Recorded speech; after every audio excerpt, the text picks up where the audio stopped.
This is Orson Welles, speaking from London.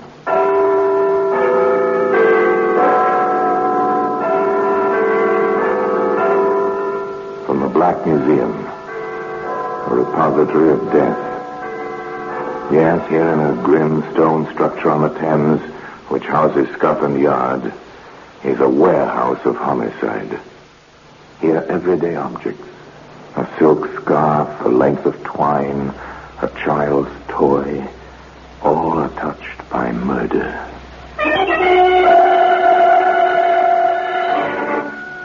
Now, this jar, nothing more than a cheap stained glass container, the type you find in a laboratory. What's in it? A colorless fluid. Water, perhaps? A cleaning spirit? No. Acid. Well, just the thing to decompose a body without leaving any traces. Exactly, Sergeant. You'd better take a sample of it. Very well, Inspector. There's a jar on the shelf here. I'll use that. Today, that jar containing the acid sample can be seen in the Black Museum.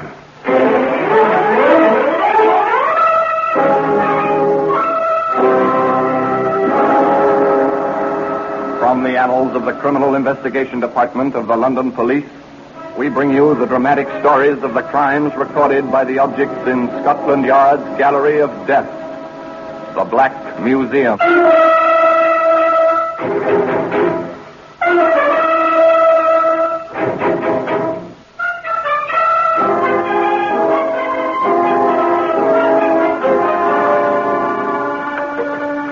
And here we are in the Black Museum, Scotland Yard's Museum of Murder. Here lies death, unseen but ever present, uncatalogued but orderly, enveloping the shadows, papering the walls, carpeting the floor. Death, for display purposes only. And here's a hypodermic syringe. It was once used to inject life-preserving serums and later used to inject poison. And death. Here's an umbrella. Ordinary, everyday umbrella. Ordinary and everyday up to a point, that is. Look closer and you'll see just how sharp that point is.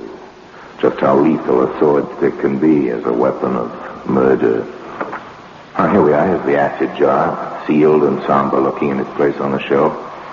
Once this jar rested on another shelf, a workshop shelf in Crawley. But let's not anticipate. Let's begin our story at its beginning. Not on the shelf of a workshop in Crawley, but in the dining room of a hotel in Kensington. Dinner time. One corner of the room, at a table set for two, sits an attractive, fashionably dressed woman. She's joined by another equally as attractive and equally fashionably dressed. Agnes. Oh, Lenny. I'd almost given you up for lost. Sorry if I kept you waiting, my dear. But just as I was leaving my room, I ran into Mr. Hart. He's such a lovely man. I simply couldn't resist stopping to have a few words with him. Mr. Hart? The nice-looking one I pointed out to you at lunchtime. Oh, yes, of course. He really is the sweetest thing. And so friendly. I thought he looked rather intriguing. You must introduce us. I will, my dear. And sooner than you think. I've asked him to join us when he comes down. You don't mind, I hope. Oh, on the contrary. I'm so glad. I know you'll like him. Isn't that him coming in now? So it is. Over here, Mr. Hart. Forgive me for keeping you so long, Mrs. Regan. I had a little bother with my necktie. Oh, please don't apologize. I only just arrived this minute myself. Oh, I'd like you to meet a very dear friend of mine, Mrs. Lansbury. Agnes, Mr. Hart. How do you do, Mr. Hart? Delighted, Mrs. Lansbury. I do hope I'm not intruding. Oh, what a perfectly horrible thought. Of course you're not, Mr. Hart. Do sit down. You're very kind. What a thorough gentleman he was. And so amusing. So very, very amusing. Oh, Mr. Hart, I do declare, it's a long time since I've laughed so much or enjoyed a meal so much. Oh, save the latter compliment for the hotel cook, Mrs. Regan. And now I really must ask that you excuse me. So soon? You won't take coffee with us? Oh, much as I'd like to, Mrs. Regan, I'm afraid not. I have some rather pressing business to attend to this evening. Business that won't wait. even for coffee. Some other time, perhaps? Oh, we'll hold you to that, you know. Oh, please do, Mrs. Lansbury. Please do. The two ladies, who were both widows, chatted on till late that evening, discussing the numerous virtues and charms of their newfound acquaintance, a topic that was continued the following morning at breakfast and then again at lunch. Will he be dining with us this evening? I'll ask him when he comes in. Don't forget. As if I could, my dear. The amiable Mr. Hart proved only too ready to accept a second dinner invitation and a third. He appeared to enjoy the two ladies' company as much as they did his. But it was upon Mrs. Regan that he centered most of his attention. I thought of taking a stroll in the country this afternoon, Mrs. Regan. You wouldn't care to join me, I suppose? Why, I'd love to, Mr. Hart. I simply adore the country. Fine. We'll start out straight after lunch. The country stroll agreed with Mrs. Regan, as proved by the healthy flush in her cheeks that evening as she sat down to dinner with Mrs. Lansbury. You're looking very radiant tonight, my dear. Oh, am I? Your afternoon jaunt with Mr. Hart appears to have brought about a most desirable effect. It was rather refreshing. He's not coming down this evening? He has another business engagement. Oh. What exactly is his business, my dear? Well, I'm not sure. He never really discussed it with me. Pity. Oh, by the way, I'm off to town to do some shopping tomorrow afternoon. I thought we might go together. Oh, I'm sorry, dear, but I'm afraid I've made other arrangements. Oh? Yes, I promised to meet Mr. Hart. We're going to Crawley for the afternoon. Oh, how nice for you. You don't mind? Oh, no, of course not. We can leave our trip to town to next week sometime. It makes no difference to me. No, it made no difference to Agnes Lansbury. But to Renee Ashcroft Regan, it made a great deal of difference. The difference between life and death.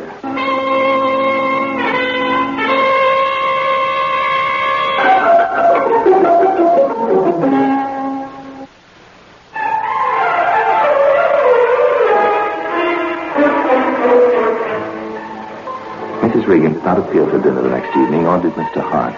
Nothing particularly unusual about that. Obviously, they decided to stay in Crawley for dinner. Mrs. Lansbury dined alone at the hotel. The following morning, arriving down late for breakfast, she was surprised to find that there was still no sign of her friend. Funny. Not often she misses breakfast. Oh, good morning, Mrs. Lansbury. Oh, Mr. Hart, good morning. Mrs. Regan not down yet? No, not yet. Not like her to be late. Well, she probably slept in. I wouldn't be surprised. Have you had breakfast? Yes, I came in earlier, just on my way out. Business again? That's right. Well, I must be off. No doubt I'll see you at dinner. Yes, don't be late. I won't. Till this evening, then. It was almost 9 o'clock when Mrs. Lansbury finally left the breakfast table, and still no sign of Mrs. Regan. Strange Mr. Hart had not mentioned their visit to Crawley the previous afternoon, but perhaps the dear man preferred to keep it a secret. One never knew what sort of gossip could spread itself about a hotel, given a spark of encouragement. Still, it did seem rather odd. It seemed even more odd when Mrs. Regan did not appear for lunch.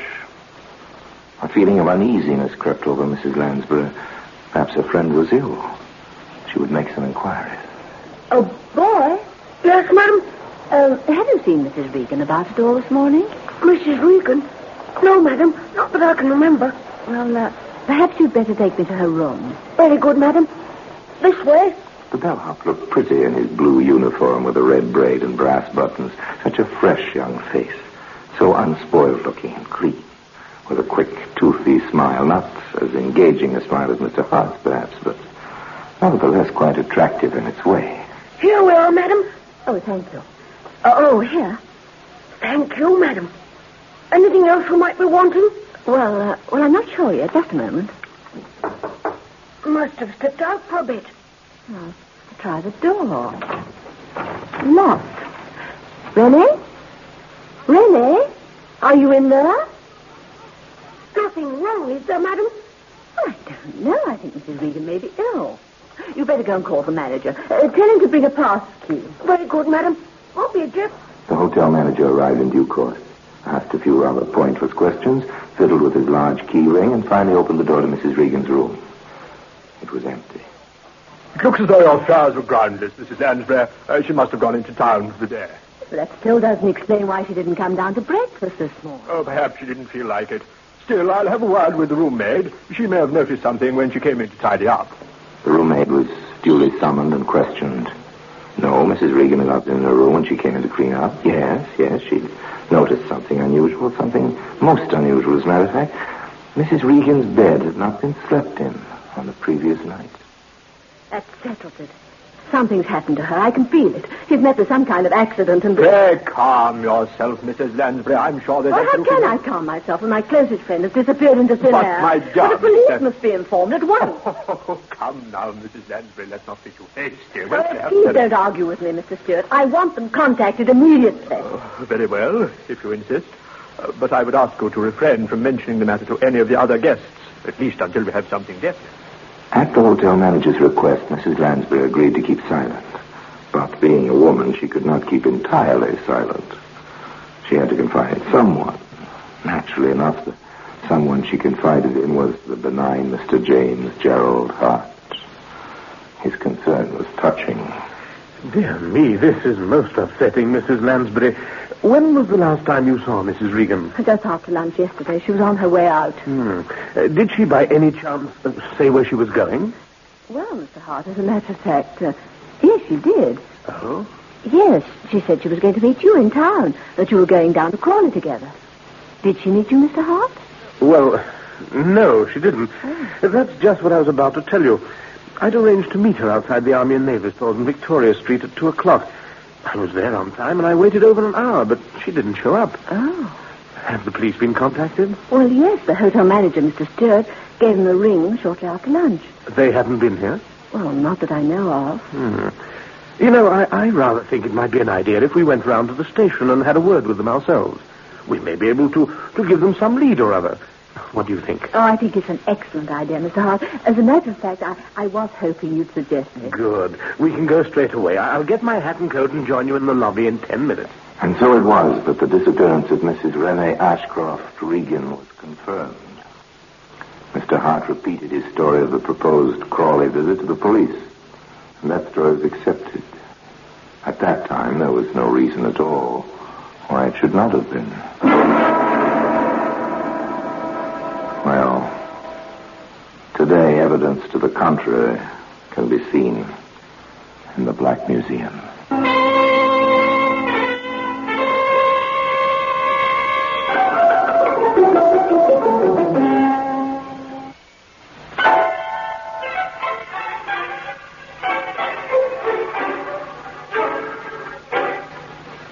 At least a dozen women are reported to the police as missing every week. Renee Ashcroft Regan was only one more female whose name and description had to be distributed to every station in the Metropolitan Police Force's area and printed in the current editions of the Police Gazette. Routine, nothing more. Steady, patient routine. At the Chelsea station, Woman Police Sergeant Carol Henderson, whose duty it was to check through the daily records of missing persons in the area, came up on the case of Mrs. Regan and, as a routine step, paid a visit to the Kensington Hotel for a brief chat with those who had known her best. Naturally enough, the first name on her list was that of Mrs. Agnes Lansbury. Now, Mrs. Lansbury, if you could just tell me when you last saw Mrs. Regan, what she was wearing, and as much as you can remember of any conversation that may have passed between you on the day of her disappearance. Mrs. Lansbury could add nothing to what she had already told the police, but nevertheless was most helpful and directed Sergeant Henderson to the room of the much concerned but still charming Mr. James Gerald Hart. Do sit down, Sergeant. Thank you, Mr. Hart, but I prefer to stand when I'm on duty. It's not often one has the pleasure of meeting a lady policeman. But as you wish. If you don't mind, I would... Oh, not at all. Now, I understand, Mr. Hart, from what Mrs. Lansbury tells me, that you've arranged to meet Mrs. Regan on the day of her disappearance. That's correct. I was to meet her at 2 o'clock outside the Army and Navy stores in Victoria Street. But she didn't show up. No. How long did you wait for her, Mr. Hart? Oh, at least an hour. Close to an hour and a half, I should imagine. And then? Well, as you may know, we intended going to Crawley together. When I realized she wasn't coming, I drove down alone. Oh, I see. Exactly what had you intended going to Crawley for, Mr. Hart? Well, as a matter of fact, I have an interest in a chemical factory down there. I'm what you might call a research chemist. Oh, yes? Mrs. Regan was hoping to purchase some samples of certain plastic fingernails I'm manufacturing. I see. Well, I think that's all I need from you at the present, Mr. Hart. Thank you for your time. and your cooperation. No trouble at all, Sergeant. I'm most anxious to have this matter cleared up, you understand.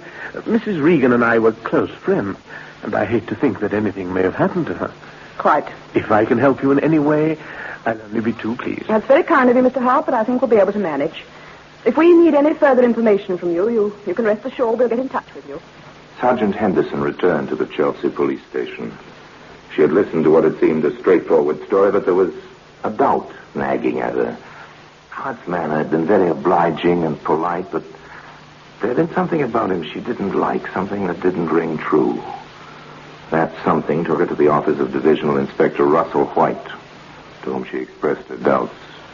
So you think it's a bit fishy, eh, Sergeant? Well, I wouldn't go so far as to say that, sir, but, well, I do think Hart might bear checking up on. Oh, that's good enough for me. Scotland Yard, please. Criminal Records Office. Within the hour, the checkup had been made, and the results phoned back to Chelsea. Results that stood by Sergeant Henderson's feminine intuition. According to the records, the plausible Mr. Hart had served 2 sentences for fraud.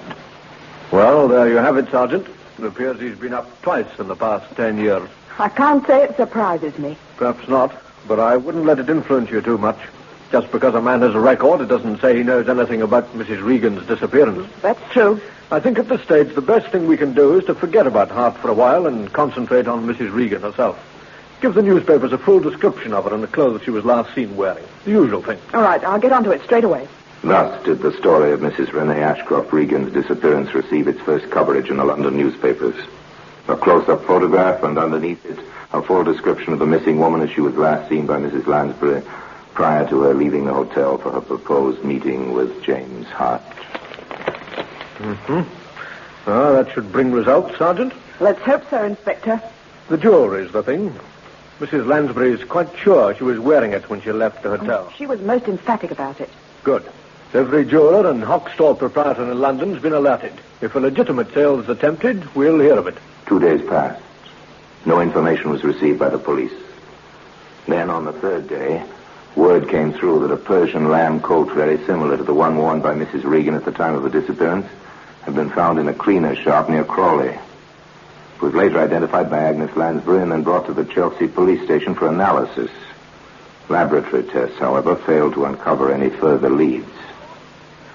Nothing more, Inspector? I'm afraid not. A pity it went through the wash before it was noticed. Yes. Still, I suppose we shouldn't complain. At least we know now, without a shadow of doubt, that something has happened to Mrs. Regan. And also that it happened somewhere in the vicinity of Crawley, which is where she was supposed to have been going with Hart. A further 2 days passed. Then came the information that Inspector White had been waiting for. A report was received that jewelry, fitting the description issued by the police and newspapers, had been offered for sale to the proprietor of a second-hand store in Horsham. It was also identified by Mrs. Lansbury as belonging to the missing Mrs. Regan. Proprietor, Solly Jacobs, was questioned by Inspector White. Just how long have you been holding this jewelry, Mr. Jacobs? 1 week tomorrow. Party brought it in just after lunch. Well, that fits. And this party gave his name as Jones, you say? Well, here's the ticket. John Jones. You couldn't give us a description of him, I don't suppose? Well, so let me be remembering like he was short, stocky, with the dark hair and... well, I'm not quite sure, but I think he had a small moustache. A small moustache. Anything else? Well, not that I can bring to mind, no. Yes. Well, it just so happens, Mr. Jacobs, I have a few photographs in my pocket of men who could fit the description you've given me. I wonder if you'll take a look at them. Well, what have I to lose? What about this one? No. This? No, that's nothing like it. How about this one? Oh. Well?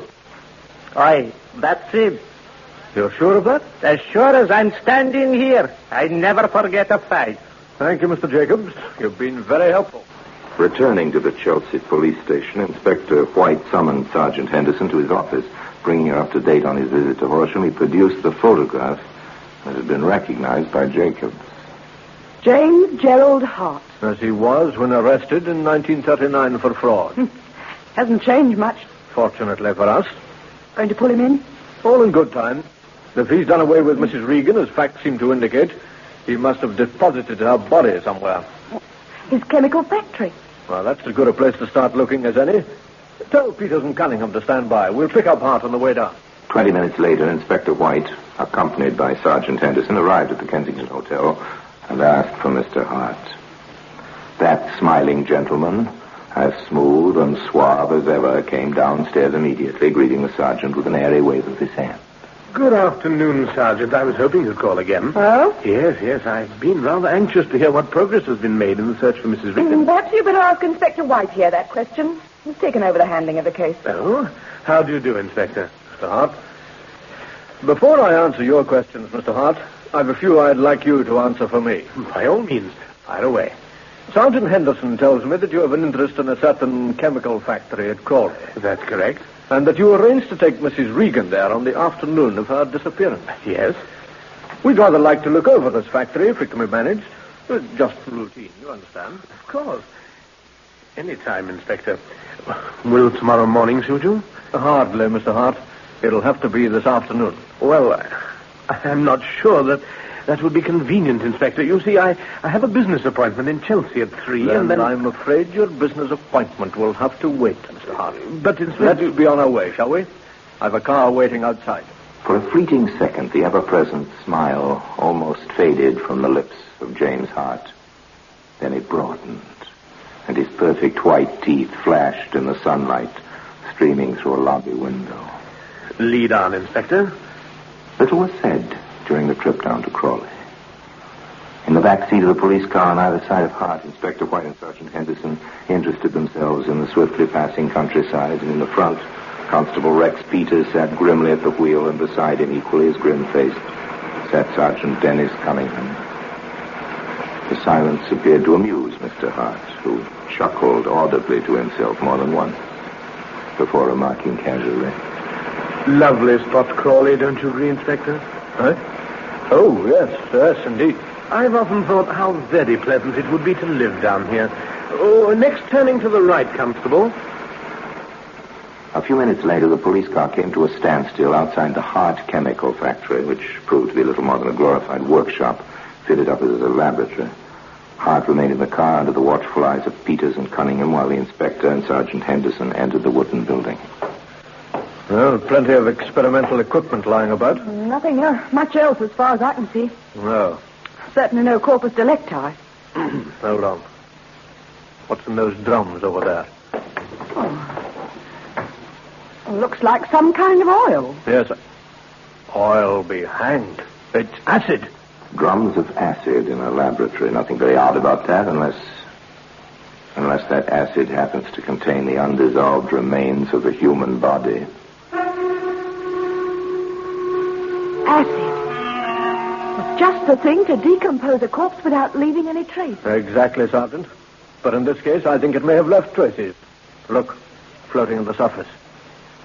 Looks like a piece of bone. With particles of flesh still clinging to it. You'd better take a sample of the acid itself. Siphon it out. Very well, Inspector. There's a jar on the shelf here. I'll use that. James Gerald Hart made no attempt to deny the accusation of murder that was subsequently leveled at him.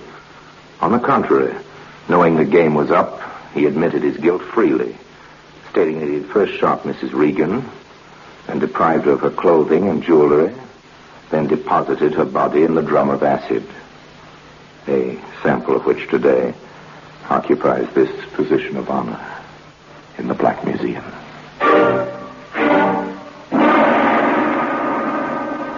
Orson Welles will be back with you in just a moment. The defense, brilliantly conceived, was, of course, insanity. To strengthen this plea, Hart cheerfully claimed to have done away with no fewer than 9 other victims in a similar fashion to that in which he had disposed of Mrs. Regan. Whether or not this claim was justified will probably never be known. But it is an established fact that at the time of his trial, 5 of those he named as his victims had been missing from their homes for months. They have not been found to this day. However, justified or not, his plea was rejected and he was found guilty of murder in the first degree. His subsequent execution relieved the world of a murder student who set up in practice before taking his diploma. For James Gerald Hart was by no means an accomplished killer, The trail he left behind him bears out that fact. Rather could he be described as a dabbler in the art of dealing death, who dabbled just once too often. And now, until we meet next time in the same place, I tell you another story about the Black Museum. I remain, as always, obediently yours.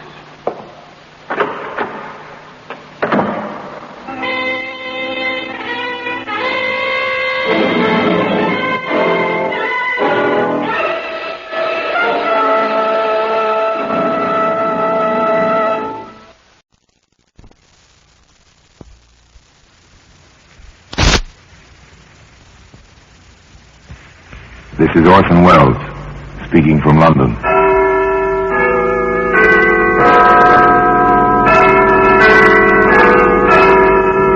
The Black Museum, a repository of death.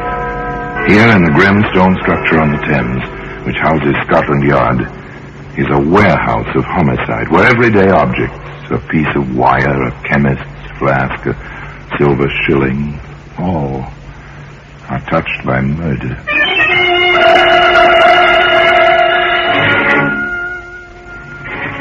Here's a bathtub. That's a familiar object. This is an old-fashioned one, a ball and claw-footed bathtub without plumbing connections. It's the kind our fathers and mothers knew about. Into this they poured the Saturday night water by hand. Some liked it cool. Others liked it hot. There we are, dear. Is that hot enough? If you think so, darling. Oh, you're the sweetest. I wonder how I had the luck to marry you. Part of my job, dear, taking care of you. And one day soon, we shall have a tub with taps. One of the new ones. You'll see. Well, today the bathtub can be found in the Black Museum.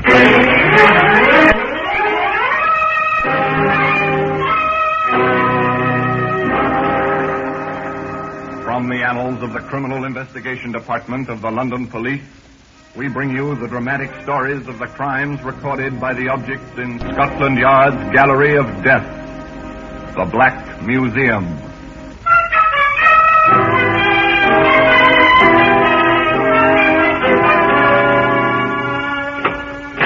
Here we are. Here we are in the Black Museum, Scotland Yard's mausoleum of murder. Here lies death. Like the ordered rows of markers in a military cemetery, the white cards of the black printing line the silent shelves, the cabinets, the crowded floor, each card identifying a means to murder. A lovely wine glass here, beautiful ringing crystal.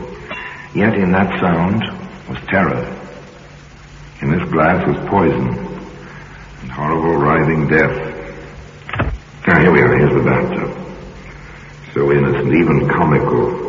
Basis for 1,000 jokes. Foundation for laughter, circa 1910.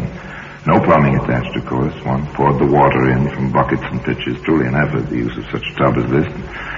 Definitely a matter for an interior, not for an exterior. Certainly not for a garden like this, where in the peaceful year of 1910, Edward Jones read aloud to his wife, Evelyn. Friendship is constant in all other things save in the office and affairs of love. Therefore all hearts in love use their own tongues. Let every eye negotiate for itself and trust no agent. For beauty is a witch against whose charms faith melteth into blood. This is an accident of hourly proof which I mistrusted not. That's Shakespeare's Much Ado About Nothing, my dear. Like it? You read so well, Eddie, darling. So well. I do like it here, Evelyn. I wish nothing ever interrupted us. But, as the bard said, the world is too much with us. You make that sound as if you were going off on another trip. Are you, darling? I'm afraid so. That case for Mr. Carter, the Ming Dynasty cherry water bottle, remember? I've heard of one up north. Oh, dear, I wish I could run an antique shop without these interminable trips. But I suppose there's nothing for it. Too bad. Poor Eddie, poor Evelyn, separated so often and for such long periods. But business is business, and a living must be made.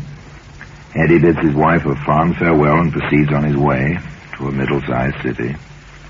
There he walks the streets, enjoying the sunshine and the crowd. When suddenly... Ed! Oh, Ed, darling. Oh, at last, after all these months. Oh, Ed. Wait, what? Anne. Oh, my darling. Oh, Eddie. Oh, it's been so long and no word. I thought you might be dead. Of course not, darling, like the bad penny. Why, I was hoping against hope I'd find you any minute. I went back to our place, but you'd gone. A new landlady, no information. Oh, but what happened, darling? You never wrote, and I waited and waited. Yes, it was an accident, darling. Blow on the head. Amnesia. Only a few days ago, I came back to myself. Oh, my poor darling. No matter, darling Annie. We are back together. Once again, we are husband and wife. So that's the little game, is it? A wife in every city, is it? Well, now, Mr. Edward Jones, what's the idea? What can this get you, besides a heap of trouble and stiff prison sentence? What can it get you? There we are, Anne, my dear. I signed mine. Now you sign yours. You see? Ladies are first, except in getting off trolley cars or signing wills. Oh, Eddie, you are sweet. There we are. Now, heaven forbid, anything happens to you, all you have is mine, and vice versa, if anything should happen to me. Heaven forbid, Anne, my dear.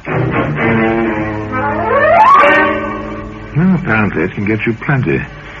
If your wife has plenty, and Anne was, well, decently off with an needy income from her father's estate, although she's not allowed to touch the principal. However, there was a proviso concerning her husband's rights.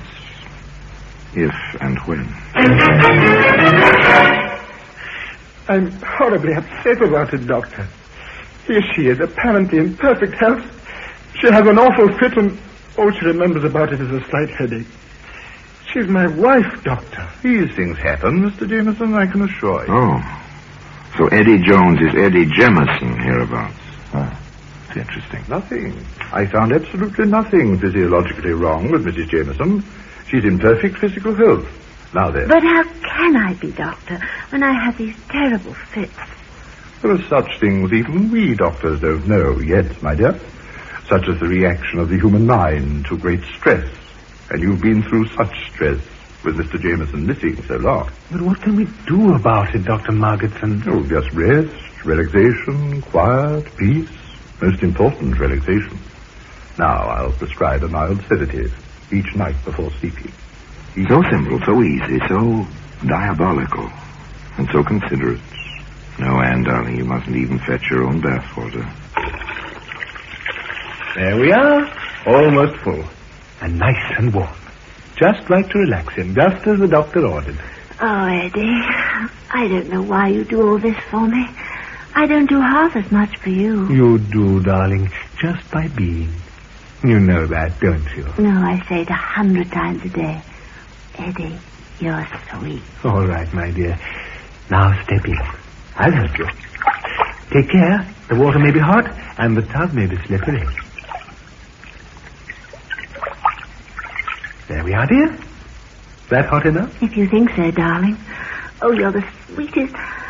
Oh, I wonder how I had the luck to marry you. Part of my job, dear. Taking care of you.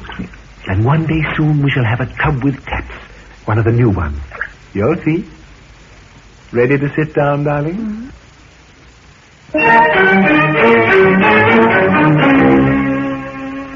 Quite a pair of lovebirds, Anne and Eddie Jemison Jones. No wonder the poor fellow could hardly contain himself some 30 minutes later. I went out for a minute to make the tea. Doctor, how could she go so quickly? It is strange.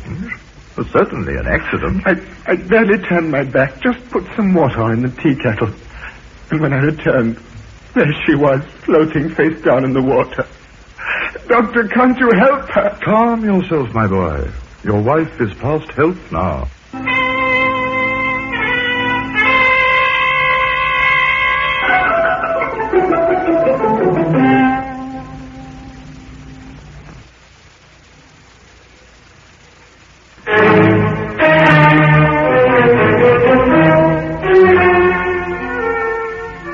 Such tragedy, such tears, and a will by which Eddie came into something over 800 pounds. In 1910, that was a fair amount of money.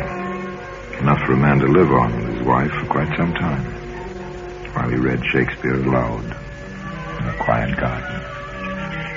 Shall I compare thee to a summer's day? Thou art more lovely and more temperate. Rough winds do shake the darling buds of May, and summer's lease hath all too short a date. Evelyn, how you stand for me, all my absences. I hardly know. I suppose I love you, dear. You are nice. And you're a good provider. So until you come back, I'm always content to wait. Go on. Read some more, darling. Yes. Yes, of course. Nor shall death brag thou wanderest in his shade, when in eternal lines to time thou growest. So long as men can breathe or eyes can see, so long as... Nor shall death brag. The young man read aloud, but where were his thoughts? On his next trip? On the story he would invent? And which story? To which woman? His ever-faithful Evelyn, or young Libby, whom he took to wife some 2 months later? So this is the bride, Mr. Jameson. This is Mrs. Jameson. Isn't she lovely? Oh, Eddie, stop it. We're only married a few hours, and you're embarrassing me already. My deepest apologies, darling. Are our quarters ready? Oh, they certainly are. I'll have my boy help you with the bags. It's not every night we have a bride and groom in this house, you know. No, not every night. This promised to be eventful indeed, particularly if you knew Eddie Jameson Jones. Oh, Mrs. Brumby. Yes, Mr. Jameson? I hate to bother you, but could we have enough hot water for a warm bath? My wife hasn't been well. Some kind of spell. Almost a fit. Took her to a doctor yesterday. Oh, dear. And so young she is. Nothing serious. Just needs relaxation. That's what the doctor said. She insisted on going through with the wedding, even though I thought it might be better to postpone it. So a good warm bath. Nothing quite so relaxing, is there? I'll set the fire going right away. You have all... Oh, yes. Aria da capo. Repeat the theme. This time with a variation. And the variation was a bag of tomatoes.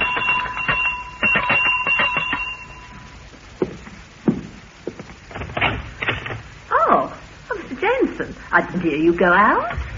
I just ran out while my wife was in the tub. Picked up some tomatoes. Fried tomatoes are her favorite dish. And I thought, well, tonight or all night, she ought to have them. If you don't mind fixing them, Mrs. Grundy. It'll be a pleasure, Mr. Jameson. I'll have them ready with your dinner, never fear.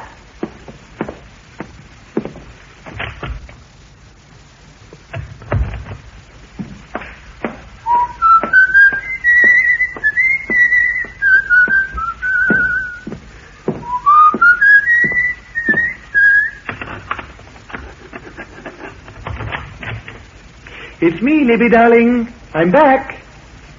Libby! Libby, are you there?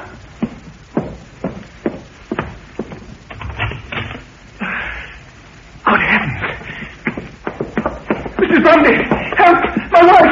My wife is floating face down in the tub. She's dead! My wife is dead! And today, you can see that same bathtub in the Black Museum.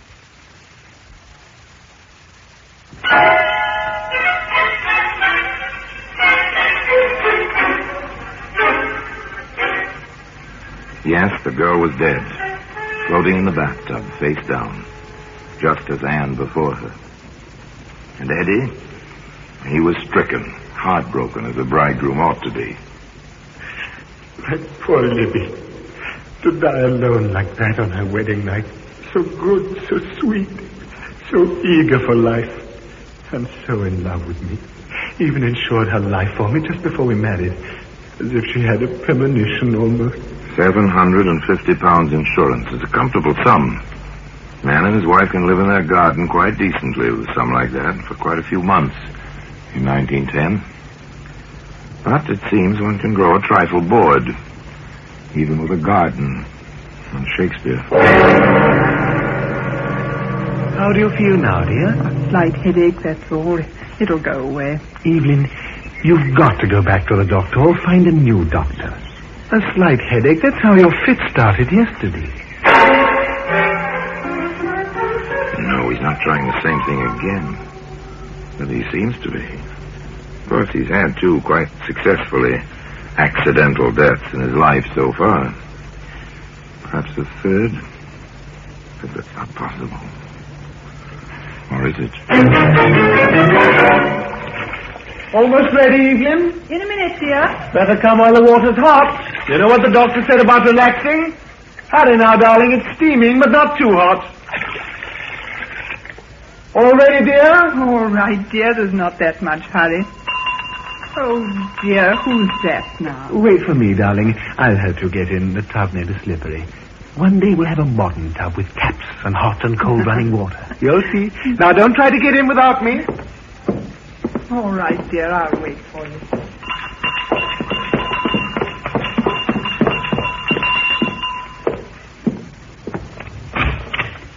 Yes?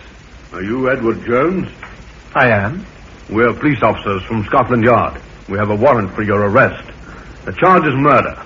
I must warn you that anything you say will be taken down in writing and used in evidence. Please come quietly. No, Evelyn Jones never took that bath. She never had another fit, either. Though she sat in the courtroom for the entire trial. The trial of the Crown versus Edward Jones, also known as Edward Jemison.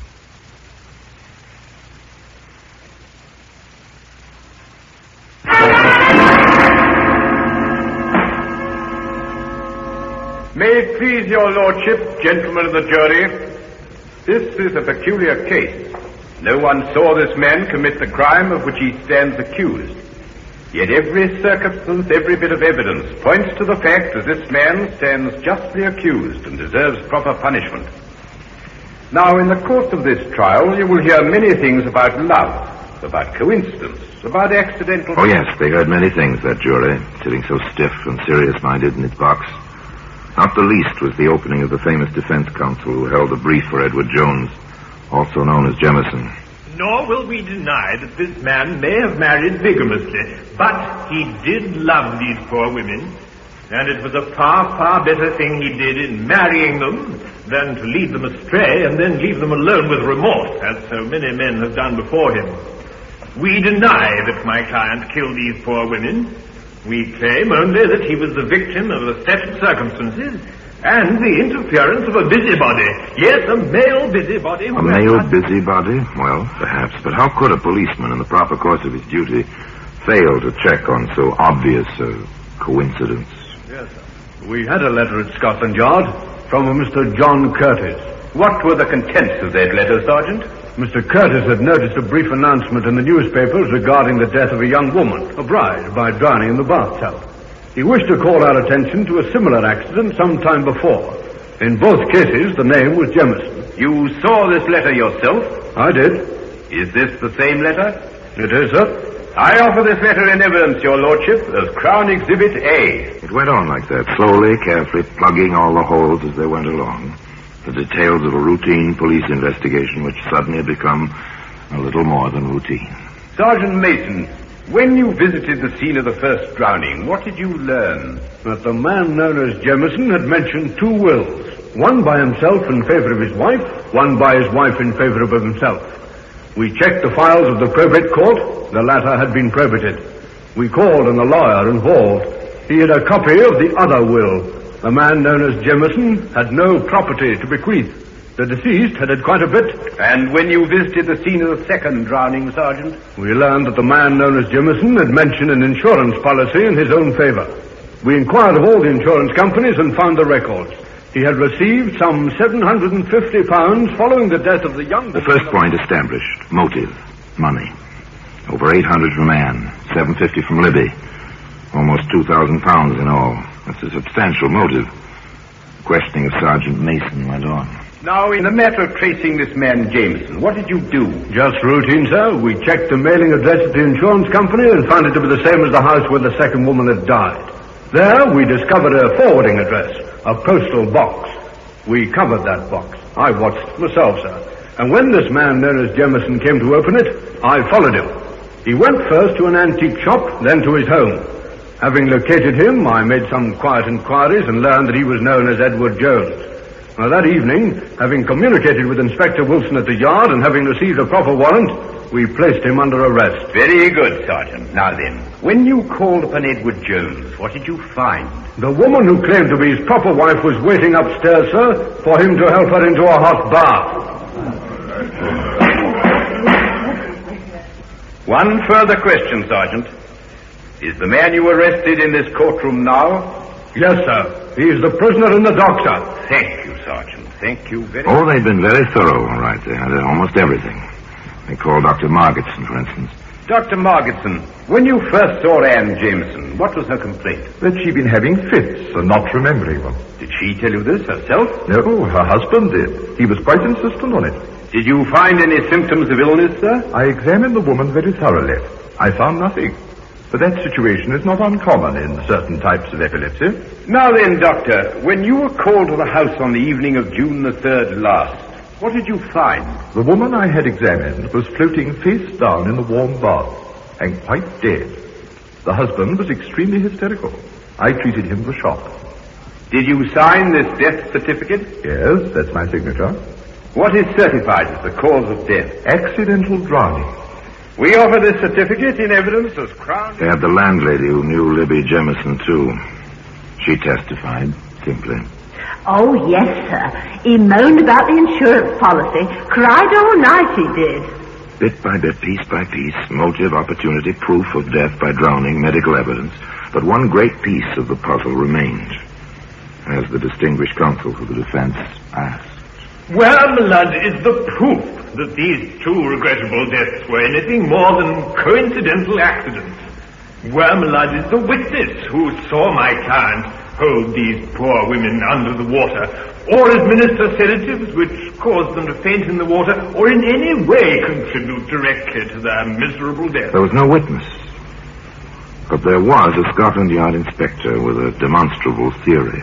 If it please your lordship, 3 bathtubs have been entered in evidence as Crown Exhibits C, D, and E. Inspector Maurice Wilson of Scotland Yard has a theory which he wishes to demonstrate as a witness, and he requires the assistance of an expert. Milord... The inspector took the stand, was sworn in. Then, to the amusement of the spectators, a young lady in bathing dress, testified to as an expert swimmer, was introduced into the proceedings. One of the tubs was filled with water, warm water. At this point, the prosecutor stated, For the assurance of the court, we have a doctor in attendance. Now then, Inspector, if you please, you may leave the witness box and proceed with your demonstration. Thank you, sir. It is our considered theory that the murders were committed as follows. You will remember that in each case, the prisoner reported he found his wife floating face down. It is reasonable to assume that had the women fainted while sitting or lying in the tubs, they would have been found floating face up. With this in mind, it occurred to us that with the prisoner's insistence on helping his wife into the tub, the procedure was something like this. May I, young lady? Of course, Inspector. Notice she is standing in the water. Now, prepare to sit down, please. Observe that she bends forward, grasps the side of the bathtub. I seize her ankles thus, and she falls forward on her face. Doctor, please, Inspector, get her out of that tub. The girl's unconscious. Get her out for a lung film. She drowned. Some hours later, the jury reported. We have reached a verdict, my lord. We find the prisoner guilty of willful and premeditated murder. Well, the same bathtub is where you'd expect to find it today. In the Black Museum.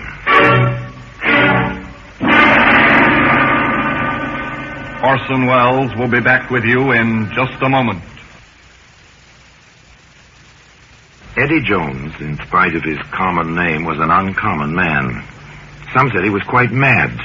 His own defense counsel stated later that when Eddie looked at him with his piercing stare, he felt as if the prisoner were trying to hypnotize him.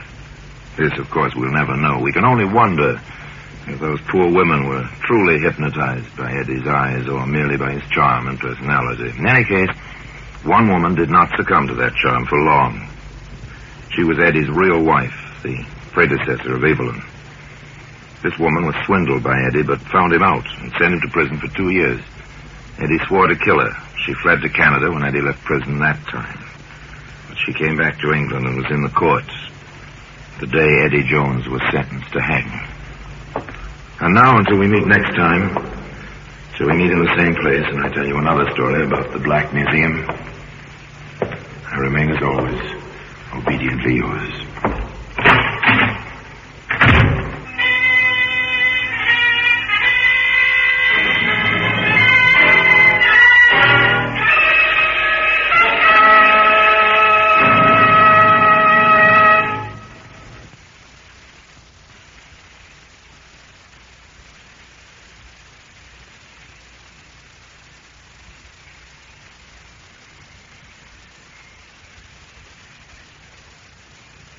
This is Orson Welles, speaking from London.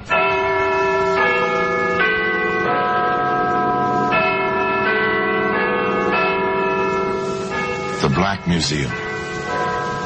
Here in the grim stone structure on the Thames which houses Scotland Yard is a warehouse of homicide, where everyday objects, a paperweight, a woolen muffler, an old-fashioned hat-pin, a drinking glass, all are touched by murder.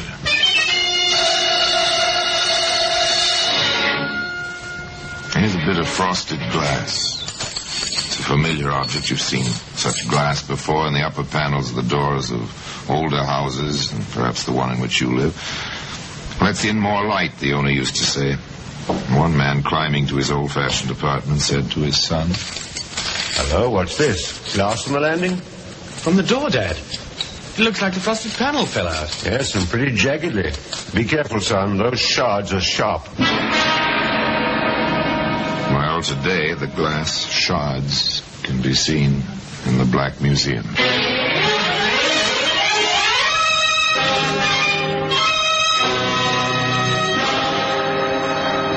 From the annals of the Criminal Investigation Department of the London Police, we bring you the dramatic stories of the crimes recorded by the objects in Scotland Yard's Gallery of Death, the Black Museum.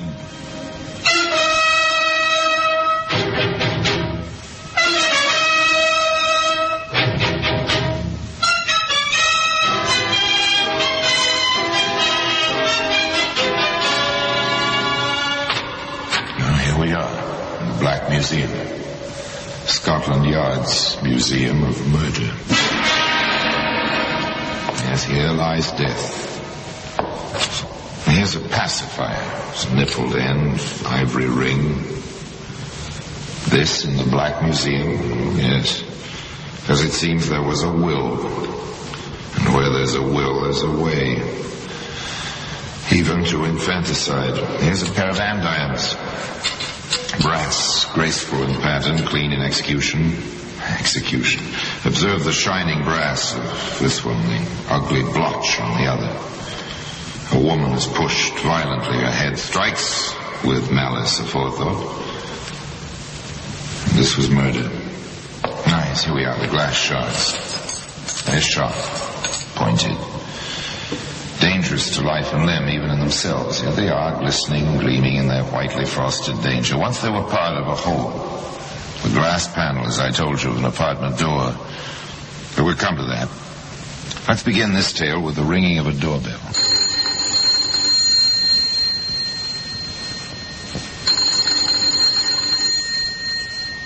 Maybe no one is home. Well, we'll try again. Sorry to have kept you waiting. Sorry to have disturbed you, ma'am. I've been sent looking for a chauffeur. Chap named Simmons. There's no one here by that name. And I can tell you, sir, there's no one by that name being in this neighbourhood. Well, not in my memory, and I've lived here about now on 20 years. Oh, well, thank you, ma'am. Garage really works. The Beacon, it's called. Well, they'll have to find another errand boy if they can't give me better steers than this. Well, good day, ma'am. Good day. That's a bit strange. There's no Beacon garage in this neighbourhood. Of course, this was not a neighborhood for garages and items of that sort. This was strictly residential. Mostly semi-detached houses with a bit of garden and an occasional block of apartments, or flats as they're still called in London. Into one of those apartment houses came Charles Fly and his son Charles Jr., home after their respective days' work at business and college. When will they put lights in these stairs, Dad? Not if someone breaks a leg in the dark. I just hope it isn't your mother. So do I. Well, watch the landing. Dad turns just ahead. I know. No, what's this? Glass on the landing? From the door, Dad. Looks like the frosted panel fell out. Yes, and pretty jaggedly. Be careful, son. Those shards are sharp. I said, do you suppose Mother let the door slam so hard the glass broke? Well, I'll ask her when we get inside. Your key handy? Right here, Dad. Thanks.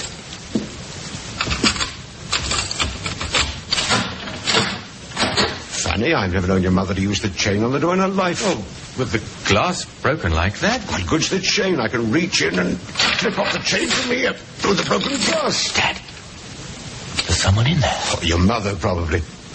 No, it's not. It's a man. A little fellow. Junior, they're on down to Riverdale Road. There's a police box there. Call him, quickly. What about you, Dad? Go on now. I'll stay here and watch him. Hurry. Yes. All right, if you say so.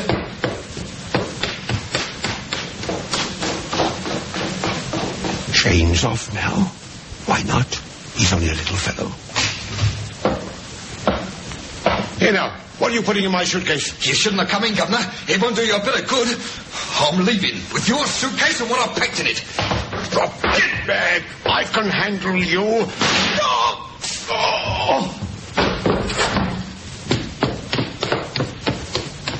So foolhardy.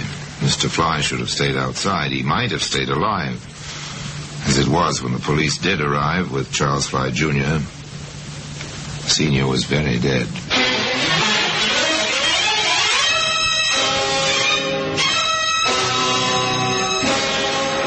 The call to Scotland Yard was automatic. After that, Inspector Howard proceeded with the preliminary questioning as his technical experts combed the apartment. I know you had quite a shock, my boy, but we need your help, and right now. I'll try my best, Inspector. We've checked the apartment. The intruder, whoever he was, had packed a suitcase and was about ready to leave. It's Dad's own. It was his suitcase. All right. Now, is there anything else you know of that's missing?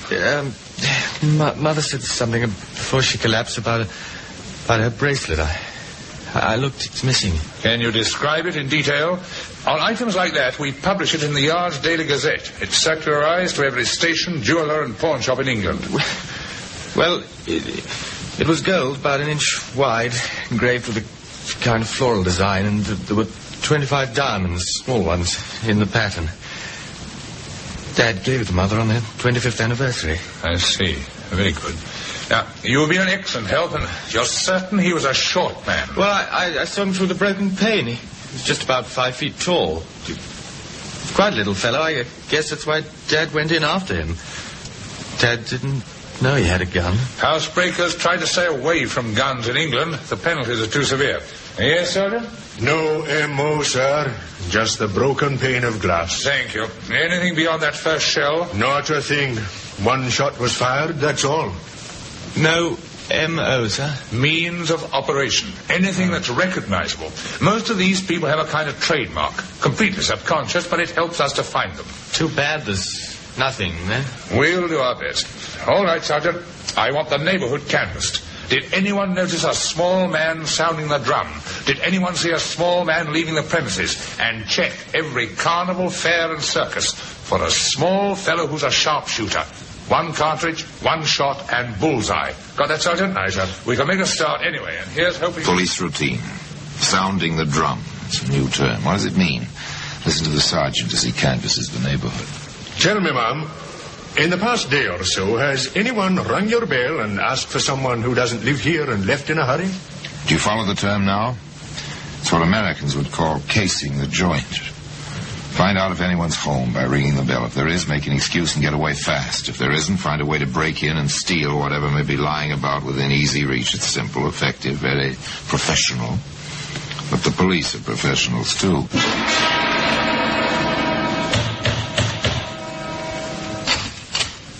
Excuse me, sir. I'm from the CID. Sergeant Gordon. My credentials. Oh, what's up? I'm making inquiries to see if anyone's called at your house in the past few days. What? Oh, no. We've all been away the past 2 weeks. We only got back today. Oh, well, thank you then. Sorry to trouble you.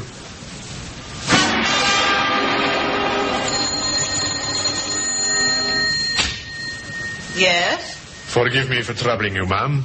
I'm Sergeant Gordon, CID. My credentials. Oh, what's happened? We aren't in any trouble, are we? No, calm yourself, ma'am. No trouble for you, at any rate. It's just that I wanted to ask you a question or two. Oh, yes. Could you tell me if anyone has called at your house during the past few days and asked for someone who doesn't live here, and that if they were in?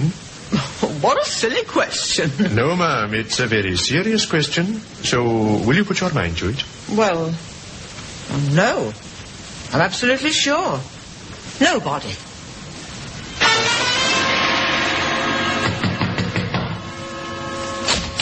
Yes?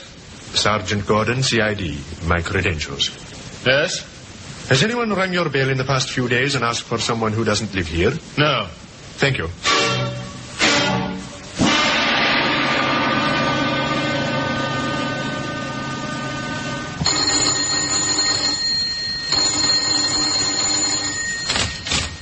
Yes? Sorry to disturb you, ma'am. I'm Sergeant Gordon, CID. My credentials. Oh, please. Yes? Did you... that is, has anyone rung your bell in the past few days and asked for someone who doesn't live here? Oh, that'd be a foolish thing. Why, yes, there was. Just yesterday afternoon. He asked for a chauffeur or something. Said the fellow worked at the Beacon Garage. And you remembered this? I certainly did. Why, ma'am? Well, because there's no such place hereabouts as the Beacon Garage. And I ought to know. I've lived here 20 years. I see. Rather a foolish error. Now that you mention it, I'm not sure that it was an error. He seemed rather a nasty little man. Oh, is that so? Why? Too dapper, too quick. Much too little for a man. He was shorter than I am, and I'm only 5'2". Could you describe him in more detail, perhaps? Well, he had dark hair, grew very low on his head, and his eyes were sort of shifty. Blue, but shifty. The kind of thing you see in the cinema. You know, in those pictures about bookmaking and that. Anything else, ma'am? Well, not that I remember. Not offhand, at any rate.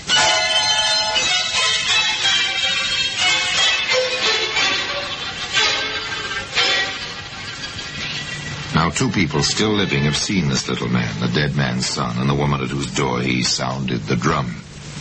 A description is in hand, 2 descriptions, which tally in every point. And then Sergeant Gordon came into Inspector Howard's office with another fact. A very solid fact. What's this, Sergeant? The weapon, sir. Found it behind the hedge of number 21, 3 houses up from the flats where Flyer was killed. How'd you get onto it? We found a young fellow who'd been walking his girl past the flats on her way from the bus. This little man ran out of the flats, almost knocked the girl over, but he kept going. Our young fellow turned round to protest, saw him throw something over the hedge. We looked. There it is. Nasty little gun. Well, shell jammed in the chamber. Oh, no wonder he fired only 1 shot. But he pulled the trigger twice. Well, we can drop our search in the circuses, Sergeant. I doubt if this fellow is the sharpshooter we thought he was. I think now we'll concentrate on classification by size. Shall we get to it, Sergeant? We seem to have our work cut out for us again. Surely the picture takes shape.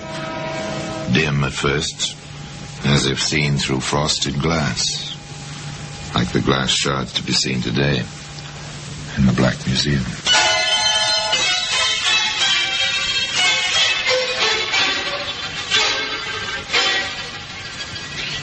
Again, it's compounded of hard work, good police training, and a little luck.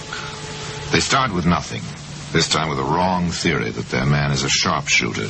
They have to abandon this, and they start fresh, with the dullest and therefore the hardest kind of police routine, checking the files. He's a little man. Everyone's agreed on that. Ask Criminal Records to send us the dossiers on every man we have on file under 5 feet 2 inches in height. Carefully, the inspector in charge and his sergeant combed through these dossiers, and finally, by reason of cross-checking, this one in jail at the moment of the crime, that one in some other part of the country, others with perfect alibis, the list of little fellows is reduced to 4. You take these 2, Sergeant. I'll work over the others. Anything that rings a bell, the smallest detail. Yes, sir. For over an hour, the 2 men are silent, reading, thinking, trying to relate something in the files to the facts that they already have. And then they exchange dossiers and start again. By this time, the lamps are lighted. The Thames flows like black glass outside the window of the inspector's office. All at once. I may have something, sir. Which file? Larry Mason. His nearest relatives, an uncle and an aunt, are recorded here as living in Beacon Road. Does that mean anything to you, Sergeant? It doesn't to me. You'll see it in my report in passing, Inspector. When I talked with a woman who had seen the fellow sounding the drum, he told her the chauffeur he was looking for worked at the Beacon garage. Oh. And she made quite a fuss over the fact that there is no such garage in the neighborhood. She was quite emphatic about it. Aha, interesting. Let me see the description. I see. 5 feet 1.5 inch, the smallest of the lot. Beacon garage, eh? And relatives on Beacon Road. Not important, perhaps, and yet all important, as the inspector thought it through. We'll say a man needs a false name at a sudden moment. He says the first thing that comes into his mind. It seems rather natural that the place his nearest relatives live should be lurking somewhere just below his consciousness. Well, it's mighty slim, but it's worth a try.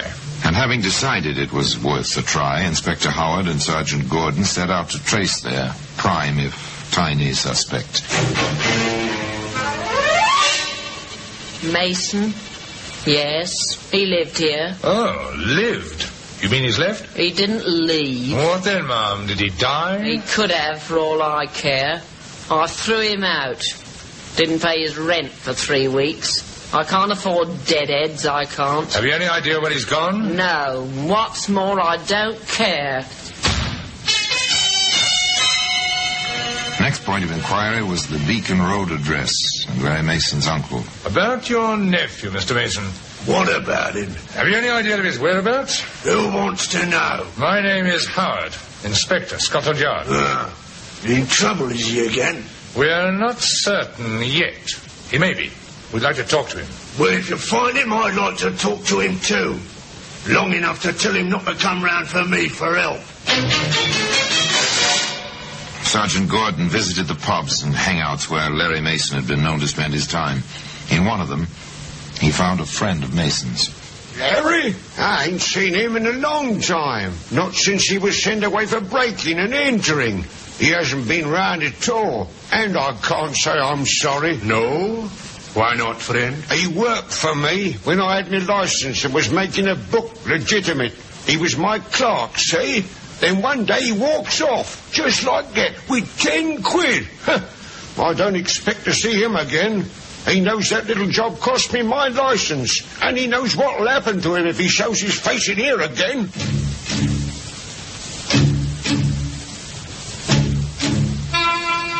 Not much to go on, or to find a man, except the brush strokes that fill the picture of the little fellow's character.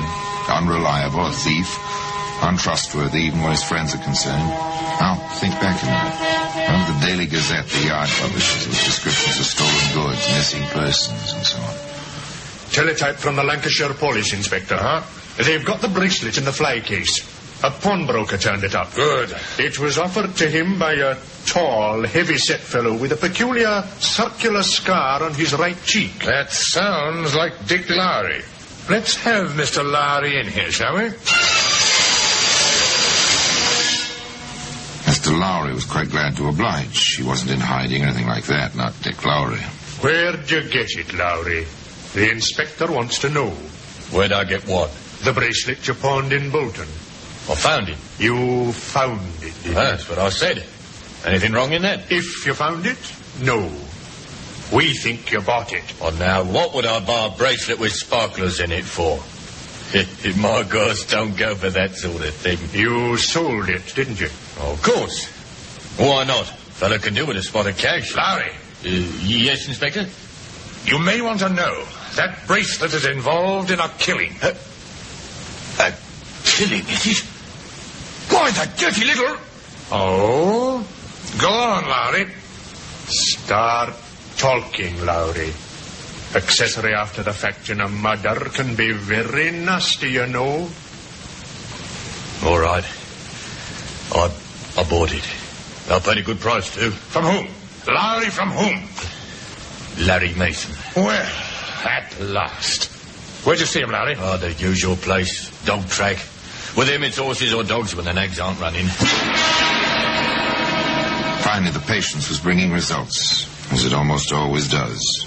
Canvass a whole neighborhood, comb through hundreds of files, slowly, narrow the possibilities, and finally, a direct relation is established between the crime and some person who may have committed it.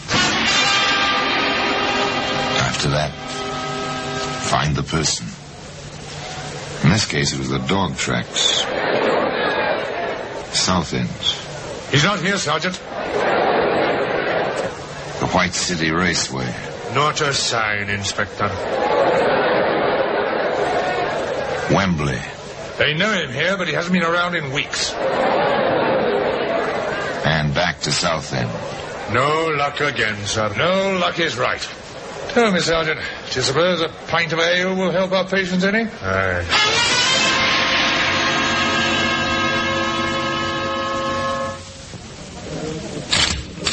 This one seems rather decent, Inspector. Yes, let's get on with it.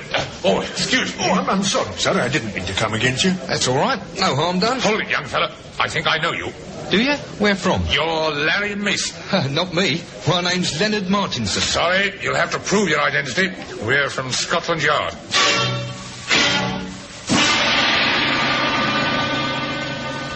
A twist of luck, a turn of chance. Two weary policemen in search of a relaxing moment run across the killer they've been hunting for weeks.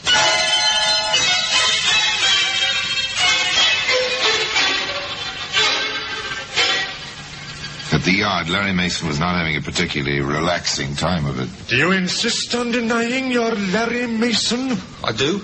Look, Mason, you've been away for a while. Now you know about these things.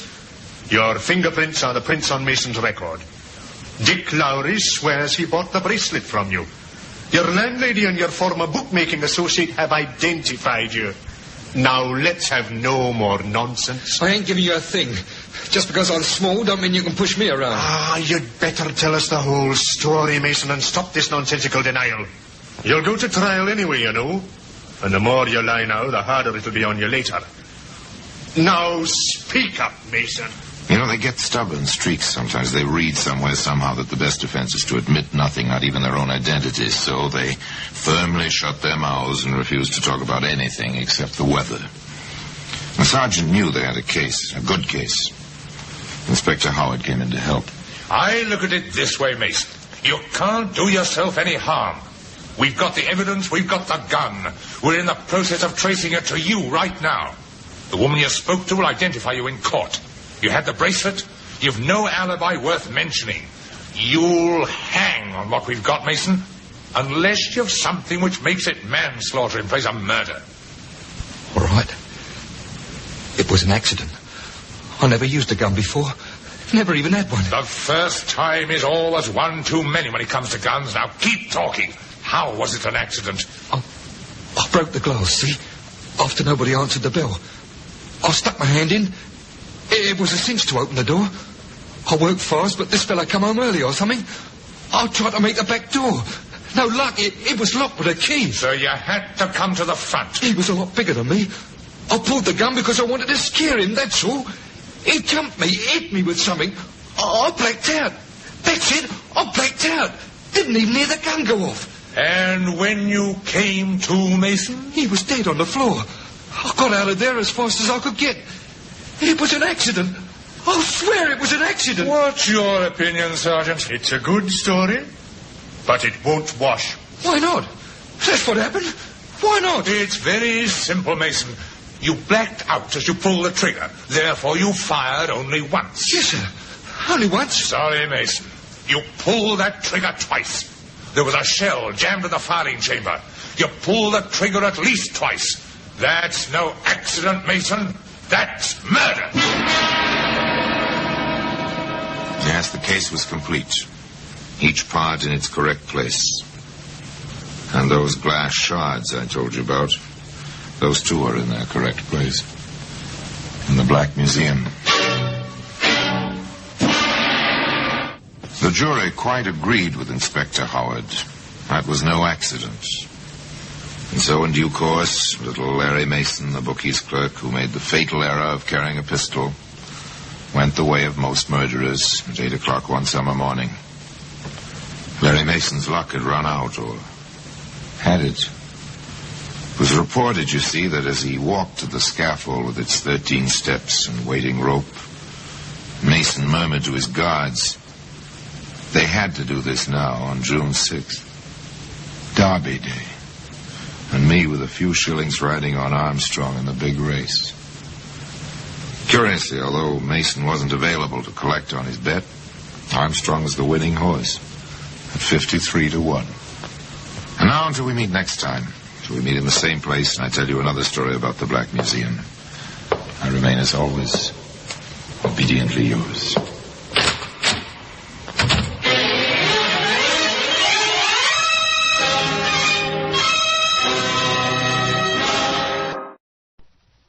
This is Orson Welles, speaking from London.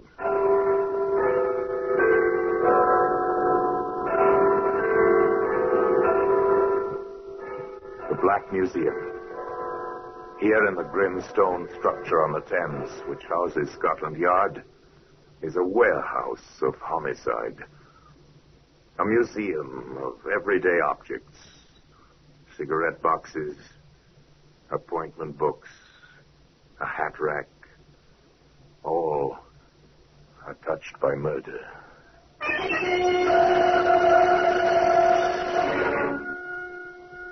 Here's a brickbat. Coarse-grained, rough-edged, familiar. Perhaps your own home is built of bricks, exactly like this one. In this case, however, no home was built by such a brick. Rather, a home was destroyed by it. Destroyed forever. It's still such a normal-looking object, Inspector. Is it really? With that broken corner? With the stains still on its edges? I suppose you're right, sir. If there's one thing that can upset normalcy, it's spilt blood. And today, that blood-stained brickbat can be seen here in the Black Museum.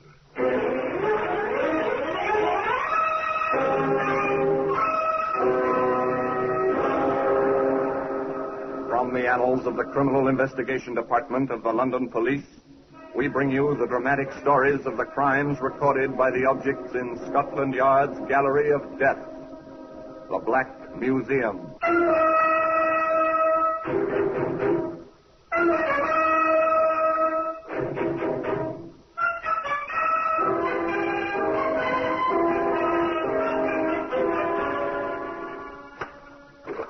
Well, here we are in the Black Museum.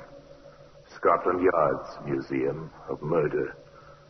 Yes, here lies death. Upon these tables within these cabinets, the files of death, labeled with day and date and name of victim. Here's a hat rack. Odd to find such a commonplace object here, perhaps, but observe. Here where the wood curves from base to shaft, 3 brownish stains.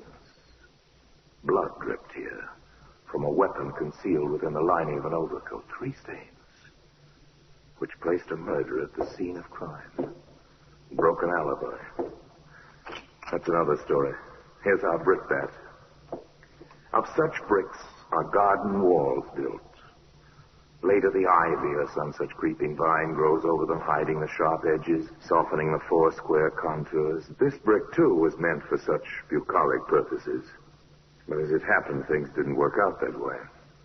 We might say it all began when young Anne Friskin composed an advertisement and told her much older husband, James, about it. So you're placing an advertisement. Wanted, boy, about 18. References handyman work. Some such thing? Exactly, dear. Oh, very good. Only don't let him get too close to Alma. It might not be good for her. A simple domestic scene.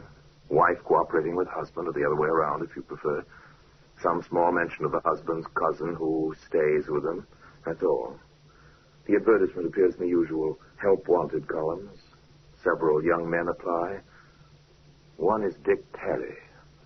Yes, ma'am, I've had some experience during the summer at my uncle's place in Dorset. The money's all right? Oh, quite generous, ma'am. What with the room over the garage and all. Well, your references seem quite good. And a good school report, too.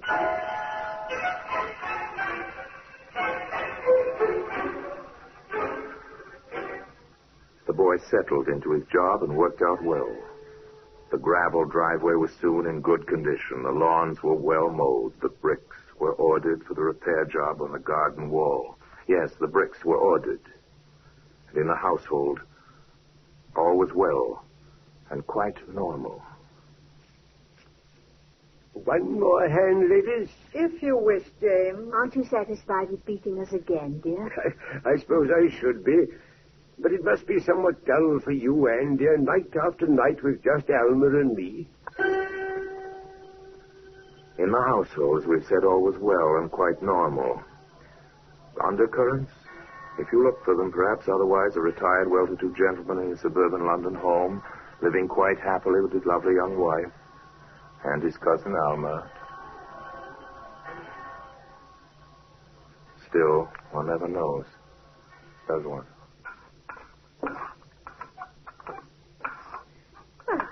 Good morning, Dick. Oh, all right. Oh, the work is coming well, isn't it? Yes. Lovely day, isn't it? Nothing quite like the springs we get here, is there? Awfully quiet there. Yes, Yeah? I suppose it is. For someone your age. Begging your pardon, Mum, it don't seem to me like you'd be giving up just yet. Oh, thank you, Dick. It's nice of you to say so. Aren't you getting those bricks a trifle uneven, Dick? Ah, that's on purpose, Mum. It's a trick I learned from my uncle. It gives the creepers and vines and such a better hold. It's clever. You do know your work, don't you? I hope so, Mum. Person likes to do his work where he's appreciated. Well, you are. No fear about that. And just to prove it, come up to the house later and we'll see about finding you a nice cold drink. On a warm day like this, a cold drink would... No, after all, it's quite natural, isn't it? You do as much for your help, wouldn't you? No one would think anything of it. No one did in the Friskin household either until these trips for the long, cool drinks became somewhat habitual. At which point Alma spoke to Anne. Do you really think you're doing the proper thing, Anne? Of course, it's none of my business, I suppose, but... What are you driving at? That boy. He's an excellent worker. People will talk. About what, pray? Oh, nothing. But people will talk about nothing, you know. And if James should hear from the wrong person... Please be explicit, Alma. I don't happen to have a devious mind. It's quite simple. James is past middle age. You're young, vital. The boy is undeniably attractive with that flaming hair and all. And he is up here at the house quite a good deal. And you're suggesting... No, of course not. I am merely pointing out to you how it can look to the neighbors. Frankly, I don't care. Please don't bring the subject up again, Alma. I refuse to discuss it with you. Alma did not bring up the subject again, not with Anne. However, she waited for an opportunity and then... James. Yes, Alma? I want to talk to you. Aren't we rather formal today? Closed doors and all that sort of thing? I'm not speaking behind anyone's back. I've already taken this up with Anne. Oh? What's the trouble? It's that boy, Dick Terry. Dick? Alma, don't tell me he's been making advances. That's not funny, James. Oh, sorry. What then? Anne is letting him spend too much time at the house. His place is in the garden and the garage. People will talk. Aren't you doing a bit of talking yourself, Alma? I'm doing my duty as I see it. Then you've mistaken your duty. I'm fully capable of protecting my honor, as you doubtless would call it. And I'll thank you, Alma, not to bring this up again. Although, doubtless, you have the best intentions in the world. Very well, James. But if anything does occur, you will thank me for warning you. Yes, Alma waited her opportunity and spoke to James. That worthy and decent gentleman dismissed the incident from his mind. That should have been the end of it. Unfortunately, however, the whole matter was reopened, and in quite a different quarter. Good morning, Dick. Morning, Mum. Oh, the hedge does look nice. Thank you, Mum.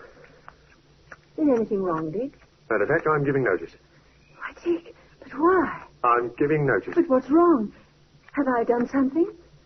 Or is it about your money? Because if so, I'll speak to Mr. Friskin at once. Don't bother, Mum. I'm leaving.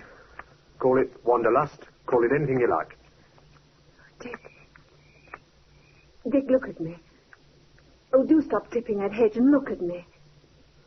Yes, Mum? I insist on knowing what's wrong. I thought you were happy here. I know I've been happy to have you here. I'd rather not... All right, Mum, but you asked for it. I asked for what? It's you, Mum. I'm crazy seeing you day in and day out and having you nice to me. Just nice to me and thinking of you with him and me not having the ghost of a chance. I can't stand it, Mum, that's all. You'll have to let me go. Poor Dick. You've held this inside you all this time. Yes. Oh, Dick, I'm so sorry. So terribly sorry. Come here. Fire in the garden, flash fire in dry grass on a warm summer morning, perhaps in any case. The boy stayed on his job and nothing further was said in the household. Everything was routine, quite normal. Even the bridge games in the evening, three-handed bridge, of course. July moved on into August. Hot, muggy August nights. Well, I'm going up to bed. Coming in? Not just yet, dear. I think I'll read a while. It may be cooler in the library. Good night, dear. Good night, then. Good night, Alma. Good night. A hot, muggy August night. Dark. No moon. Barely a breath of air. James tossed restlessly, sleeplessly. Anne, that's you, Anne. Coming to bed, dear. Go!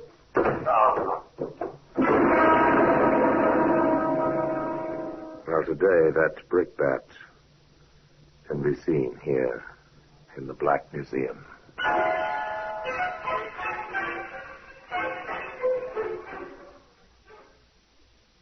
Let's break from the Black Museum. It was Anne's screams which brought Alma and then some of the neighbors. James was not dead, but nearly so. The doctor, Dr. Kinder was his name, examined his patient and proceeded quite efficiently via the telephone. That's right. The ambulance at once with oxygen equipment. I want the operating theatre ready, anaesthetists, nurses, and my assistant. Friskin has a badly fractured skull, and with his heart condition, he has about 1 chance in 100 to live. Hurry. I'll wait for the ambulance. Now, the police. Police? Well, really, ladies, a man is attacked, half murdered in his bed with a heavy instrument of some kind, and you question my calling the police. Oh, if only I'd gone upstairs with him. If only I'd gone upstairs. If you had. Operator, ring through to the police, please. Hurry. Oh, to walk in like that, to find him there, the blood. Oh, his poor head is breathing that awful gust. This is Dr. Kinder. Let me speak to the superintendent, please. Dick. Where's Dick? Yes. Where's Dick? No one had missed the boy until Anne thought of him. With all the excitement, all the horror, no one had realized he was missing. Dr. Kinder finished talking to the superintendent of police and turned back to the two women. The superintendent is sending an Inspector Relf. Very good man, he says. CID. CID? Criminal Investigation Division. Did I hear you mention someone named Dick?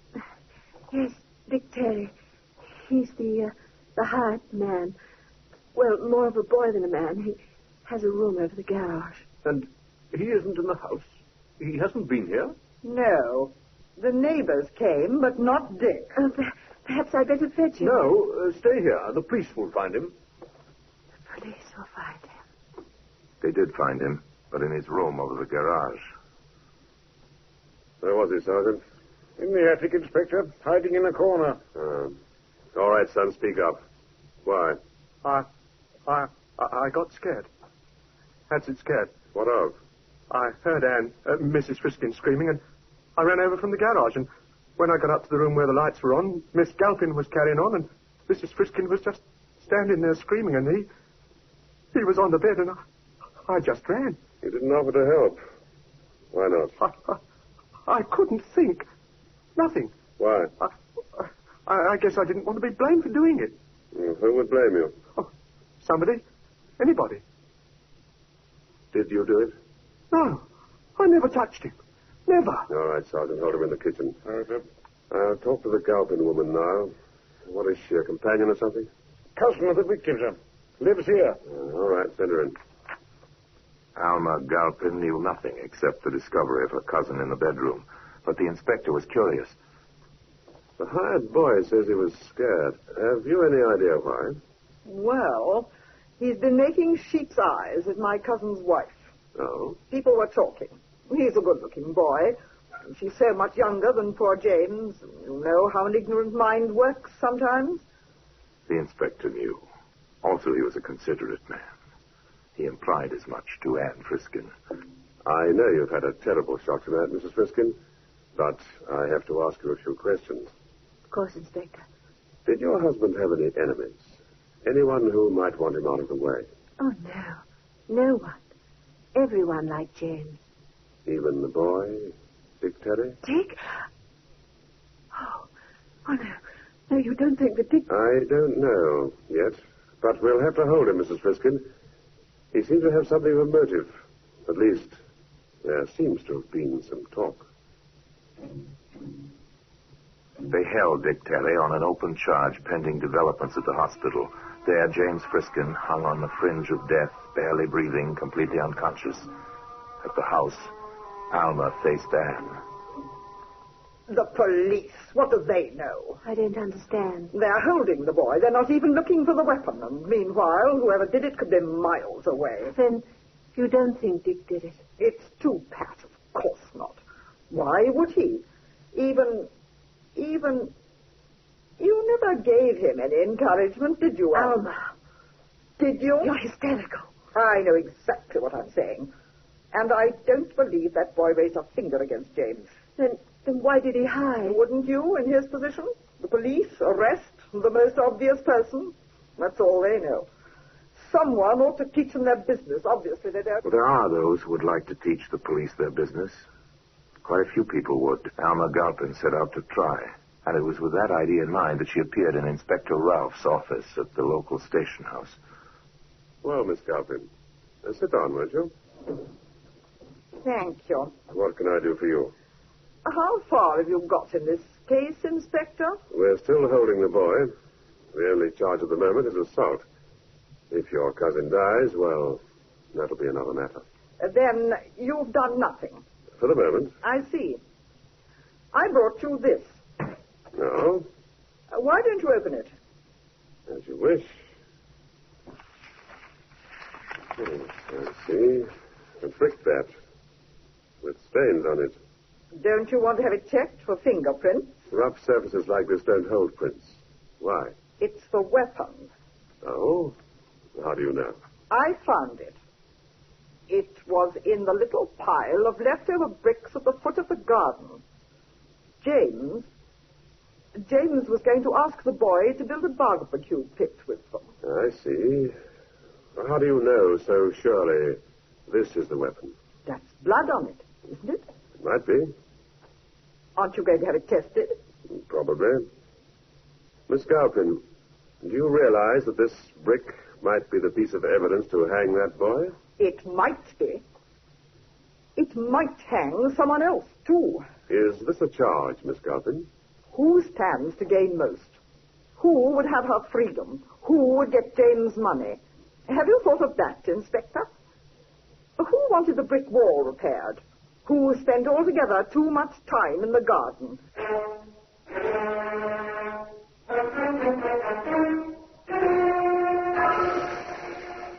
In the office boxes on the floor above Dick Terry's cell. Inspector Rolfe and Sergeant Hopkins were more interested in facts than in phrases. The pathology reports that Friskin's blood type on that brick. It's the weapon, all right. But who used it? The boy had a crush on the wife? Badly enough to kill for her? No, I doubt it. There aren't any alibis, sir. That's the trouble. He says he went to bed as usual. No one saw him anywhere that night. The Galpin woman says she went to bed. The widow says she read for a while, went upstairs, and found her husband. Could all three of them be in it together, sir? How do you figure that, Sergeant? Well, Mrs. Friskin could have promised Galpin money, and Mrs. Friskin would have had the boy. They might have planned to have the boy actually do it. Come in. I'm sorry, Inspector. Not at all, Mrs. Friskin. Come in. Sit down. I believe you know Sergeant Hopkins. Yes. I have very little to say. It might be easier standing. As you wish, ma'am. I just saw Dick downstairs. Too bad about him. He seemed a nice lad. Yes, sir. Inspector, this is not the easiest thing for a woman. I understand. You have an alibi for the boy? And yourself? Yes. Yes, I do.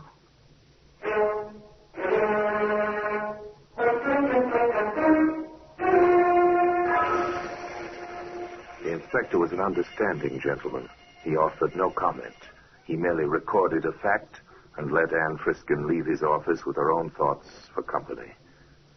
Later that same day, he arrived with Sergeant Hopkins in tow at the Friskin house. Ladies, we've done some further checking and investigation. We thought we'd apprise you of the situation. I see. Thank you for that, at least. We're letting the boy go. He's in the clear. I knew that all along. I told you so. Yes, you did, I remember. The day you brought me the brickbat. Where did you find it? In the pile at the foot of the garden. I see that you know, Mrs. Friskin. There is no pile of bricks at the garden. It happens to be in the rear yard, near the back door, close to the foot of the back stairs. The stairs, which reach the second floor, quite close to the door of your room, Miss Galpin. Now, Sergeant, if you'll stay quite close to Miss Galpin and take down what she has to say. Taken down and may be used as evidence. Yes, the usual warning. Well, Miss Galpin?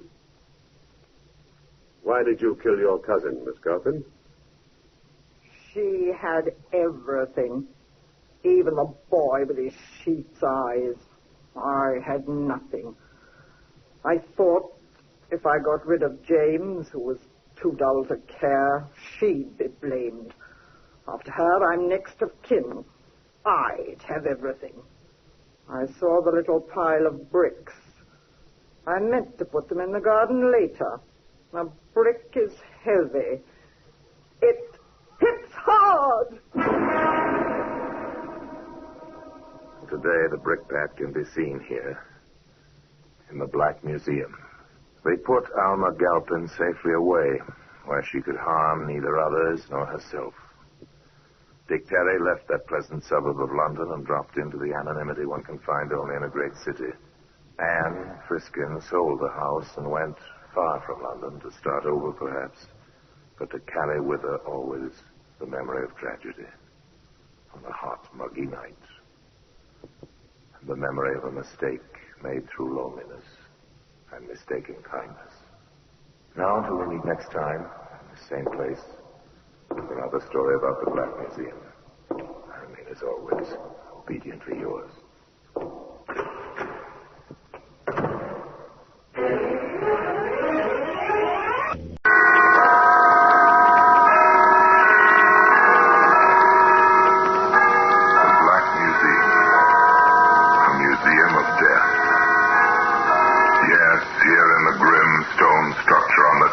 Which houses Scotland Yard is a warehouse of homicide, where everyday objects, a fountain pen, a cufflink, a high-heel shoe, all are touched by murder.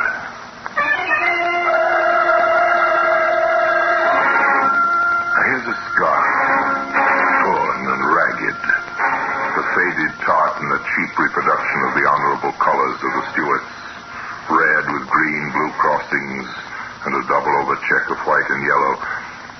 This scarf belonged to Walter Hoffman Pievsky, known to the police and his friends in the underworld as the Pike.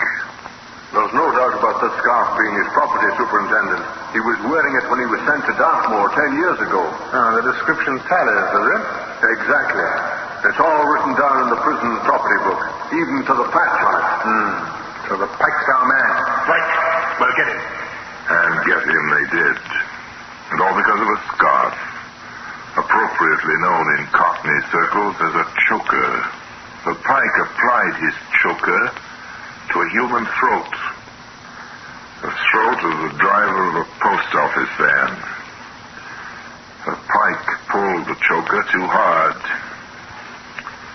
It was instrumental in convicting him of murder. And that's why it's earned its place here in the Black Museum.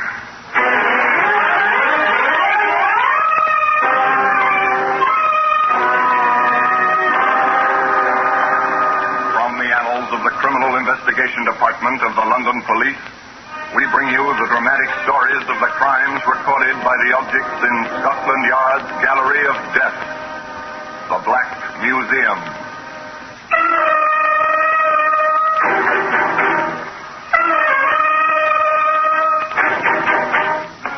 Here we are in the Black Museum.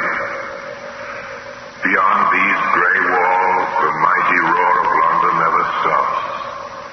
But in here, it's quiet. Come with me under the frieze of death masks. The masks of criminals of bygone days, suspended grimly under the ceiling. Come. To our right and left, rows of murder exhibits, each one carefully labeled. That's cut glass scent spray. It's attractive even now. Might even take its place on Madam's dressing table. So we stop and read the label written under it. It's been used to spray anesthetic over the faces of helpless women. Prelude to murder. No sickly aroma now, as we squeeze the bulb. Except for its grim associations, the fragile exhibit is insignificant, easily broken. Thought it was strong enough to hang the man who used it. There's a brass candlestick. Over there, a taper to go with it. Now, here's what I'm looking for. The faded tartan scarf. As I take it out of the showcase, I ask you to come with me back to the time when this scarf was new, 2 years ago. Walter Pievsky bought it from a stallholder on one of London's famous street markets, Petticoat Lane. Yes, sir. We'll take one of the slippers, sir. Right, sir. Find these whistling railways. What's your claim? Campbell's, Cameron, McDonald, or McLeod. All genuine stores today down for the island. All right. I'm bored already. Done with that stuff. I'll take this one. It's the Stewart. And better than that you cannot do. Not half a nigger. Not 5 bob. Half a crown and cheap at the price. Thank you very much. Only get your first chapter from Mr. John McKay. If your next roll... John continued his honest trade. The Pike went about his own particular business. It was less exhausting than John's, and it was work from a public call box. In professional circles, they called it a hospital.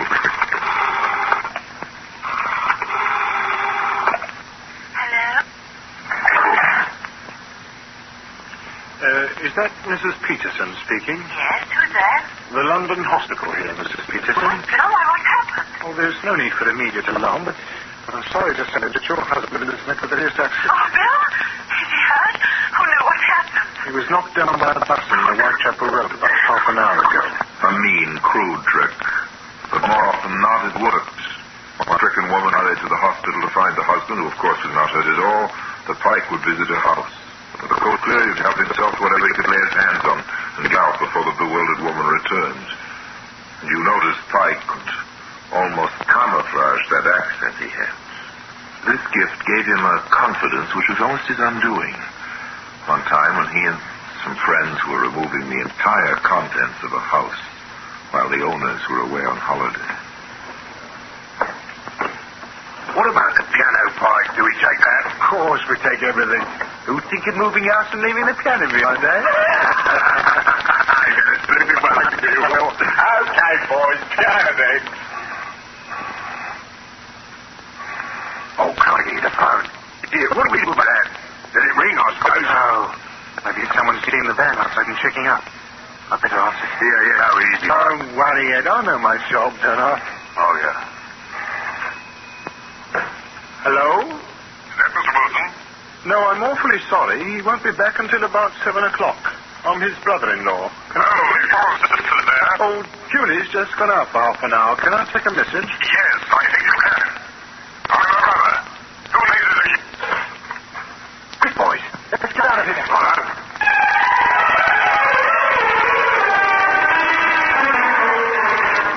So the piano was left behind after all.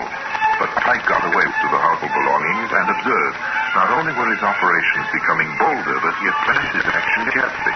He even knew that Mrs. Wilson's first name was Julie, but he didn't know she had a brother. That must have shaken him, because from then on he changed his tactics. But Pike entered the motor racket, a racket which was to take him in turn from Dartmoor prison to the scaffold. But in his early days as a motor thief, there was still a trace of strange humor about his work. The padlocked car was a case in point.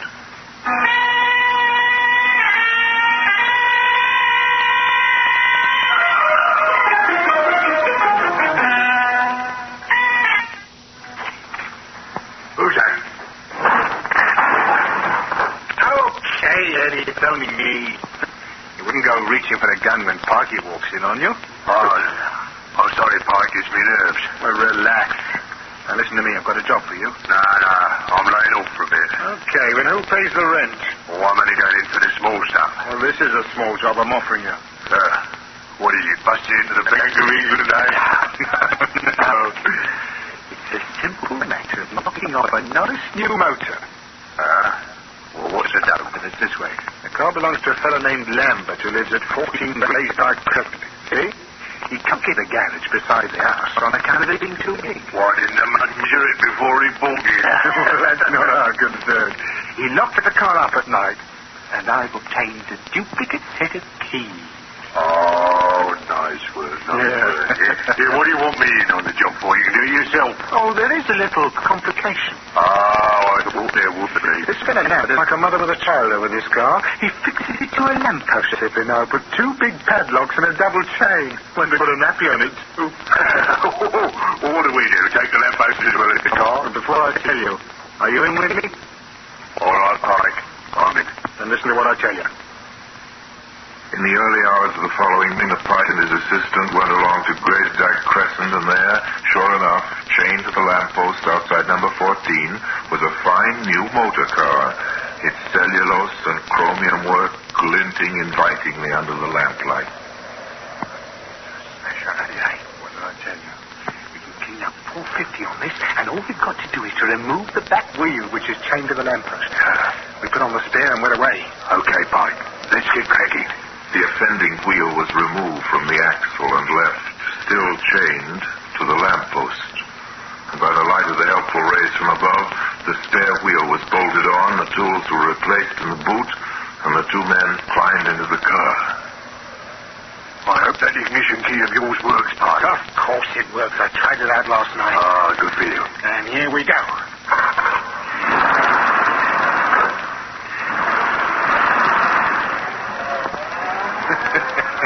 I told you it was going to be easy, didn't I, Ed? It's money for old Ralph. You're as good as you are, Pikey.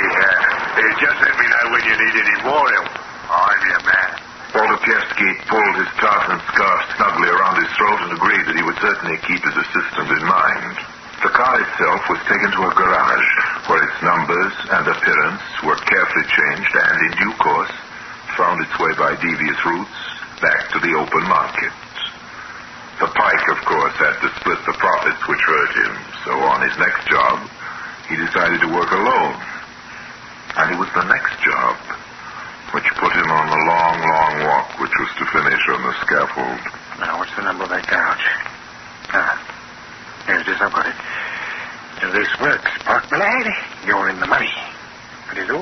now could I concern on the phone? A copy Miss Farley's voice, rest his soul. Here we go.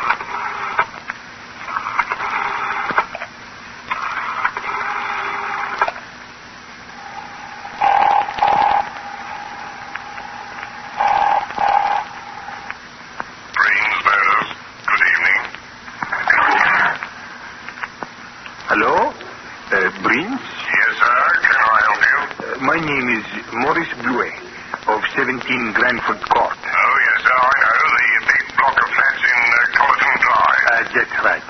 I am staying here with a friend, Major General Lewis. Oh, yes, sir. He tells me that you have a new Rolls coupe in your showroom. Yes, sir. Indeed we have. Yes, well, I'm anxious to take such a car back to the continent with me, but time is pressing. Are you at 17 Granford Court now, sir? Yes, if someone could bring round the car, I should like to see it. Right, I'll be with you in a quarter of an hour, sir. Are you sure that is not too much trouble? Oh, no trouble at all, sir. Thank you very much for ringing. Thank you. I should be waiting for you. 15 minutes later, the car drove up to the block of flats. The driver salesman got out and went inside. Entering the lift, he went up to the third floor and knocked at the door of number 17. Needless to say, the occupier had never heard of either Maurice Bluet or Major General Lewis. But while the questions and explanations sorted themselves out, Walter Pievsky was already driving the luxury car toward the garage where practiced hands were waiting to completely change its identity. First, what the Pike did not know was that he had provided the police with a vital clue that was to lead him first to prison and then, by reason of the tartan scarf, to the gallows. But the scarf was yet to earn its place, of course, among these strange exhibits here in the Black Museum.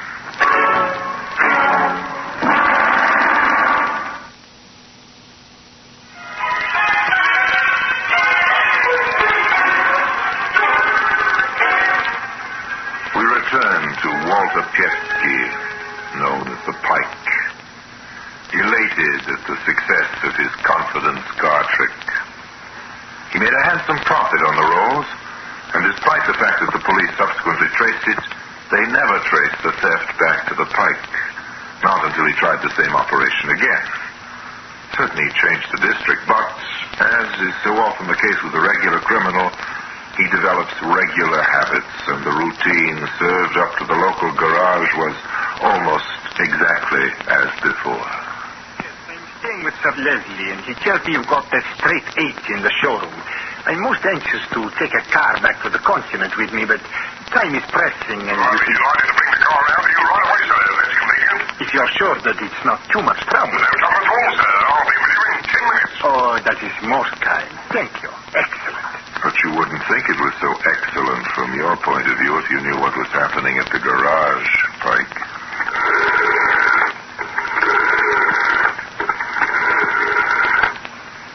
Hello? Give me the police. Is that Scotland Yard? Yes, information room. Listen, my name is Slater. I run a garage, Carlsbrook Street, North 1. Yes, sir. A few weeks ago, the local police warned me about a car thief who worked a telephone trick, asking salesmen to take cars round to fake addresses for inspection. He's rung you, has he, Mr. Slater? Yes. It might be him, or it might be genuine. But he asked me to take a car round to 21 Golston Court, Kennemar Street. On the advice of Scotland Yard, Mr. Slater took the car to Golston Court. To make it easier for the thief, he left the doors unlocked and went into the building. When he was safely inside, the Pike left his telephone box and walked smartly over to the waiting motor. There were just 2 things he didn't know. First, an ignition wire had been snipped. And second, he was being watched. She'll never start until that broken wire is mended, Pike. You're wasting your time. You're going to waste a lot more time, too. 7 years, to be exact. Hello, sir. You're having a bit of starting trouble. Oh, hello, officer. Yes, I don't know what's happened here. I'm used to that sort of thing. So's the other constable here. Oh, there's 2 of you. There's a lot more at the end of the road. Suppose you hop out of that and let us see whether we can't get the car going for you. No, I can manage. All the same, you might let us have a go for you. Okay. That's the idea. Now, use the owner of this car. Hold him, George. He's got a knuckle, sir. Let me go, you big swamp. No, you don't. Oh, got it. Put the brakes on him, quick. You all right, 71? How is he? Looks as if his jaw's broken, Inspector. Right. Take this man to the station. What's his name? I ain't talking. Very well. I'm charging you with grievous bodily harm and resisting arrest for the attempted theft of this vehicle. There may be further charges. There were further charges, including the theft of the big rolls. Walter Piefsky, alias the Pike, had played the same game once too often, and a search of his flat in the East End produced more evidence of his varied career in crime. The police had been waiting for him to make his first mistake. This time he'd done it. At the Old Bailey, he pleaded guilty to over 100 crimes, and there were hundreds more with which he was never charged. He was sent to prison for 7 years, and immediately on his reception, his personal belongings were added in the property book. And he was wearing the tartan scarf, which later was to hang him. Juliet, grey, 7.5, collar, 16, brown, one scarf, red background, green and blue stripes, white and yellow overcheck. The Cairn Steward. How do you know that, Piefsky? The fellow I bought it from in Petticoat Lane, Tom. I'll take his word for it. Oh, there's a small tear 5 inches from one corner. Been roughly patched. Better put that down. Don't worry, boys. I won't accuse you of doing it. Don't you worry. I'll be retired by then. 1 pair leather gloves, size 8. 1 pair black socks, 10. Brown shoes. The tartan scarf had been duly entered, and little did the retiring prison officer dream that his hastily scribbled details were to be subsequently brought up as key evidence in a murder trial. But Piefsky signed the list of his personal property, and for the next 7 years he was a guest of His Majesty's government in the most famous prison in England, Dartmoor. But in 1946, justice had run its course.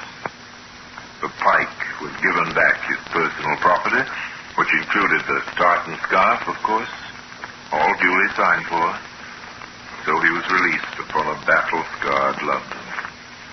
Time passed, and he added to his lawful wages by meager pickings from the black market. And more time passed, until one day the inspiration came to him like a bolt from the blue. He mulled it over in his mind. He carried out the research, and not until the plans were cut and dried did he put Ed Javison in the picture. This is going to be the cleaner, baby. Yeah, what is it, Pike? We're going to stick up a post office van, see? A post office van? I've been standing in for a chap selling papers right outside a big post office in the West End. Every night I've watched the mailbags coming out and going into the vans around 6 o'clock. Well, the other night I hired a car and followed one. It cut through Braston Mews to Park Lane. Did you say you hired a car? Yes, what about it? Never mind. Go on. Well, I had it out 3 nights and I found the vans don't change their route. It's the Mews every time. Cuts off a bit of traffic, you see? Yeah. Go on. Now, the Mews are very dark. Badly bombed and no residents that I could see. Yeah, I'll get it, yeah. All we have to do is get a fast car and wait there until the last van comes through. Yeah, how many are there? Only 2. We draw our car out on the path of the second one, as if we were going to back into the garage, see? Yeah. The van stops. Yeah. We fix the 2 men in it, fill up our car from the back, and bring the stuff back here to salt. The salt? Oh, I like that. Yes. Yeah, we can bring it through the back way. When do we do it? Well, I think our most profitable haul will be tonight, Friday. Well, what about a car? Oh, you can leave that to me. And Walter Piefsky ran through the ford. He wanted a fast car in a hurry. He applied the methods he knew. He worked the telephone trick on a young and trusting motor salesman who duly delivered a shining, high-powered limousine to a block of flats. As he disappeared into the entrance full of expectation, the Pike drove off rapidly to Braston Mews, where his partner was waiting for him. The timing was perfect. As the car stopped, the first post office van was already approaching. Here, keep your head down there. Here it comes.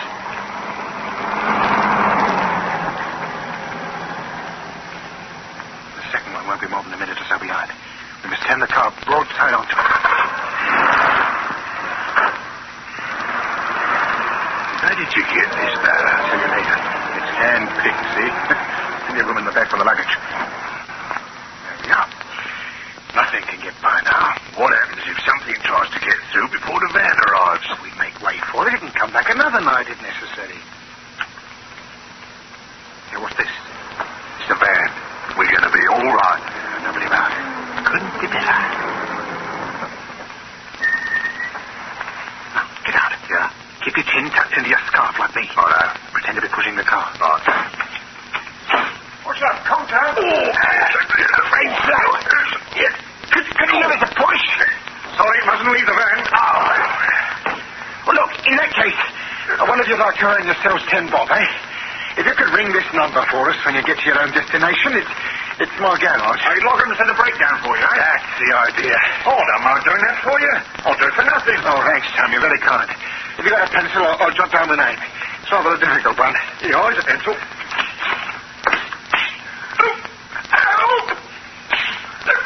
Dirty thieves! Oh, That's got the boat of them. We'll start getting the bag now, quick. No, you don't. I'll set you up to sniveling idiot. I'm choking. This scarf's choking me. Here, quick in the bag, Jade. Oh, here we come. What going? You're swinging for it. Start getting the stuff in the car. Okay.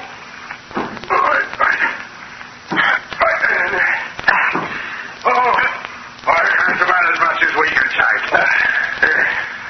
Oh, what's happened to the guy? Oh, don't worry about it and get moving. Here, look at his tongue.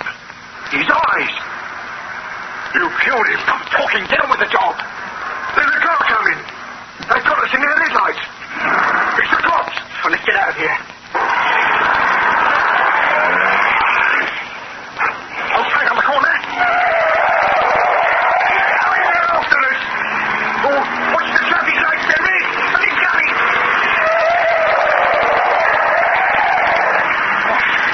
Oh, I thought we had it. Oh, the police car's held up by the other car. But get away. I'm going to make it. What's the man? Slow up! We can't get round!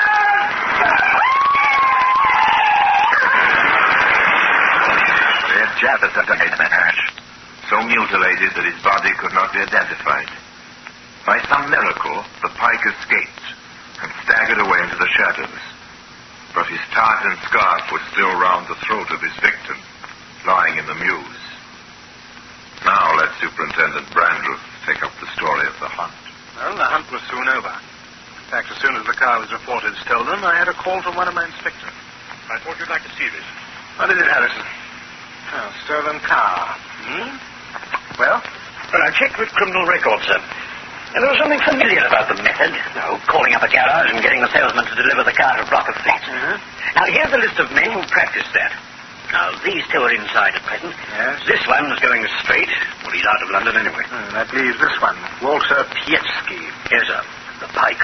No way to find him? He's sharing a place with a man named Jefferson in the East End. Right. Bring him in. Yes, sir.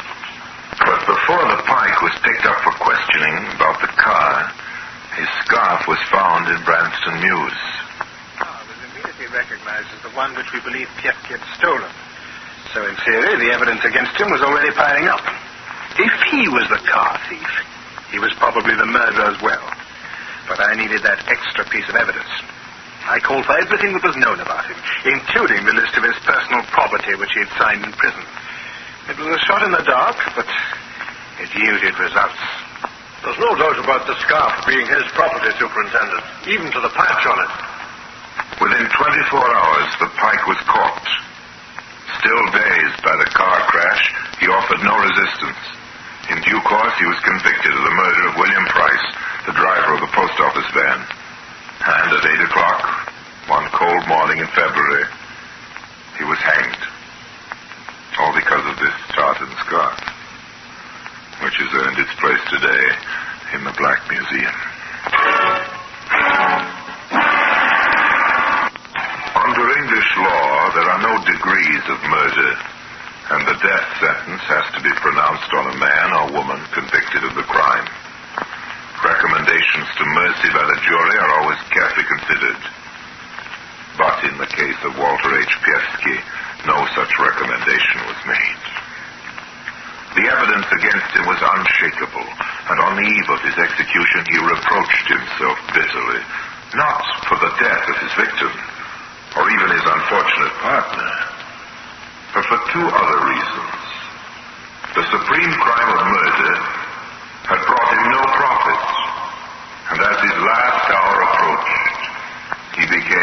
increasingly angry at his own forgetfulness. Oh, yes, they usually overlook something. And that's why the faded piece of tartan has earned its place here among the other exhibits in the Black Museum. Now, until we meet again in the same place for another story about the Black Museum, I remain, as always, obediently yours. This is Orson Welles, speaking from London.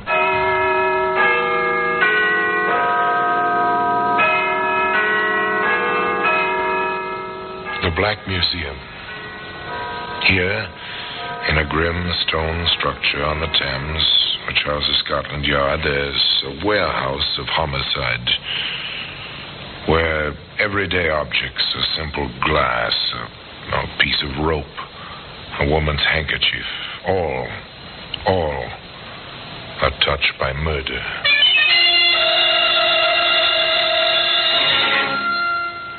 You take this iron bar. It's a familiar object. The handle of a jack. If you own a car, you have a jack handle. Maybe you've used it, but never, I trust, like this. Gracie, quick, give me the jack handle. Here, let me go. What do you want? No, don't hit me.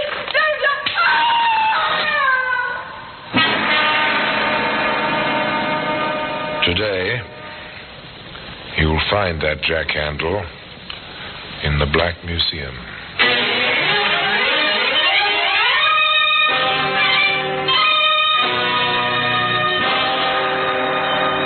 From the annals of the Criminal Investigation Department of the London Police, we bring you the dramatic stories of the crimes recorded by the objects in Scotland Yard's Gallery of Death, the Black Museum.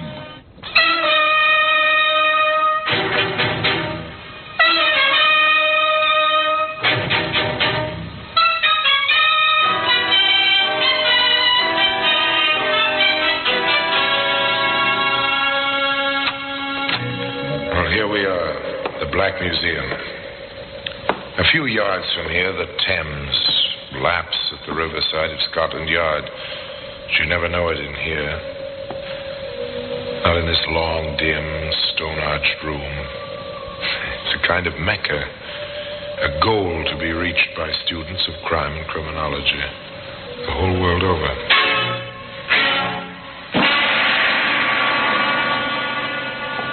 Yes, here in this room lies death and the mementos and souvenirs of death on these shelves, in these cabinets, under this well-dusted glass. The weapons, the key clues of every homicide in which Scotland Yard has taken part for almost 100 years. Now here, in this case, the small white box. It's from Edinburgh. This death was in this box. Death by poison. The death of a too importunate lover. Now, this tiny pistol, it's oiled. It's in working order. A Derringer, it's called. The killer wore it up his sleeve. And one morning at 8 o'clock, in the British tradition, the trap was sprung. The killer walked on thin air. The executioner received the customary £10. Now, here's something more familiar. A jack handle. It's intriguing.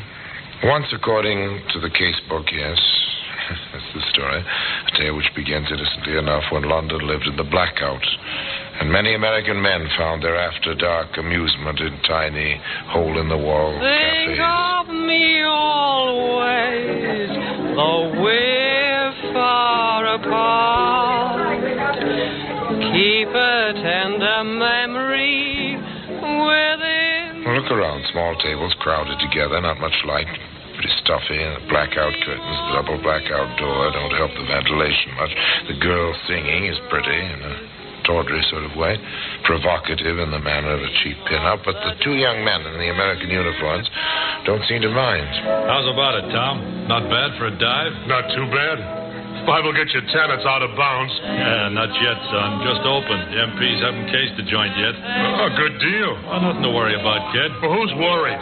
What can they do? 6 months in the stockade, maybe? That's okay with me. A Apparently, at least one of these gentlemen is over the hill. Now, their interest has shifted, and quite naturally, of course. You think she has to sing for a living? It can't be much of a living. She's not too bad. Maybe she dates. You wouldn't know what to do about it if she does. Says who? Says me. What were you stateside, anyway? A parson's son or a school teacher? I worked in a bank. So what? I got along. I did all right. Hiding in the army? Hiding in the... Oh, maybe. Could be. I get it. Still water runs deep and all that stuff. Oh, look, Teddy. What you don't know won't hurt you, see? Does that apply to Gracie? Gracie? You mean the babe? Well, who else? Grace Harwell, the London thrush, who don't sing half as good as she looks. You know her? Well, I met her a couple of times. You want to knock down? Well, why not? Now? Well, sure. Gracie, let's see your speed, son. You got a ringside seat. Well, pity. The Yank who thought he'd take Soho single-handed. Sit down, Gracie. What'll you have? My regular. Who's your friend? Oh, meet Private Tom Bennett, Gracie Harwell. Hi. Hello, soldier. Let me get your drink, Gracie. Faster that way. Hey, what about your ringside seat? I'll be back in time. That fast you can't work. Grace? Yes? How would you like to help me win a bet? Well, this is a new approach. Good. Now, look, all I need to win is a date with you, see, for tomorrow night. Well, how about it? After the show? You want furlough? Maybe. Maybe not. I'll be in town tomorrow night. Got a car with petrol? No, but I will have. You say that like you meant it. I will have a car and gas. When and where? Well, I'm not saying for sure, but be outside at 1 o'clock in the morning. You may win your bet.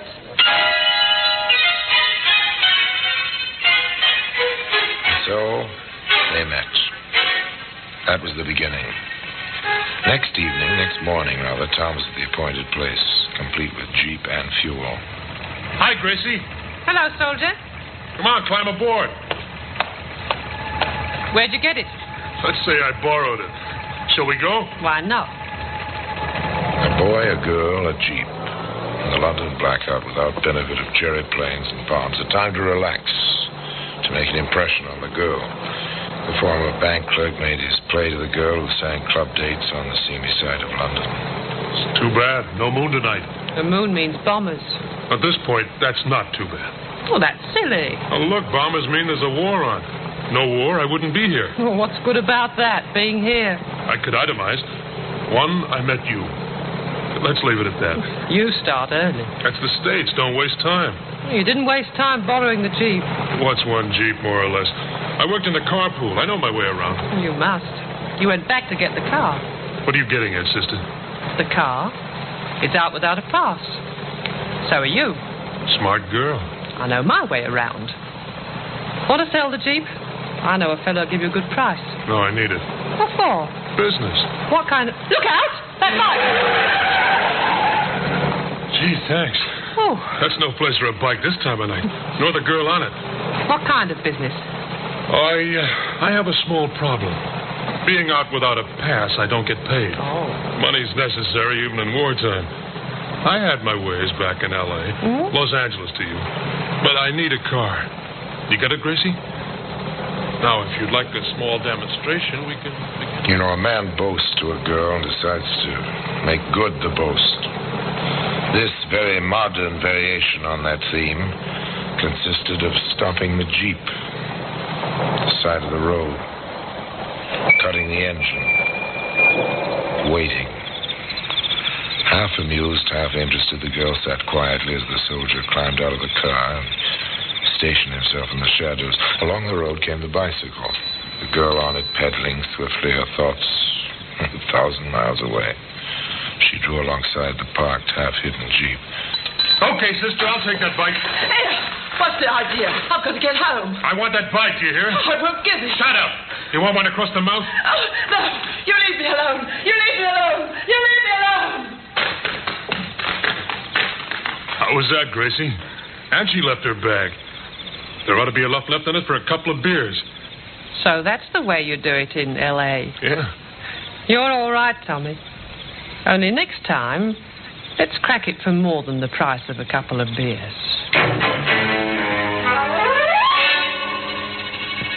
Next time was the next evening, but early, before the bars closed. Gracie, the pin-up, said, I won't go to work tomorrow night, and I know a spot off by itself. With a jeep, we can get away fast, like you did it in L.A. And they drove up to the spot, a small pub on a side road, and Gracie said, Let's get to it, Tommy. They've got customers. That means money in the till. But Tommy hesitated, and he said, Too many. Scared? Oh, why take chances? There might even be a cop in there. Maybe later. You promised. You said I'd be the lookout while you went in and collected. Maybe later, not now. Well, let's do something, Tom. We'll find something. You want a thrill, we'll find something. They drove away. A well-lighted, well-populated pub was not to Tom's liking. He preferred the dark roads, the byways, the lone victims. But Gracie wanted her thrill. Tom found it for her. Hop in, miss. Oh, this is really awfully nice of you. But, Tom... You wanted a thrill, baby. Well, you'll get it. Where are you headed, miss? Well, out to Kingston, if it's on your way. Yeah, it's on our way. You all set? Let's go. Two girls and a boy racing along the unlighted road toward Kingston. Not much conversation. There never is, with a hitchhiker in the car. Tom drove, Gracie waited. River flowed close to the highway, black glass, silent in the starlight. What's wrong? I think I have a flat. Oh, I didn't hear... I said I think I have a flat. Oh, yes, it does feel off a bit. The Jeep, I mean. Felt like the left rear. Can I help? If you'd get out, miss. You can leave your suitcase. The tools are under your seat. Oh, of course. What can I do? I'll need the jack. The handle is on the floor, Gracie. Yeah, I've got it. You, miss. I want your handbag. What? Oh, no. No, you keep away. Give me that bag. Oh, help, somebody. Help. Oh, now get away from me. Get away. Let go of my dress. Go on, Tubby. Grab her. Drop her up. No, I won't. Gracie, quick, give me the jack handle. Here. Let me go. What do you want? No, don't hit me. No. Fight back, will you? Hit her again, Tommy. Hit her. What for? She's done. We got her stuff. I think she's breathing. So what? Give me a hand. What do we do with her? Into the river. What do you suppose I picked this place for? Get her feet. Stop them. Now, into the drink she goes.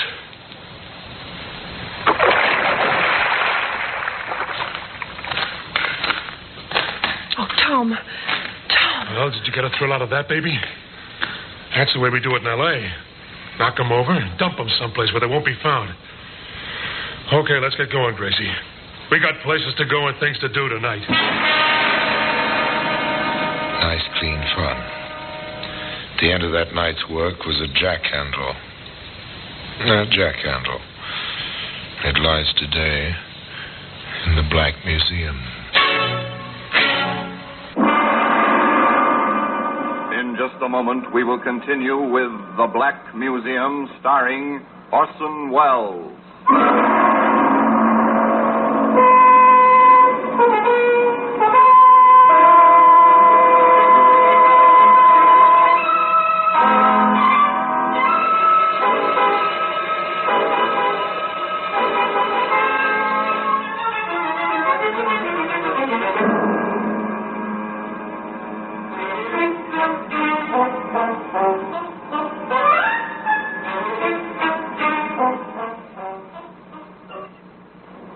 And now we continue with The Black Museum, starring Orson Welles.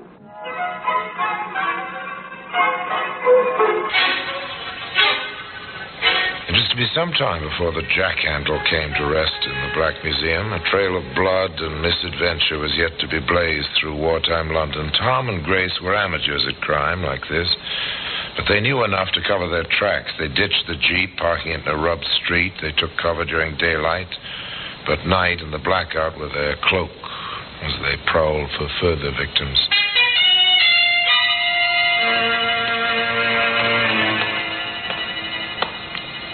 I'm sick of walking. Does my lady want her limousine? I want a ride. Do you hear, Tommy boy? I hear. Come on, we'll duck into this vestibule. Something will be along. Give me a kiss. Oh, you never have enough. Haven't kissed a babe in a doorway since L.A. Good. What's that in your pocket? This? You like it? Shell in the chamber, full clip. Where'd you get it? Army stores, Natch. Pretty? Throw it away. Are you kidding? Do you know what they give you for carrying a pistol in this country? Well, what's the difference? We killed that dame, didn't we? They take us, it's the chair anyway. Well, over here, it's the rope. At 8 o'clock in the morning. I'm cold, Tommy. I'm cold. You cold? Maybe you're the warmest thing in London. What's that, a car? Must be. Come on. Throw the pistol away. You want to ride, don't you? Hey, driver, give us a lift. He's stopping for us. Obliging fellow, isn't he? Where to, Yank? Your way, towards Shepherd's Bush. My girl's got kind of tired of walking. This is awfully nice of you. I'm a taxi, you know. Private car with hack license. I'll have to charge you for the ride. Well, we don't mind, do we, honey? We got plenty of money. Hop in. In the back. Private car with hack license. Driver James Carter. Direction east. Through the blackouts. The blue, shaded headlights barely glowing in the gloom. After a little distance. Driver, we changed our minds. How much would it cost me to go a little way further? Out as far as Shepherd's Bush. Driver Carter obliged. It was his job. Pick up passengers, deliver them through the blackout wherever they wanted to go for a price. A living of sorts. Driver Carter thought of it as a living. It's plenty deserted out here. The Jerrys did a thorough job out this way. It's near the docks, isn't it? I suppose so. It's a good place. Perfect. You think he's got any money? All right, driver, stop here. Yes, sir. Nothing here but the rubble. You heard me. Stop. You know what this is? Service pistol. You hold it, Gracie. Got it. And don't move, driver. She's got an itchy finger. You can have my wallet. Keep him covered, Gracie, while I open the front door. Give me back the gun. Hurry, Tom. All right, you, driver, get out. On this side. You can have a car, too. Just leave me alone. Gracie, did you ever see the hole a 45 makes in a man? No, Tommy. Never. No, God! Big enough to put your fist through in the back where it came out. Let's toss him in the rubble. That'll do it. Now we can ride anywhere you want to go.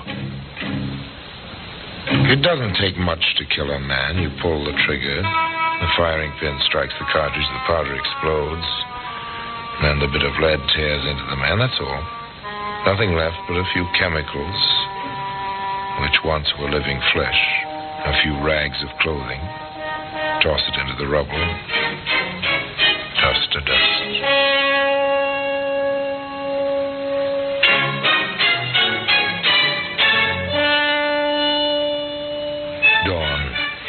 Dawn comes to the warring city.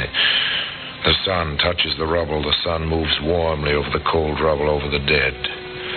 The night watchers start home. The fire wardens, weary but relieved after a quiet night, take a shortcut toward their breakfasts and a few hours' sleep. Margie. Hey, what's that? Body, seems like. This area was cleared out months ago. He's fresh, that one. Let's have a look, shall we? They had their look. It wasn't pleasant. Shot through the chest. Stay here. I'll find a call box. The fire warden placed his call. He rang straight through to Scotland Yard. A short while later, a man picked up the telephone on his desk. Inside the Greystone building on the Thames. Inspector Mason here. Sergeant Davis, sir. Go ahead, Sergeant. The body found in the East End, sir, shot to death. Large caliber from the size of the wound. Probably a service pistol. Identified as yet? The identity papers are still on him, sir. James Carter, taxi driver, private car registration, tag number RD7445. The car? No sign of it, sir. Tire marks in the road. It's a thoroughly bombed area, sir. Very little traffic. Another one. Very well. Send out the usual teletype. Description of the car. You know, check for relations, friends of the deceased. Well, that's all we can do for now. Routine. The teletype to all police stations. The constables memorize the details while they go on patrol. London is a big, sprawling city. The blackout isn't any help. That's all for now.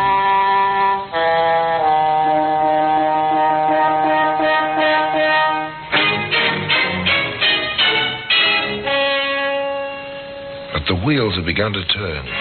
Routine, inexorable, never-ending. And so, another telephone call. Constable Gray, Inspector. Yes? Ladbroke Station.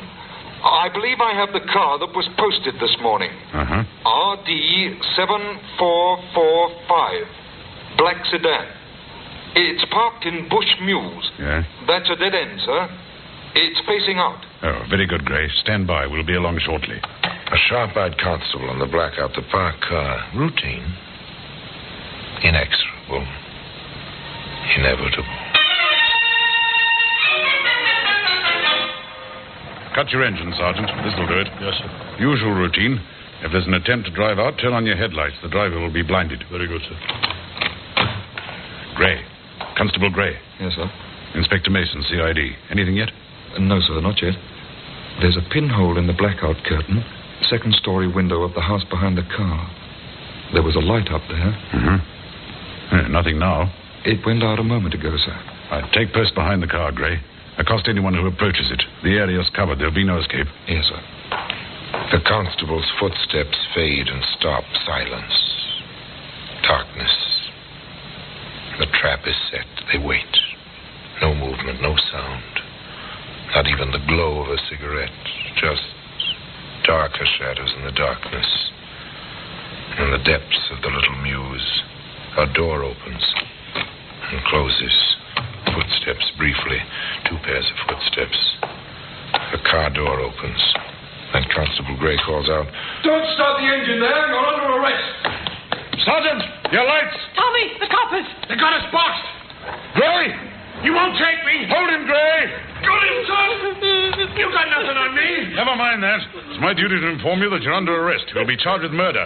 And I warn you that anything you say will be taken down in writing and may be used in evidence. You can't prove anything. Run the rule on him, Constable. Yes, sir. This, sir, service pistol. Oh, good enough. Take them along. All right, you two. Don't touch me. I'll go along. He made me go with him. He threatened me with a pistol. He made me go along.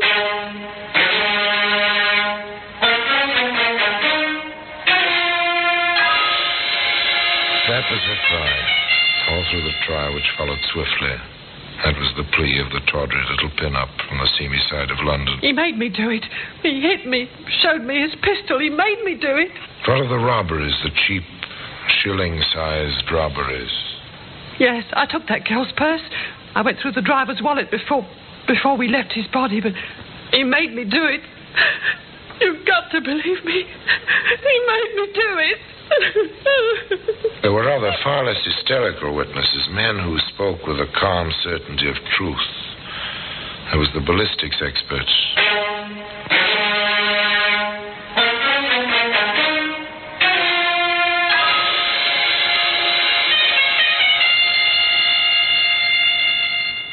There is absolutely no doubt. The bullet which killed James Carter, the driver of that hired car, was found in the flooring of the car. We have compared it with test bullets fired from the pistol found on the accused. The rifling marks are identical. The death bullet was fired from that pistol.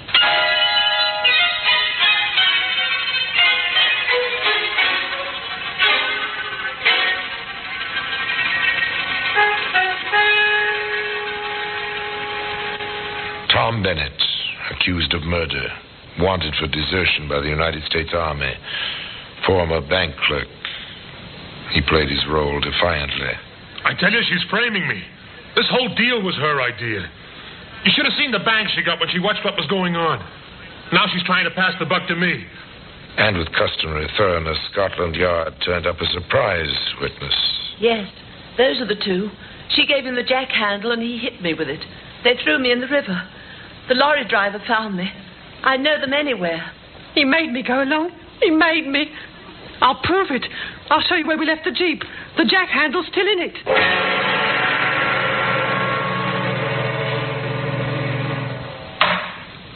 Gentlemen of the jury, have you reached a verdict? We have, my lord. Let the prisoners face the jury.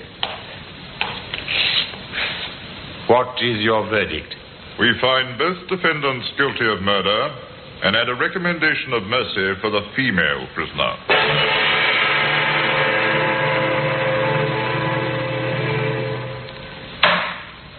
Oh, yes, juries behave somewhat strangely at times. This one was impressed with a plea of compulsion, but not quite enough, it seems, to acquit Grace Harwell. Thus, it came about in due course that the judge pronounced the sentence.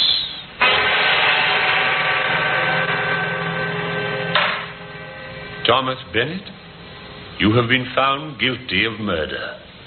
The sentence of the court is that you be hanged by the neck until you are dead. And then may the Lord have mercy on your soul.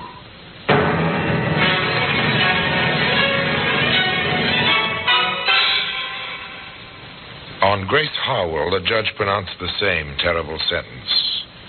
But the jury's recommendation for mercy led the Home Secretary to commute this to penal servitude for life.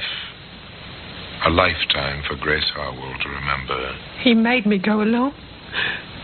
He made me go along. No jack handle. It lies today in the Black Museum. So much for the story of Grace and Tom. Tom's life ended on the scaffold. The life of Grace Harwell continues in the drab monotony of Holloway Prison. The service pistol, of course, and the jack handle remain in their places, their special places of honor, on a shelf in that curious room which is known in Scotland Yard as the Black Museum. And now, until next time, till we meet again in the same place, and I tell you another story of the Black Museum, I remain, as always, obediently yours.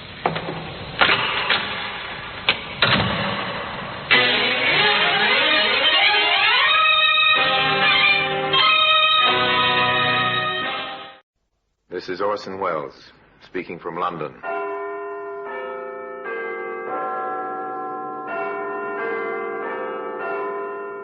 From the Black Museum, a museum of death. Yes, here in the grim stone structure on the Thames, which houses Scotland Yard, is a warehouse of homicide. A warehouse where everyday objects, a paperweight, a broken wine bottle, a shaded lamp, all are touched by murder.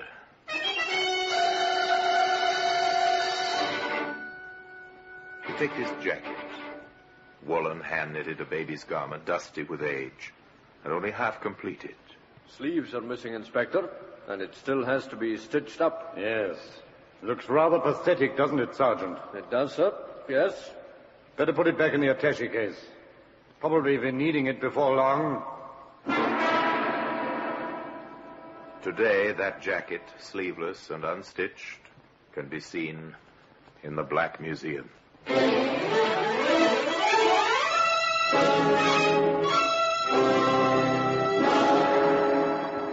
From the annals of the Criminal Investigation Department of the London Police, we bring you the dramatic stories of the crimes recorded by the objects in Scotland Yard's Gallery of Death, the Black Museum.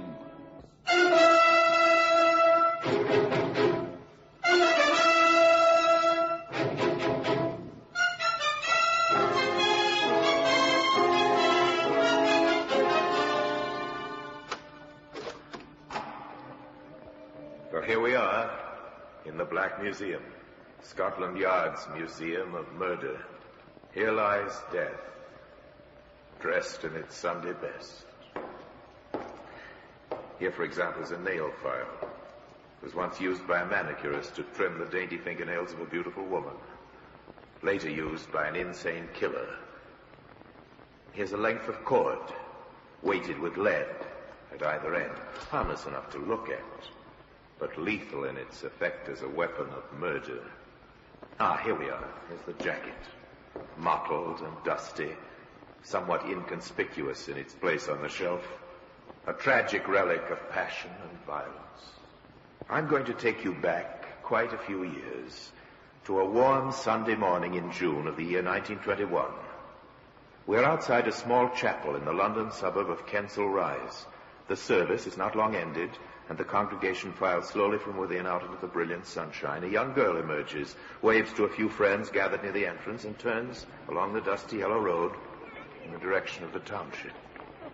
She's gone but half a block when she hears an unfamiliar voice calling after her. Miss! Miss! She turns and finds herself face to face with a man she has never seen before.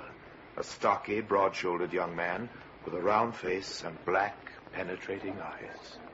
I beg your pardon, miss, but I think you dropped this. Oh, my hymn book. It is yours, then? Oh, yes. I wasn't quite sure.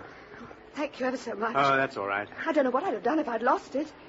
Mother'd never forgiven me. She gave it to me for my 12th birthday. I've had it ever since. In that case, it's a good thing I happen to be looking your way. It certainly is, yes. Well, I must be off. Thank you again. You're going towards the village? Yes. I live on the other side of the rise. I'm going that way myself. Perhaps you wouldn't mind my walking with you. Not at all. It's funny, I thought I knew most of the folks about these parts, but I don't ever remember seeing you before. Oh, that's not surprising. I'm a newcomer to Kensal Rise. I've only been here a few days. That explains it. Yes, I've been transferred to the bank here. Oh. Do you expect to be staying long? No longer than I can help. I'm trying to save enough money to buy a chicken farm. A chicken farm? Oh, it probably strikes you as being a queer ambition for a fellow to have, but I've always wanted one ever since I was a youngster. I've even got a small piece of land picked out. Half an acre at Crowborough in Sussex. Crowborough? I've a friend who lives there. On the land? Yes, it's a wonderful spot. I stayed there for a week once. I loved every minute of it. Oh, then you probably know more about the place than I do. I've only just passed through it. That's when I saw the land for sale. How long ago was that? Oh, about 6 or 7 months. What if it's been sold in the meantime? No, that's hardly likely. You see, I spoke to the agent. He told me it had already been up for sale 2 years and looked like staying that way for the next 10. Oh, I see. I only hope he knew what he was talking about. The two walked on in silence for several moments. Then suddenly the young man laughed. I say, I've been walking along telling you my inmost secrets, and I haven't even introduced myself. I was just about to say the same thing. Well, the name's Moon. Trevor Moon. And mine's Evelyn Rose. But everyone calls me Evie. And that's how it all began. A romance destined to flower with all the beauty of young love, only to wither and die a tragic death. But let us not anticipate. Let us follow the course of that romance, or rather, let us pick out the more pertinent of its developments.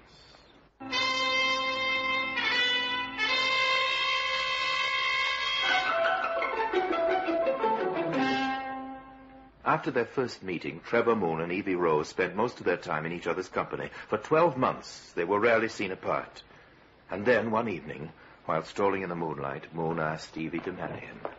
I haven't much to offer you, darling, and, well, apart from what I've put aside from the farm, I've no money, but if there is such a thing as love, I've really fallen victim to it. Oh, Trevor. Darling. You're sure it's what you want? My dearest Evie, if it wasn't, I wouldn't have asked you. No, I don't suppose you would. It's just that... Just that what? Well, I wasn't expecting it. You took me unawares. Well, to be quite truthful, darling, I took myself unawares, too. Well, you haven't given me your answer yet. Now, to be or not to be, that is the question. Oh, silly. Of course I'll marry you. Just as soon as you want me to. But Moon was in no hurry. On the contrary, he was the type who could not be hustled. And a further 12 months passed, during which time he remained as devoted as ever, but appeared singularly reluctant to take the proverbial plunge. Evie, on the other hand, became more impatient as the days went by, and when informed by her suitor that he had at last saved enough money to leave the bank and purchase his precious chicken farm in Sussex, her emotions gave vent to words. Oh, Trevor, but I'm so tired of all this waiting.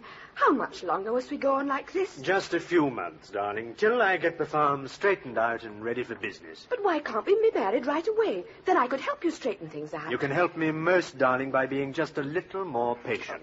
The moment I get things in order down at Crowborough, I'll send for you. That's a promise. So Evie had to consent to go on waiting. 2 weeks later, matters having been settled, Moon bid his sweetheart a fond farewell and left for Sussex.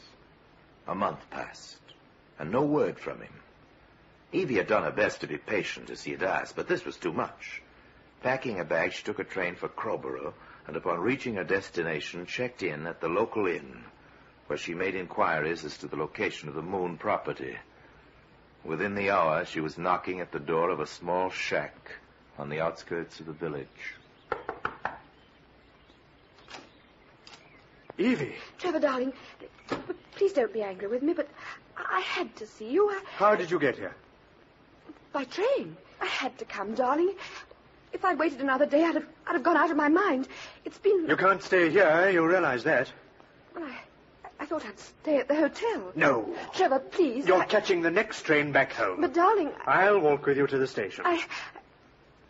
No, Trevor. No, I'm not going. You're not going? I'm staying in Crowborough till we're married. I see. And if I happen to decide against going through with it... I'm afraid you haven't any alternative, Trevor. Why? You see, I'm going to have a child. Your child. Well, you'd better stay.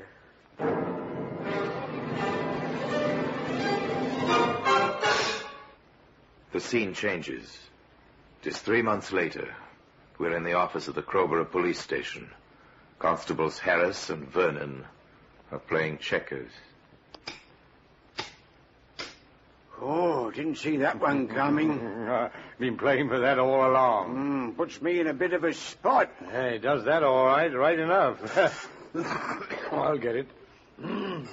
No fancy moves while my back's turned, neither. As if I were. Well, it wouldn't be the first time. Crowborough Police Station. Constable Harris speaking. What's that? Yes. Yes. Hold it a tick while I get my notebook and take down a few particulars. Now, what name was it again? Rose. Mrs. Lena Rose. Yes. And the missing girl? Daughter. Evelyn, known as Evie. Address? 14 Marsden Parade, Kensal Rise. Yes. And how long has your daughter been gone, Mrs. Rose? Since Saturday morning, I see. Yes. Well, let you do with the prison, Mrs. Rose. You'll be hearing from us. Yeah, that's right, yes. Good night, ma'am. Trouble? Oh, nothing it won't keep. Another missing girl, that's all. But Constable Harris was in error. It was not simply a case of another missing girl who disappeared for a few days. It was a case of a missing girl who disappeared for good. Today, evidence of that fact can be seen here in the Black Museum.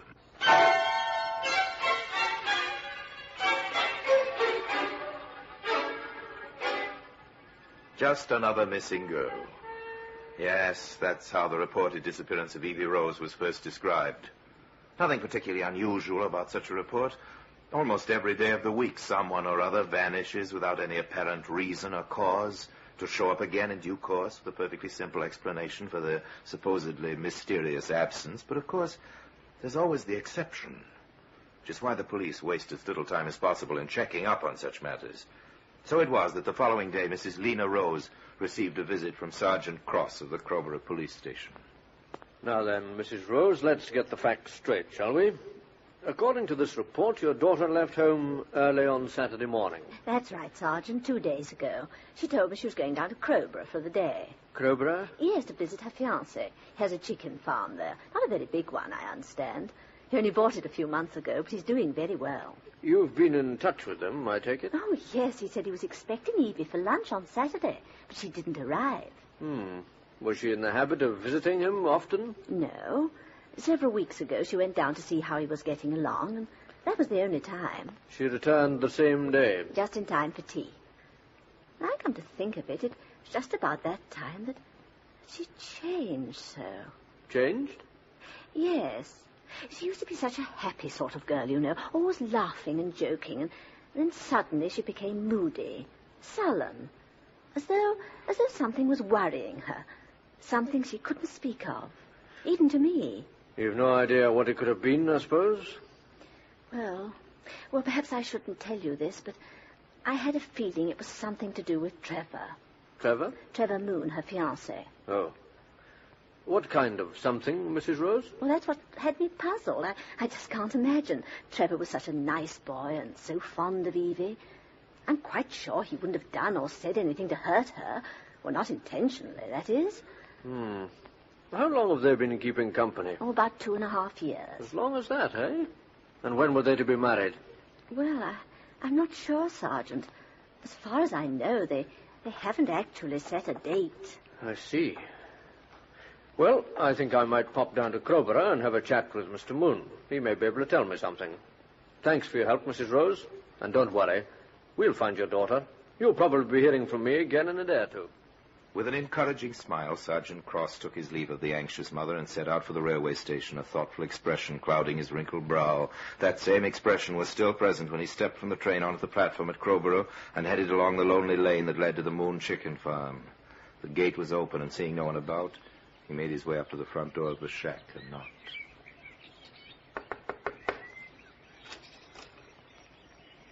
Yes? Mr. Moon? That's right. I'm Sergeant Cross. I wonder if you could spare a few moments of your time. By all means, Sergeant. Come right in. The place is in a bit of a mess, I'm afraid. That's all right. Well, sit down, won't you? Thanks. I suppose you know why I'm here. Well, I've a fair idea. It's about Evie Rose, isn't it? Yes. Still no sign of her? I'm afraid not. Ah. There are just a few questions I'd like to ask you, Mr. Moon. Routine, you understand, nothing more. Of course. I've just come from Kensal Rise. I've been talking to Mrs. Rose, who gave me fuller details. I suppose she's almost out of her mind with worry. Well, under the circumstances, I think she's taken it very well. I understand that you and the missing girl are engaged to be married. That's so. And that she was on her way down here to visit you when she disappeared. Yes, I was at the station to meet her, but she wasn't on the train. What train was that? The 11 o'clock. I waited an hour for the next one, but she wasn't on that either, so I came back home. Were you worried at all? No, not unduly. I just assumed she'd changed her mind about coming. You didn't think it odd that you hadn't heard from her? No, I can't say I did. How long is it since you last saw her? Oh, roughly speaking, about 2 months. That was when she last visited you? Yes. She only came here once. I see. How did she seem then? How did you mean? Well, did she seem depressed or worried about anything? Oh, not that I can recall. No. Why? Oh, no particular reason. Not for 1 second during the interrogation did Sergeant Cross shift his gaze from Moon's face. He had never trusted black eyes, and he wasn't quite sure he liked the look of this young fellow. But despite this, the inscrutable Mr. Moon gave no indication that he knew any more about the missing Evie Rose than he was ready to admit, and certainly did not appear to have anything to hide. To the contrary, in fact. Back at the Crowborough police station later that same day, Cross admitted as much to his superior, Divisional Inspector Broughton. So you think he's told all he knows, eh, Sergeant? Well, sir, let's just say that he gave me that impression. It was those black eyes of his that set me thinking. They've got a shifty look about them. You can hardly hold the colour of a man's eyes against him, Sergeant. Oh, perhaps not, sir, but even so, I think the best thing we can do at this stage is to give the newspapers a photograph of the missing girl and a description of the clothes she was wearing on the day of her disappearance. Just as you say, sir. I'll attend to it right away. Thus it was that a photograph of Evie Rose, together with a description, found its way onto the front page of 3 London newspapers. Well, sir, that should do the trick. Yes, let's hope so, Sergeant. 2 weeks passed, during which time no information regarding the missing girl was forthcoming. Yet a 3rd week went by, and still there was no trace of Evie Rose. Well, Sergeant, looks as if we'd drawn a blank. It does rather, sir. What's to do now, that's the question. Yeah, I think I might pay your friend Mr. Moon a visit. I doubt if you'll get much more from him than I got. Possibly not. No harm in trying. To this day, Inspector Broughton could not say exactly why he so suddenly decided to pay Moon a call. Perhaps it was the prompting of fate, or perhaps he acted simply on a blind impulse. Whatever it was, he wasted no time about it. And that same afternoon, he made his way out to the Moon farm. Found Moon seated on the narrow veranda, thoughtfully puffing at a much-smoked pipe. Hello there. If you're another of those damn fool reporters, you can go to... No. I'm not a reporter. Well, that's a relief anyway.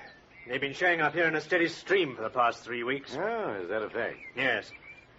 You know, I'm convinced they really believe I murdered that girl, that Evie Rose. Oh? Ah, prying fools that they are. The way they ask questions, you'd think I was on trial. Well, perhaps you are. What?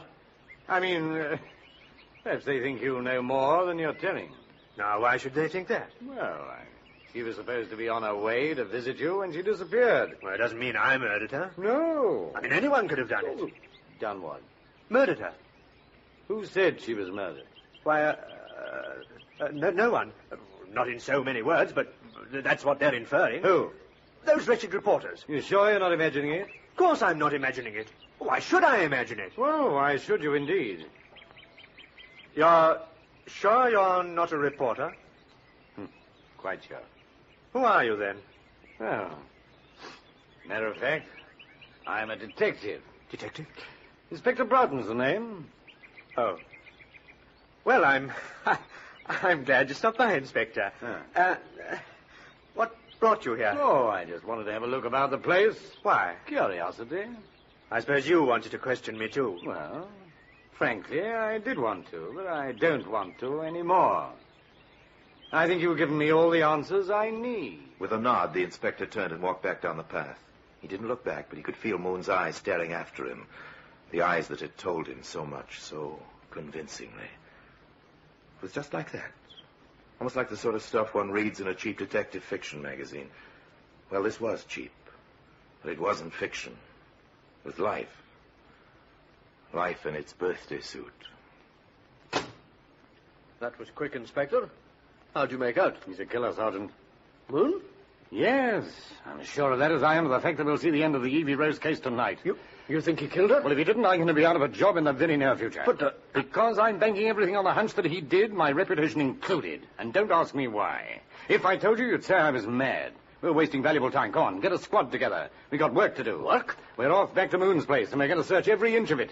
If we don't find anything inside the house, we start in the grounds. And even if we dig all night, Sergeant, we're going to keep on digging till we strike oil.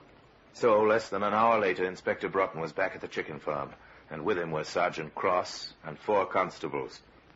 The shack was searched from top to bottom, and, finding nothing on the inside, they started on the outside, with picks and shovels and everything they could lay their hands on. Broughton was risking his career on an intangible impulse, and he knew it. But somehow he didn't think it was much of a risk.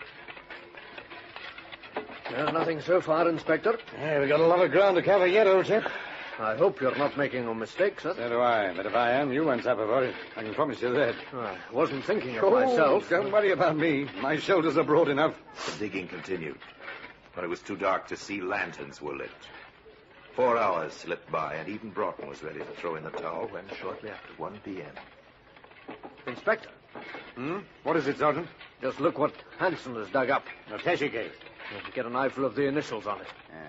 E.R. Seems as if your hunch might have been right after all. Yeah, come on, open it up. Maybe something in it. Right. Well, doesn't feel like it. Hello. What's this? Looks like a jacket of some sort. A baby's jacket. That's what it is, all right. Only half completed. See? Sleeves are missing, and it still has to be stitched up. Yes. Looks rather pathetic, doesn't it, Sergeant? It does, sir, yes. Yes. Better put it back in the attaché case. Probably be needing it before long. With the discovery of the attaché case, the search was renewed with an added vigor, and stray articles of clothing were brought to light, one by one. Clothes identical to those worn by the missing girl on the day of her disappearance. A green scarf, a yellow jumper, a brown skirt, patent leather shoes, and a brown beret. Doesn't leave much to the imagination, Inspector. No, not much. But we still have to find a body. Yes, they still had to find a body. But they felt it couldn't be far away. And they were right. Except that it wasn't a body, but rather a scattering of bits and pieces that once had been a body.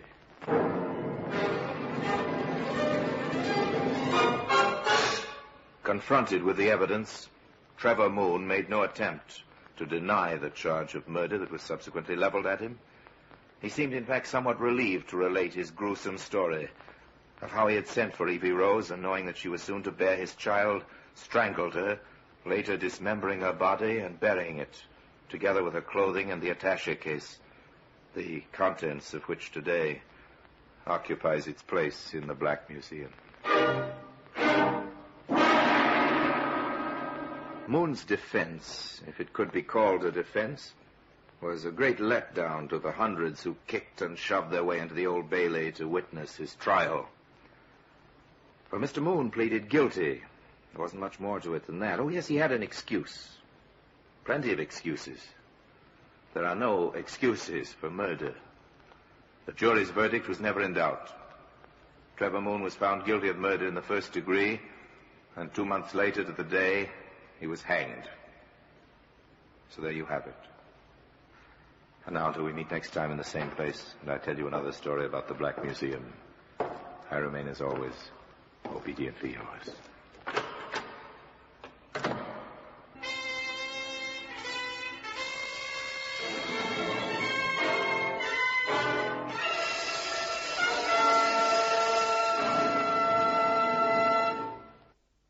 This is Orson Welles, speaking from London.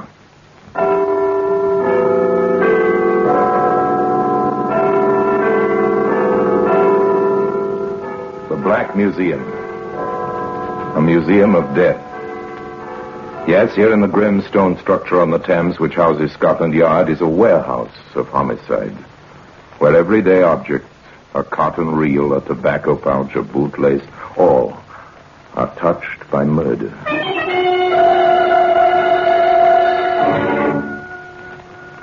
Here's a shopping bag. Faded green canvas, square in shape, large enough to envelop a human head.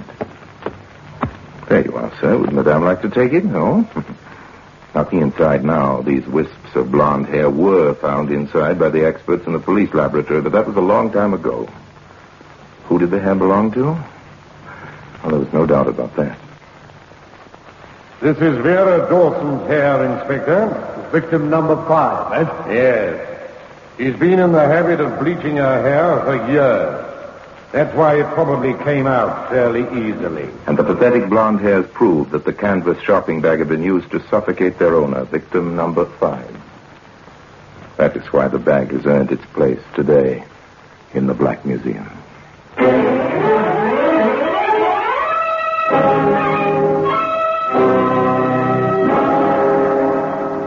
From the annals of the Criminal Investigation Department of the London Police, we bring you the dramatic stories of the crimes recorded by the objects in Scotland Yard's Gallery of Death, the Black Museum.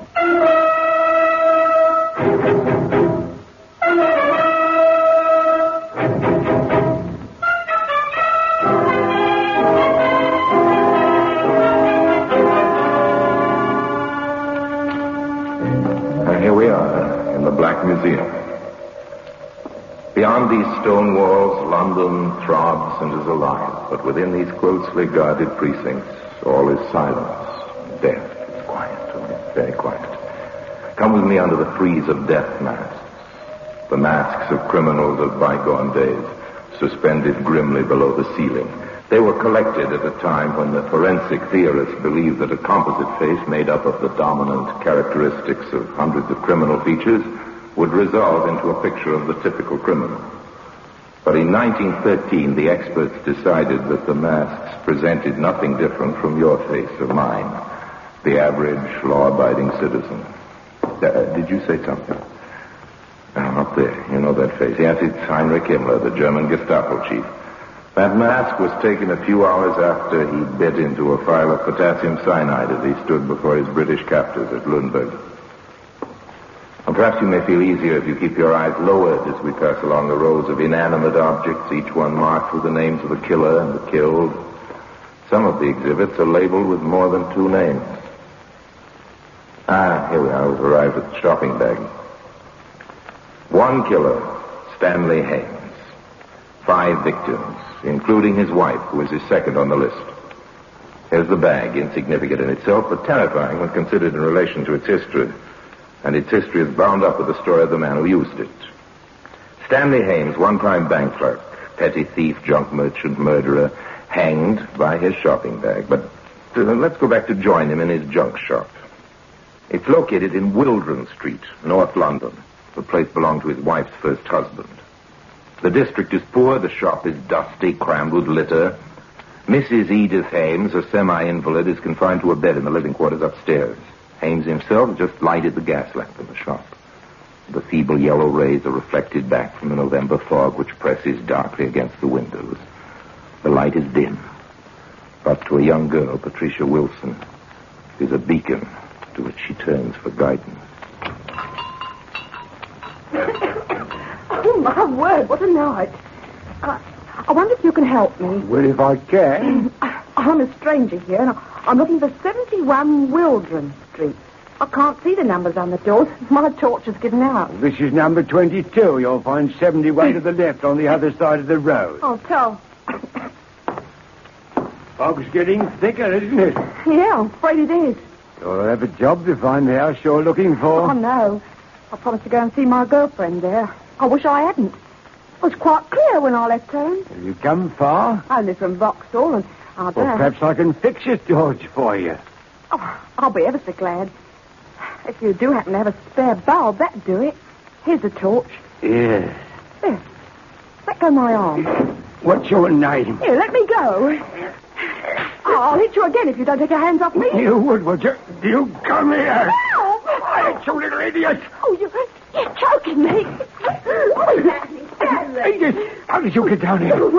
How is this going? Take him away. He tried to kill me. Don't be absurd. She's only just come Don't in. put in that shopping bag and pull yourself together. Let me get out of here. No, wait, I'm his wife. I want to know what happened. Breathlessly, the frightened girl explained.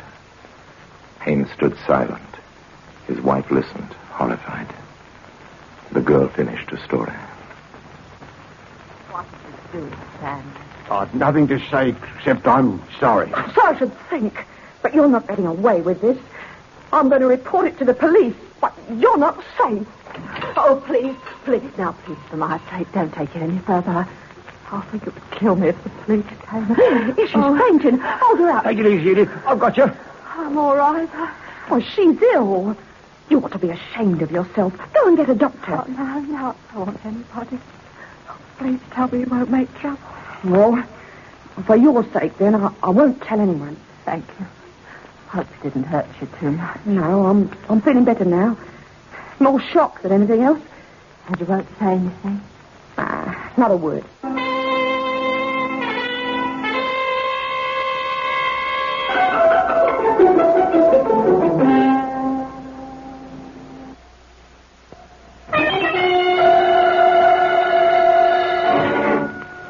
In her efforts to avoid a scandal, Edith Hames had signed her own death warrant. Police intervention at this stage might have prevented her husband from following the path which leads to the scaffold. As it was, Patricia Wilson kept her promise and nothing happened. The weeks passed, and slowly in the dark mind of Stanley Hames, strange ideas began to take shape. The brief encounter had triggered off a demon that must be satisfied. And at last, the fatal opportunity presented itself in the comely form of a Miss Sylvia Parks, age 27. Good evening. Can I see the second-hand doll's pram you've got advertised in the window? Yes, it's at the back of the shop if you'd like to have a look. My sister's little girl. She's 8 tomorrow, and I can't afford much. Oh, well, this is a bargain. I only picked it up 2 days ago. There it is. Oh, I don't think much of that. I thought there was a catch. Oh, you have a good look at it. You won't do better for the money. Oh, no. That wants painting. Here. What you doing? Oh. This time there was no noise to attract the attention of the invalid upstairs. With one powerful hand over his victim's mouth, Hames reached for the canvas shopping bag. Slipping it over her head, he drew the cords tight. And there was silence. That stopped her. I must get her out of sight. Gently does it. Edith mustn't hear. Now, loosen the floorboards by the back door. I must put her down quickly.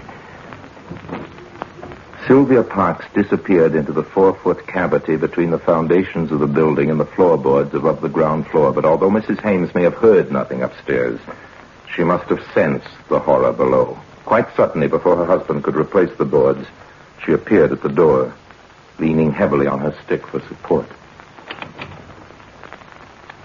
What's that? Hans, what is that? Nothing's happened. Why the devil you creep up on me? I can't stand it. Get back where you belong. You've done something. Get out. What are you doing down there? I thought I smelled gas. I've been looking at the pipes. That woman's hat on the floor. Where is she? Get out, get out! She's down there. I could see her foot.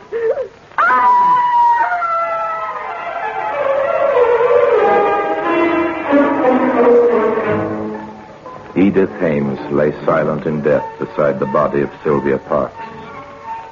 And what of the murderer? Was the demon satisfied? Seems that for the moment he was. According to Hames's own story, he took himself off that night to the local public house. Felt that he needed company. Live company. All right. If it isn't the old junk man himself. How's business, chap? Business is fine. Well, you wouldn't think so looking at that shop of yours. It looks like a blooming morgue.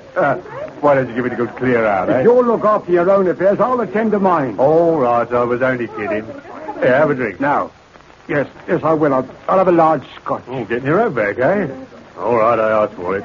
Large scotch for Mr. Hames, please, Sally. Okay, celebrating, are you? Yes, I'm celebrating. Here, how's that wife of yours? Is she any better? My wife?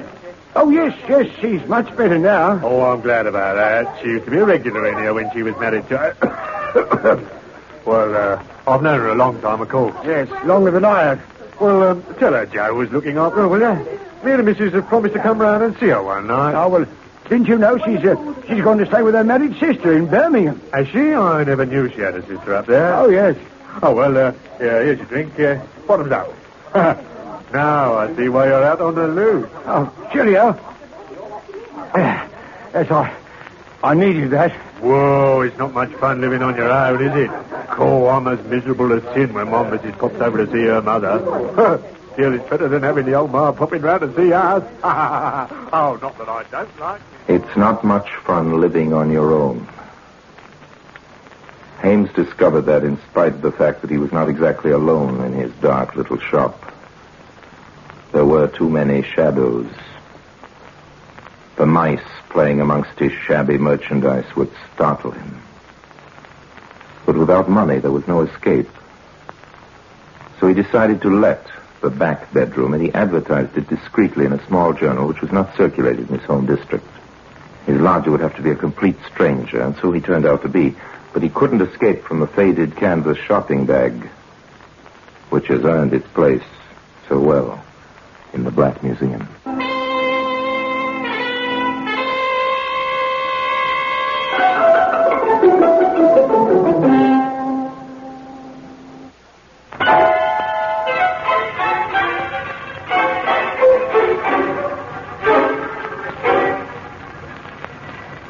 We return to Stanley Hames in his shop at 22 Wildren Street.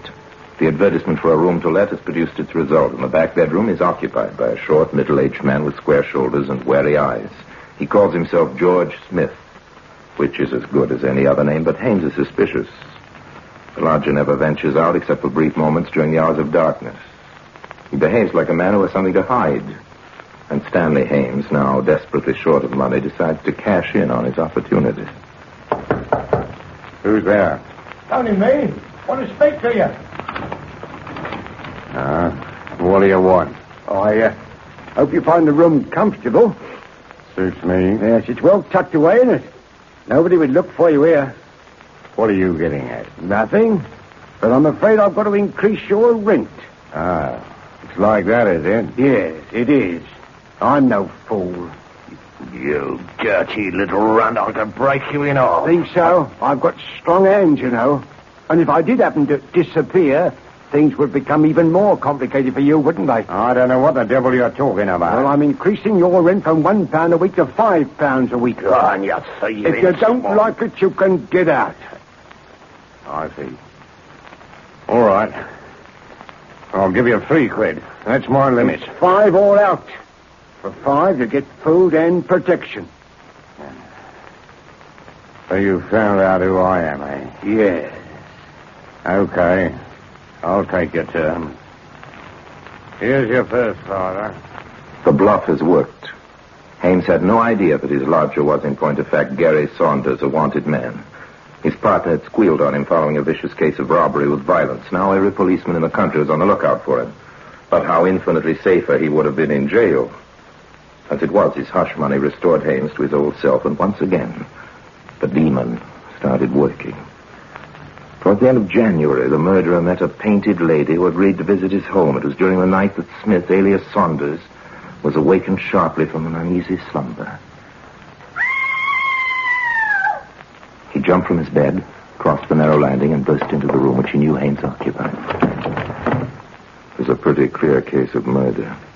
By heavens, take that thing off her head. How dare you come in here? Take that bag over. Get out of the way. Stop.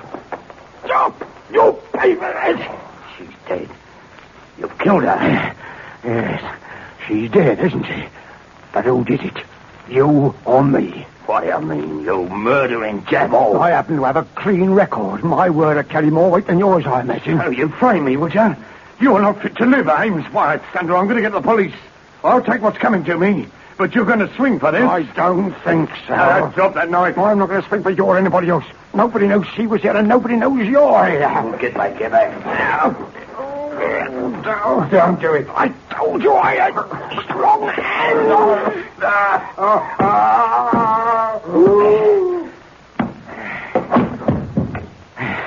You didn't think I was strong enough, did you? Now you've learned your lesson. I can't be beaten.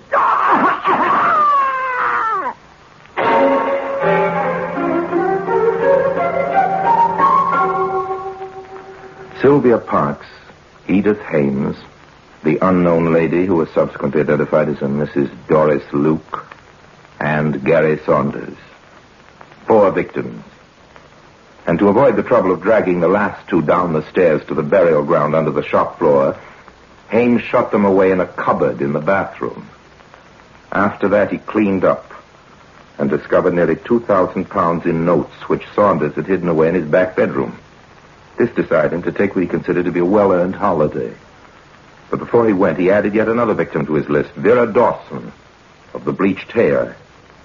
We don't know how she was lured into his death shop, but we do know that she left some of her hair inside the canvas shopping bag. And at this point, I will hand you over to a young man who was the key witness in the case against Mr. Hames. He's Mr. Peter Johnson. My wife and I were the unfortunate couple who rented the Hames shop. When we met him, he seemed to be just an ordinary sort of chap. He told us he'd redecorated the whole place and was going off to Birmingham to join his wife. Been in Foyle for years, you know. Her sister's been very good, but I've decided to find a little place in the country for her. Well, that's probably the best thing. As you see, the shop's empty now, and I've cleared all my old stuff out, and I think it looks quite nice and bright, don't you? Oh, yes. I think it's just what we've been looking for, don't you, Peter? There you are, Mr. Hames. The wife likes it. We're in. Oh, good. I'm sure you'll be very happy. You wanted 6 months' rent in advance, I believe. That's right. I'll write you a check now. You haven't got cash? Oh, not for that amount, but the check won't bind. Oh, no, of course not. Well, here it is. It's all ready for you. We really made up our minds to take the place yesterday, you see, but, well, Julie wanted to come back today just to make sure. Well, I know you're going to be happy here. We've been happy. Here are the keys. Now I'll leave you to sort things out on your... It was 4 o'clock on a Saturday afternoon, so Stanley Hames was fortunately unable to cash the check as the banks were then closed until the Monday morning. In the meantime, Peter and Julie Johnston were having a busy weekend. They camped in the front bedroom for the night, and early on Sunday, the young wife was measuring the floors for carpeting, while her husband was fixing a glass-fronted cabinet in the bathroom. What's the matter, darling? Oh, I've hit my finger with a hammer. Oh, have you hurt yourself? No, just flattened my first finger. Oh, but, this is funny. I'm glad you're cheerful about it. No, I mean the wall here. Don't do that, Peter. You're marking the paper. Oh, it's hollow. There must have been a cupboard here, and old Hames has covered it in for some reason. I say, we could do with a cupboard. There isn't one in the whole place. Well, there's one here, all right. But, I'd have to redo the wall if I opened it up. Oh, you'd better leave it then. Just pass me that chisel. There's a sweet. Mm-hmm. Thanks. I'll just open a little hole and see how big it is inside. It might not be worth opening the whole thing. Oh, careful. Perhaps Mr. Hames will be angry if he comes back and finds what you've done. No, don't worry about him. I've paid him enough rent anyway. Here it comes. Good. Now, give me the torch, will you? Here you are. Thanks. Yes, there's bags of room behind here. We'll soon see it. Oh, Peter. Peter, what is it? I think I'm going to be ill. Oh, darling. Get out of here. Go on, right outside. Why? Why? I can't talk. Just get right out into the street. Oh. Quick, come on.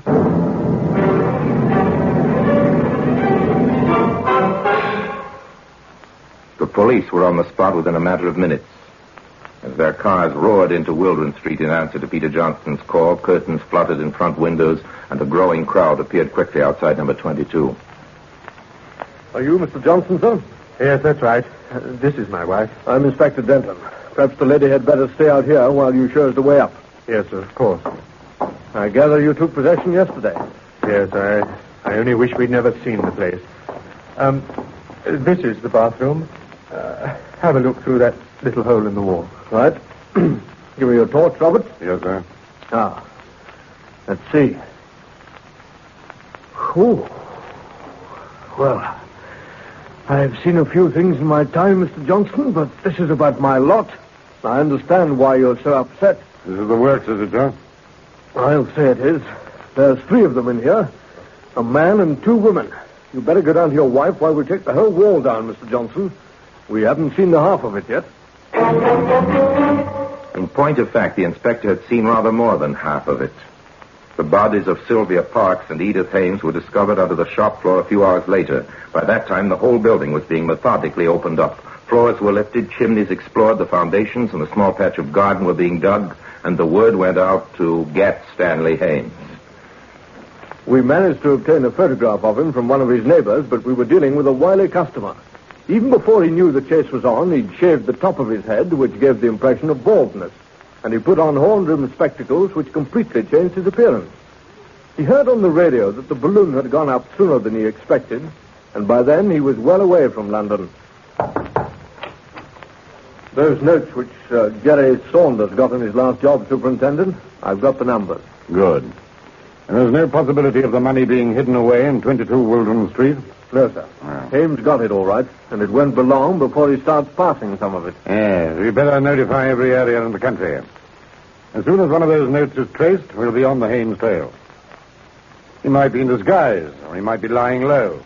But he's got to spend money, and that's how we're going to find him. For obvious reasons, no mention of the money was disclosed in the press. So Stanley Hames was unaware that he was carrying his own death sentence in the canvas shopping bag, which also contained his spare clothing. Yes, he had taken the bag with him. Perhaps it had a morbid fascination. Perhaps he thought he might use it again. But anyway, it made a convenient carrier. Convenient for him and, as it transpired, convenient for the police. Days after the murders were discovered, I had a call from a young lady named Patricia Wilson. She told me how the previous November she'd been caught out in a fog and gone into the Hames junk shop for directions. She told me how he'd attacked her and how his wife had pleaded that she shouldn't report it to the police. Oh, I made a terrible mistake. But I had to come and tell you. We're very grateful to you, Miss Wilson. Now, if you can cast your mind back, I'd like you to try and tell me every little detail of what happened and what was said. Well, the first words are really of Mrs. Hames' speech sounded sort of funny and out of place. Oh, how was that? He got one hand on my throat when she'd come in, and while he was fiddling about with something over my head. She said to him, she said, "Stop waving that shopping bag and pull yourself together," she said. I see. Do you suppose he was trying to pull the bag over your head? Oh, my goodness, I never thought of that. What sort of bag was it? Green canvas thing with a string around the top. You traced anything like it amongst the stuff he disposed of, Inspector? No, sir. No bags or cases. Yeah, and it's just possible he might still have the bag with him. Better add that to the general description. Yes, sir. Right away. A detail, a flimsy possibility. But every step had to be taken that might help to trace the murderer. Then, after nearly a week of suspense, the first stolen note was reported right in London. Hames had come back to hide amongst the teeming millions in the great city. The search was concentrated now, and after 9 days on the run, Hames was caught. It was the canvas bag which attracted the attention of a plainclothes officer. It made him concentrate on the man's face. And, taking a chance, he approached him. Excuse me, sir. Yes? I'm a police officer. I'm sorry to trouble you, but I wonder if you'd just remove those glasses for a moment. All right. There you are. Are you Stanley Hames? No, you've made a mistake. Perhaps you'd come along to the station with me. We may not keep you for long. Suppose I refuse. I'll still have to take you. Okay. Hames went like a lamb, and once inside the station, he readily admitted his identity. The murderer was found, and the chase was over. All because of a faded green canvas shopping bag, which has earned its place today in the Black Museum.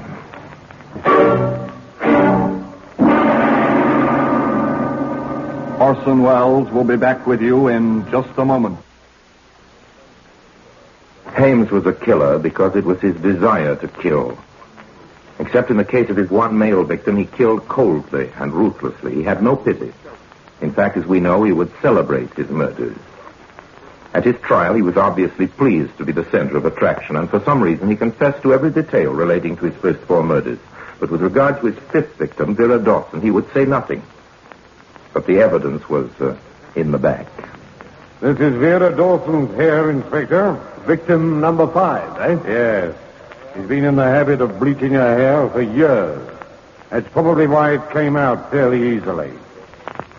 So Stanley Hames went to the scaffold, and the pathetic blonde hairs lie beside the faded green shopping bag in the Black Museum.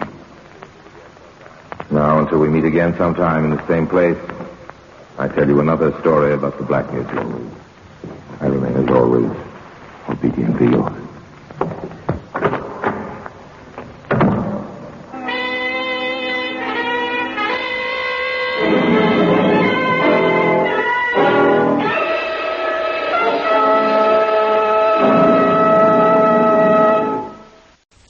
This is Orson Welles, speaking from London.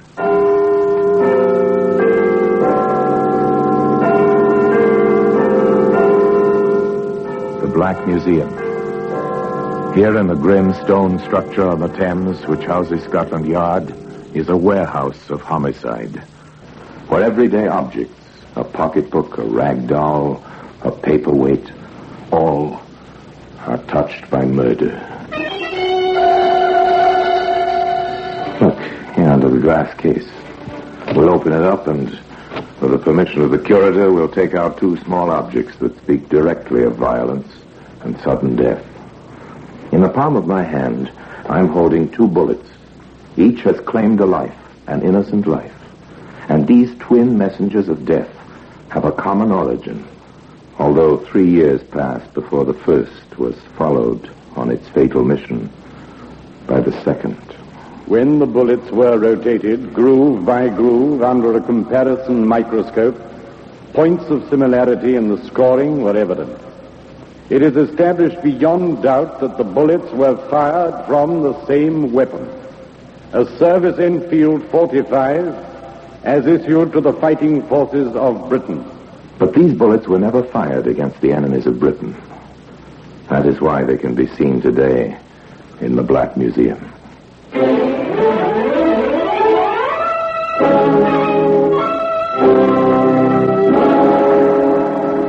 From the annals of the Criminal Investigation Department of the London Police, we bring you the dramatic stories of the crimes recorded by the objects in Scotland Yard's Gallery of Death, the Black Museum.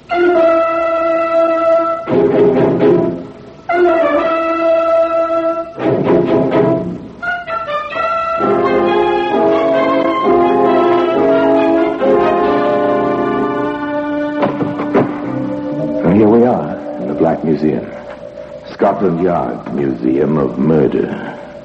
Yes, beyond these stone walls, the life of London flows and ebbs like the muddy waters of the Thames, but here it is quiet, very quiet. Yet there's a tension in the cold air, as if unseen eyes were watching. Come with me. Past row upon row of inanimate objects, each one marked with the names of the killer and the victim. Murderers caught, murderers yet to be caught. Sometimes the wheels of justice turn slowly, but more of that when we come to the glass case at the end of the gallery. Now I see the watching eyes up there just below the ceiling. There hang the death masks of criminals of bygone days. They form a grim frieze. They were collected at a time when forensic theorists believed that a composite face made up of the dominant characteristics of hundreds of criminal features would resolve into a picture of the typical criminal. But in 1913, the experts decided that the masks presented nothing different from your face and mine, the average law-abiding citizens. Up there, you know that face? Yes, it's Heinrich Himmler, the German Gestapo chief. The mask was taken a few hours after he bit into a phial of potassium cyanide as he stood before his British captors at Lunenburg. And now, here we are. Here's the case. Here are the two bullets. One fired in 1944 when London shook under Hitler's onslaught of V-1s. The other fired during the uneasy peace of 47 when anxious eyes were turning eastward. And the story of these little pieces of metal is the story of a byproduct of war. It is the story of two boys. They never lived to reach man's true estate. They died by hanging when they were 19. But the path that led them to the scaffold, they found when they were age 14, evacuated to a farm in the country. It's the summer of 1942. All Europe lies under the heel of the invader. England is surrounded by a ring of steel, and the gunners on the white cliffs of Dover look across the narrow straits upon occupied France. But on Rington Farm in Cheshire, all is peaceful. Or is it? Hello, Joe. What you got under your coat? Hey, come into the barn, quick. What's the lock? Close the door. Nobody about, is there? No. Then look at what I got. The old man's gun. Does he know you've got it? Ah, don't be so daft. Of course he don't. You'll be mad if he finds out. He might chuck us out the house. Ah, no, he's too soft. But how does it work? It's in two pieces. Oh, haven't you ever seen a sporting gun before? No. It fits together like this. Oh, all right, isn't it? Ah, it's wonderful. Lovely 12 bore, this is. Hey, what you doing now? Ah, what's it look like I'm doing? I'm loading the perisher. You're not going to fire it, Joe? Not scared, are you? They'll hear. Ah, no, they won't. There's nobody in the house. I've gone into town for the afternoon. Hey, what's that? Only the cat. Comes in here after mice. There it is. Oh, Joe! What have you done? Hey, quick, grab that spade. We'll bury it outside. It's dead. Of course it is. Don't stand there with your eyes hanging out. Fetch that spade. If we move quick, they'll never know. So Joseph Bell and Nicholas Green follow the path they've chosen of their own free will.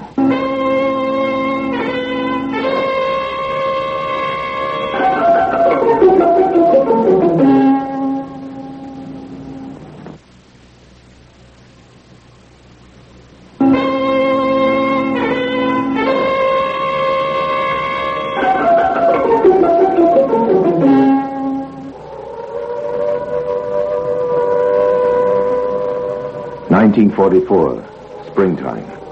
The Allied forces are poised for the invasion of Europe. But in a last desperate gamble, Hitler has launched his armada of V-1s, the flying bombs that were to have brought England to her knees. Had they been launched a little earlier, and had the defenses been less effective. Those defenses did not number Bell and Green among their gallant company. Bell and Green back in London are looking for easy money. At 16, says Bell, a man has got to have money. Yes, and they are 16 now. Old beyond their years and already experienced in the art of making easy money. But in a small way, as yet. Look out, here comes another V1. Here, the engine stopped. Which way was it going, did you see? No. Oh, well, why worry? We've got to buy it sometime. We're okay. It dropped to the next block. It must have been pretty close to the cop station. I hope it was on top of it with all the lousy coppers inside. Here, let's go into this cave and see what we can find. That was London in 1944. A shattering explosion brings death and destruction. But it's just around the block. We're okay here. Life goes on. We're used to it. Take the table where the soldier is, Nick. Right. You mind if we sit down, soldier? No, carry on. Yeah? What can I get you? Beans on toast and a cup of tea. Plenty of sugar. Same for me. Huh, plenty of sugar. You'll be lucky. And make it snappy. Oh, of all but shake. Not bad, eh? Listen to me, partner. Women's out in this team, get it? Oh, I don't understand you at times, Joe. Don't you ever look at a girl? Not unless I can get something out of her. Change the subject. Okay. You got a light on you, soldier? Oh, sure. Ever fagged yourself? Oh, thanks very much. Happen to know where that last bomb went off? Round the corner somewhere?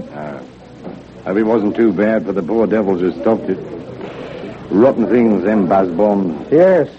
Hard on the women and children. Oh, don't talk about it. I've just lost my wife and nipper. She was 22. And the boy was 18 months. I told her to keep away from London, but she come back. You know what it is, living with strangers. She wanted to be home. Now there isn't any home. Just a crater. Oh, I'm sorry about that. When did it happen? Last week. That's why I'm here. Got a compassionate posting to clear things up. Was that your bike I saw outside? Yeah. I'm a Donner at the War Office. Dispatch rider, eh? Yeah. Is that why they give you the pistol? Yeah. M-Fuel 45. I only wish I could have a crack at the gun with it. And my time will come. I've asked to go back to my unit in the 11th Armoured. 2 teas. Thanks, beautiful. Who's seen you home tonight?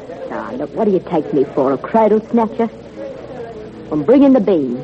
I told you to cut it out. Oh, shut up. You asked for it, chum, and you got it. You mind your own business. Now, take that back. What do you mean by talking to the soldier like that after he's lost his wife and kid? Eh? Go on, apologize. Of course. I'm sorry. Ah, don't worry. Forget it. I've got other things to think about. Yes, of course you have, pal. Here I say, what do I do with my gloves? I don't know. Oh, it's all right. It's all right. They're down here on the floor. I can get them. Nice drop of tea, this. Yeah. Where the blazes are you going, Joe? Ferret? No. I've got them down here. Oh, the gloves. Yeah. Here, I say, got the time on you, soldier? Yeah, it's 9:30. 9:30? Are you sure? Yeah, I set my watch for Big Ben when I come past about an hour ago. Oh, it's going all right. Here, we got to get moving. Why? Why?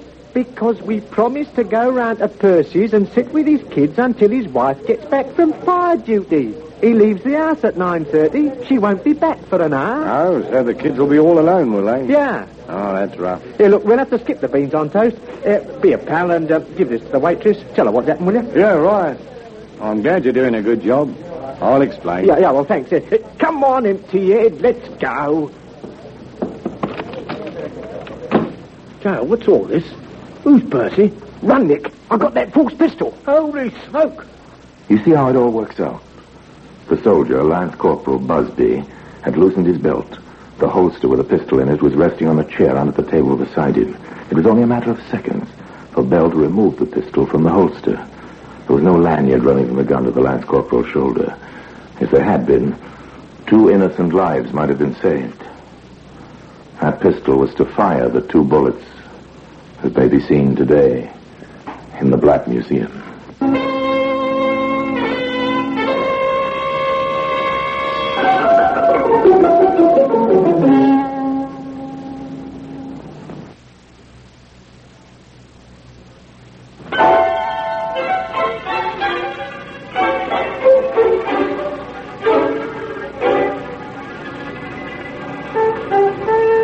Joseph Bell and Nicholas Green, armed, frightened that the soldier would discover the loss of the pistol quickly and raise the alarm. Why did Bell steal the weapon? Why, 2 years before, had he taken a farmer's shotgun? To kill. Now, as his running feet carry him through the darkened streets of London, with the roar of exploding flying bombs always in the next block, he doesn't know what he's going to do. He doesn't know that very soon he is going to kill. Not a cat this time, but a man. Well, we got away. That was a good story about Percy and the kids, Joe. You got some imagination, you have. I decided to get the pistol before we sat down, even if it meant following that bloke outside and coshing him. What are you going to do with it? Well, what do you think? Don't you feel good knowing I've got it? Yeah, it might come in handy. Yeah, the engine of the boat bomb's cut. Blimey, it's coming this way. Come in here, you boys. No, you take your hands off me. No, don't be silly. Come in. There, let me go. Do you hear? Nothing, boy. All right, you've asked for it. Joe! Bell fired at the precise moment when the bomb exploded. This time the explosion wasn't quite in that next block. The warden, it was an air raid warden named Thompson, who had tried to drag Joseph Bell into a shelter, the warden fell dead, with a bullet in his heart and a piece of shrapnel in his chest. The shrapnel alone would not have been fatal, and by the strange way of things, the murderers were unharmed. Quick, we gotta get away. This is nothing to do with me. You shot him. You're just as much in it as I am, and you know it. Yeah, come on, before the ambulance gets here. Oh, I'm scared. Don't worry, they can't hang you at 16. Now save your breath and keep going. Keep going, boys. You're going to keep going and keep going until you've used the second bullet. Then you'll stop. Forever.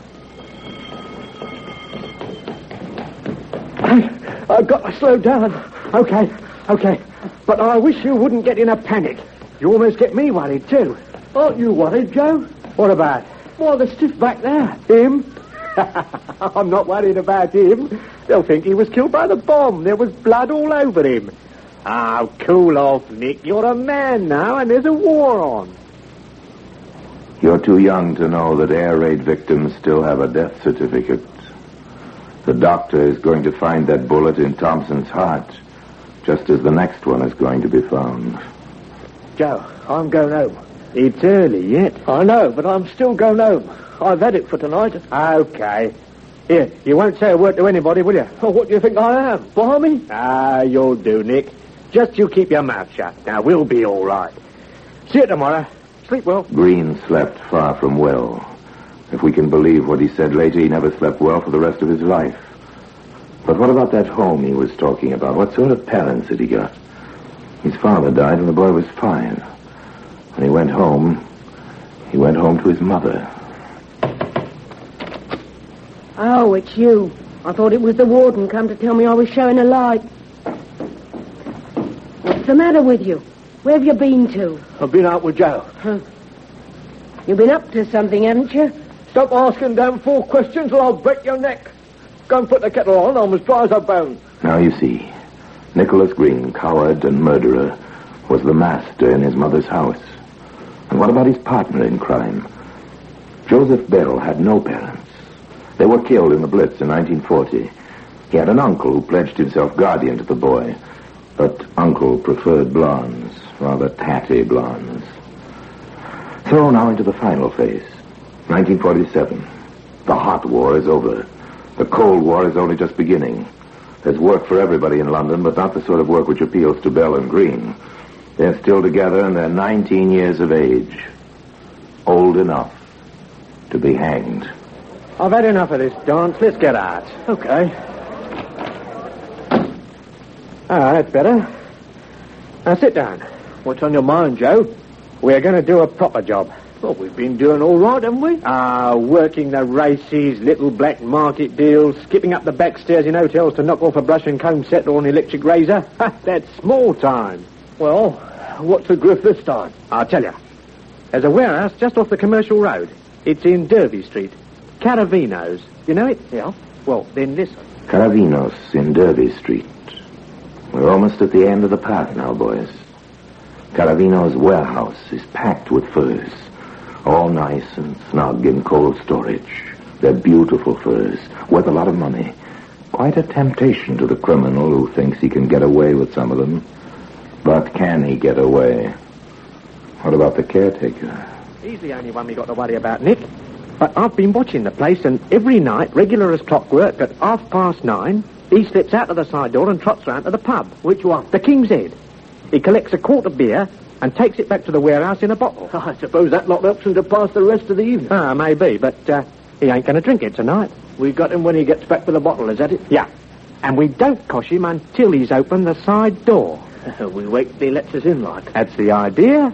Then, when we've coshed him, we pull him inside, close the door, and help ourselves. How do we get the stuff away, Joe? It's a good job you got me to do the thinking for you. Do you know Cork Street?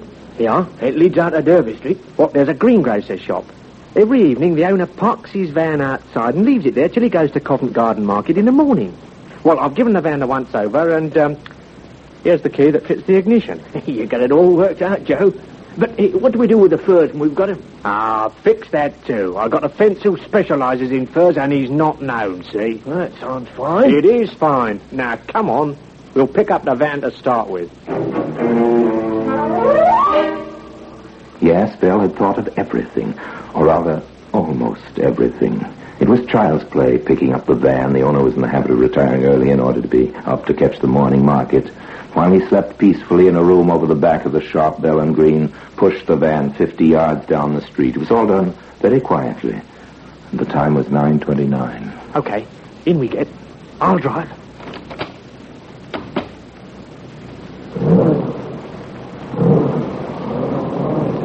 Aren't you going down Derby Street, Joe? No, not yet. I'm taking you to the King's Head. Oh, we can't go in there. We're not going in. We're going to drive past and pull up. Then we keep an eye open behind and spot the caretaker when he comes out. And when he comes out? Yeah. What's the time now? 9:30. 9:30. What's up with you? Seen a ghost? Yeah, I think I have.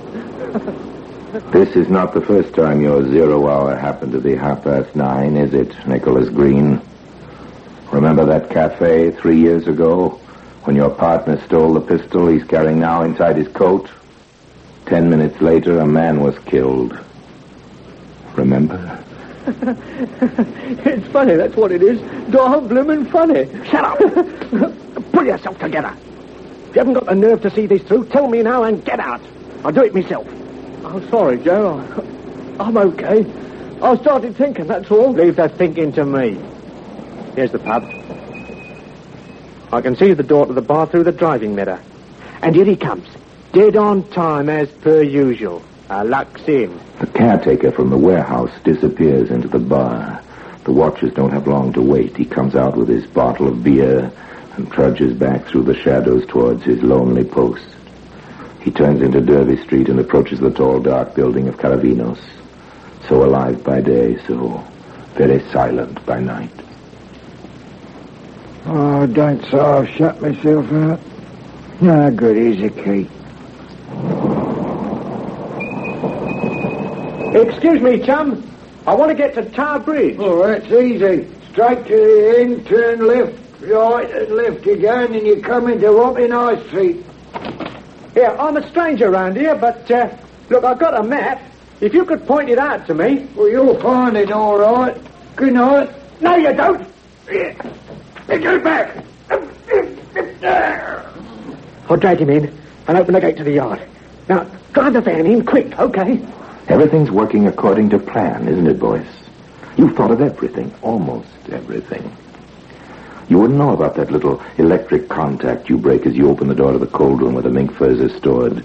You wouldn't know that it causes an alarm call to be piped through to the information room in Scotland Yard. And you wouldn't know that even before you could get that first load of furs down to the van, the net is closing in. A police car is on the patrol. The commercial road less than 2 minutes away. It receives the message which marks the end of your short path. Hello, 9G. Hello, 9G. Intruders believed to have entered Caravino's fur warehouse, Derby Street. Over. 9G answering. Message understood. Proceeding immediately.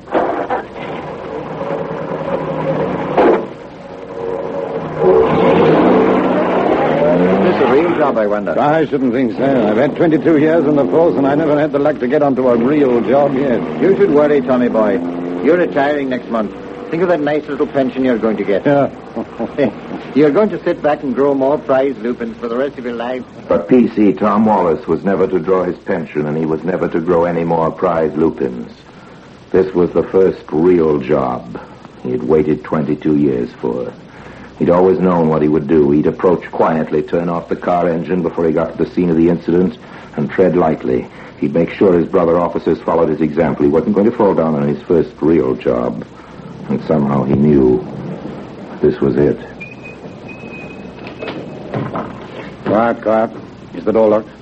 Yes, but look down there. Oh, blood. Try the gate. It's open. Now, we'll go back to the car and signal for reinforcements. Pete, George, and me is going in. Nick, take that load out to the van. I'll go back for some more. Okay, Joe. Make it quick. The sooner we're away, the better I'll like it. All right, son, the game's up. Coppers! Let me go! There's the braces on you. How many more up there? Find out. Don't worry, we will. Come on, George. I can see a light through the door. Get back, you dirty ox! I've got a gun! Drop it, you young fool! Let him have it, Joe! Drop it! Look out, Joe, where you're going. The lift shaft behind you!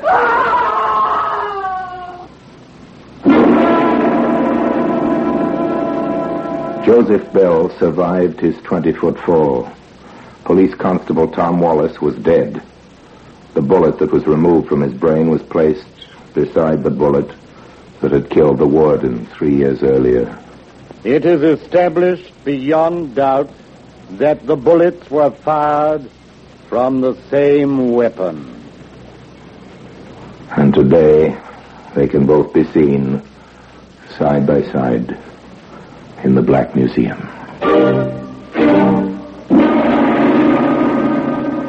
Orson Welles will be back with you in just a moment. Bell and Green were tried and convicted of the murder of Constable Tom Wallace. The second charge of murder was never preferred, but Warden Thompson was avenged when the two men found the end of the path they had followed by their own free will. It finished on the gallows at 8 o'clock on a gray, misty morning. There were some who said that Green should not have died. He didn't fire the shot that killed the policeman. But was he indeed the weaker member of the grim partnership? The reconstruction of events you have heard was based on his confessions. But the fact remains, he knew Bell had a loaded pistol, and neither he nor his companion could outwit the machinery of Scotland Yard. So another chapter of murder was closed, and the bullet that killed Thompson lies beside the bullet that killed Wallace in the Black Museum. And now, until we meet next time in the same place and I tell you another story about the Black Museum, I remain, as always, obediently yours.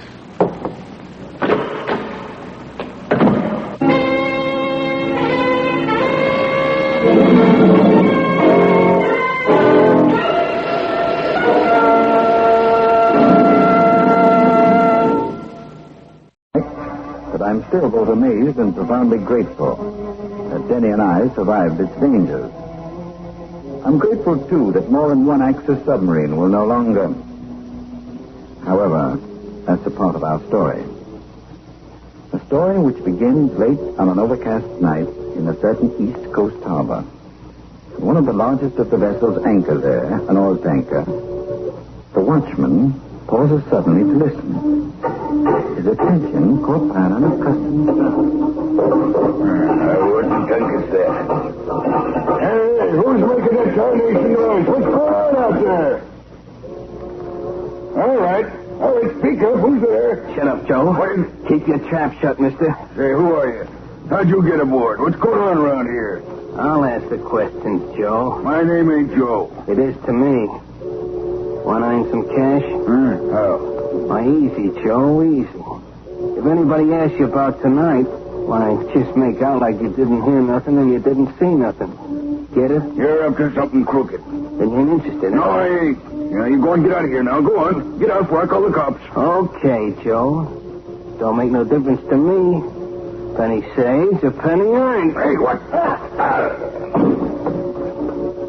Like it better that way, Joe?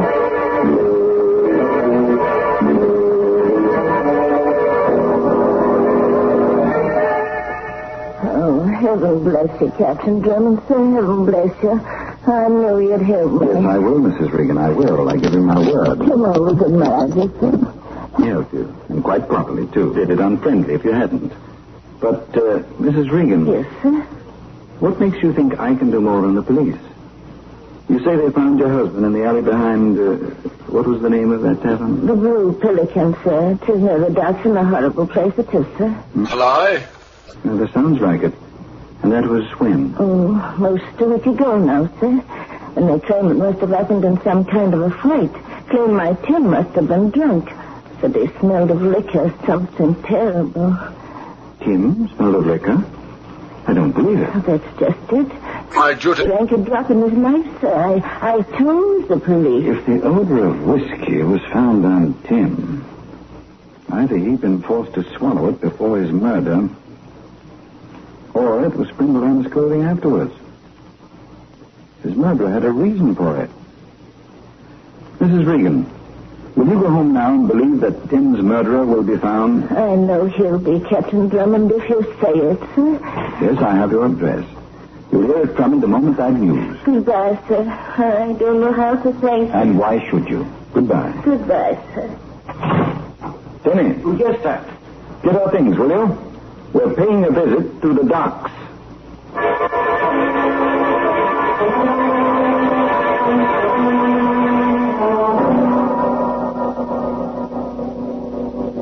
Any luck, Denny? Not a particle, sir. Nothing. Odd, isn't it? You think someone would have seen poor Regan leave his ship that night? You inquired of everyone I suggested? Everyone, sir. Surely Denny, a watchman leaving an oil tanker that size, would have been observed by someone. The fact that he wasn't seems to indicate that his means of departure must have been rather extra. Who's this fellow coming along the wharf? A most unpleasant-looking chap, sir. It's Sidney. Evening. Oh, good evening. I seen you guys around. Oh, yes? Private cops? Well, no, not exactly. Why? I heard you ask me questions about Tim Regan, a watchman. Figured maybe his old lady hired you. No, Tim was our friend. Oh, I get it, Joe. Joe? Oh, that's nothing. Just the way of calling the guy. Yes? And so? Well, I seen Regan that night. I thought maybe you'd like to know. I seen him leaving his ship. Really? Yeah. Boy, that guy was cockeyed. South. Walking on rubber legs. I was passing, see? And he yelled, didn't I want to go with him and get a drink? I told him to go soak his head. And then? Well, he got his drink, I guess. I didn't pay no attention. I just figured you'd like to know. Yes, indeed. Your information is of great value. Probably of more value than you realize.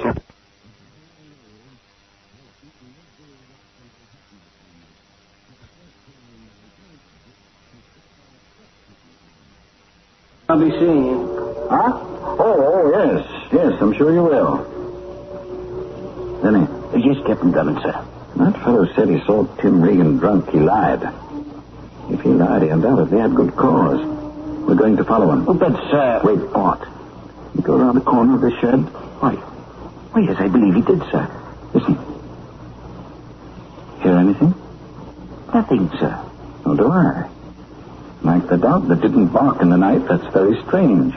If he'd kept on, we should still hear his footsteps. I wonder... Oh, don't get too close to the edge of the dock, sir. Denny, I think... Oh, Captain Drummond, sir! Captain Drummond, sir! Are you, sir?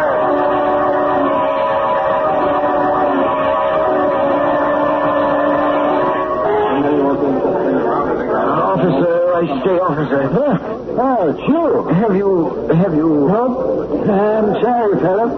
Got some of the boys operating the captain hooks and there's others still searching under the piers, but so far there hasn't been a sign of them. Oh, this is horrible. You didn't see me again after the shots were fired, huh? After you fell in? Oh, no, not even for a moment, sir. It was precisely as if he'd vanished into thin air, sir. Well, what likely happened, he must have got sucked under the pines, and by now, with the tide going out for the last hour, the commissioner himself couldn't tell you where to look. But don't you worry. We'll find the body for you someplace. Oh, did you say the body? That's what I said. If you want his ghost, you'll have to see someone higher up than me.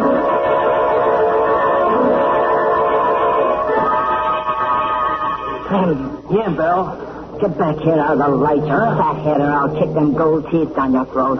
Bill, cut it out. Yeah, well, I don't like it much right now. Look, there by that crowd. That the guy was with the dummy you knocked off? Yeah, that's him. Okay. Get back to the boat. How long are you going to take? How should I know? Go on, get going before I slap you around a little just to keep a figure down. Hiya, fella. Good evening, madam. Wanna hear something interesting? Huh? Pal of yours just had some tough luck, didn't he? Yes, but what? Want to know where's the guy what plugged him? You mean you know? Get up in. Right. Come on along. Yes, indeed. Just one moment. I'll get the police. Oh, no, you don't. cops ain't kosher. Oh, but... hold it, handsome. I ain't a debating society. I'm just a little lady that's trying to do you a favor because I don't like killers. Maybe I've stuck my neck out too far already. So long, handsome. No, wait. I'll go with you. Oh, it's better. Is it very far? Not especially. Where do we go? Down this way, along the dock. Oh. It's quite dark. Yeah. How did you learn who the fellow is? Oh, I just happened to hear some of the boys talking. Don't like the guy, so I thought I'd tickle myself by turning them in. Oh. Isn't that a boat? Yeah. What's it doing here? There's a dock, and that's a harbor, ain't it? Where'd you expect the boat to be? City Hall? No, That's it, Joe. What? But you're the... Yeah, that's right. I'm me. See this heater?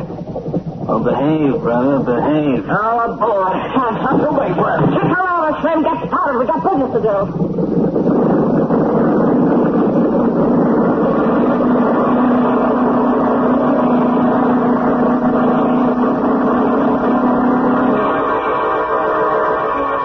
What is the desperate game that Val and Slim are playing? A game so desperate that they murdered to avoid detection. You'll learn more about these questions in just a few moments. We left Denny being shanghaied by Bell and Slim, who told Denny that they were moving into the person he believes has murdered Bulldog Drummond. Their boat pulls away from the pier. It is a few minutes late. Well, let's see. I guess you went to the point, Slim. Swing out a little before we round it. Yeah, okay. How's our pal? Oh, he's all right. Tied him up. He's laying aft on the top. Look there. Huh? Fog's coming in off the ocean. Mighty thick, too. What time is it? 9:30. Hey, this don't mean we're making another trip tonight, does it? Sure. But we ain't heard from Snyder. Well, I got Doe says we will. Come on, skip on it. He's coming. I want to be back to the barge before he gets there.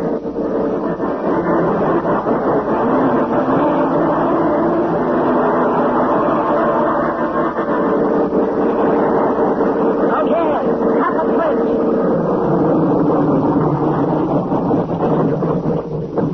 I'll make it fast. Hey, what about Handsome here? Oh, forget him. He'll keep. He's tied up beautifully, ain't you, handsome? Madam, as a gentleman's gentleman, there's nothing I can say which should pass a gentleman's lips. Hey, Belle, that's double talk. Looks cute on him, don't it? All right, shake a leg and come on up on the bar. Okay, I'm coming.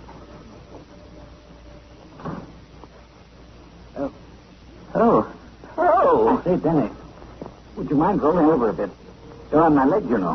Captain Sutton, sir. Yes, quiet. A little farther, if you please, Denny.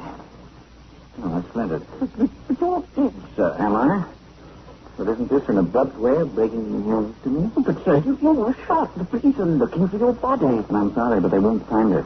Captain Drummond, I confess it, sir. I simply don't know what to say. I am completely bewildered. Oh, but it's all quite simple. But, sir, when that horrible chap fired at I did the most sensible thing and removed myself. You see, Denny, it seems quite clear now that Slim realized it was odd no one had seen Regan leave the tanker. Therefore, to soothe our suspicions, he volunteered that wholly mythical tale of his. Oh, yes, quite so, sir. But when he eavesdropped on us, he immediately discovered that he'd made a mistake. That we and Regan didn't drink. So he'd have to erase his mistake by erasing me. And you deliberately let him think you're dead, sir. Of course. And you're watching where we searched for you, sir. Denny, I was within 30 feet of you the entire time. 30 feet. Incredible, sir. When I spotted Bell and Slim, I secreted myself under this confidence. And, as you must by this time be aware, here I am. Ah, that's a fine tour, isn't it? Just 12 hours. Well, it's become quite foggy, sir, but we do seem to be a good bit offshore. Put you on time, eh? Good night. Oh, of course, Denny. I completely forgot. Yes, turn around and Oh, but, sir... Sorry, I'm afraid you'll have to wait. That's a tugboat. And unless I'm greatly mistaken, it's going to tie up to that barge.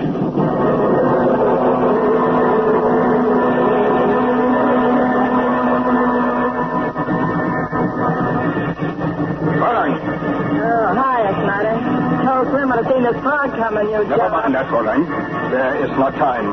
So please call Slim to the deck house. I must return to shore. There are things that is necessary for you to know.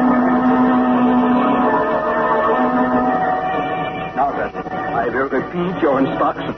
There must be no mistake. Captain Lister will take you to a point 3 miles off Reef Island, where you will drop anchor. There you will be out of the way of the harbor traffic on the shipping lanes. She will then send out the code message. Your wireless has been repaired? Sure. Good. The message consists of 2 words. Thick fog. Yeah. You have that? Thick fog.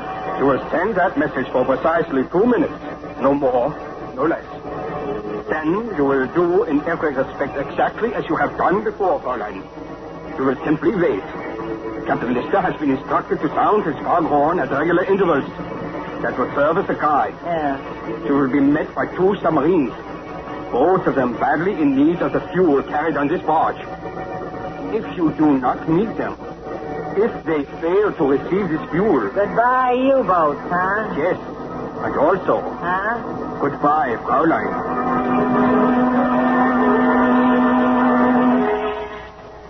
Denny. Yes, Captain. I've been doing a little eavesdropping. Chap will be along in a moment to use this motorboat to get ashore.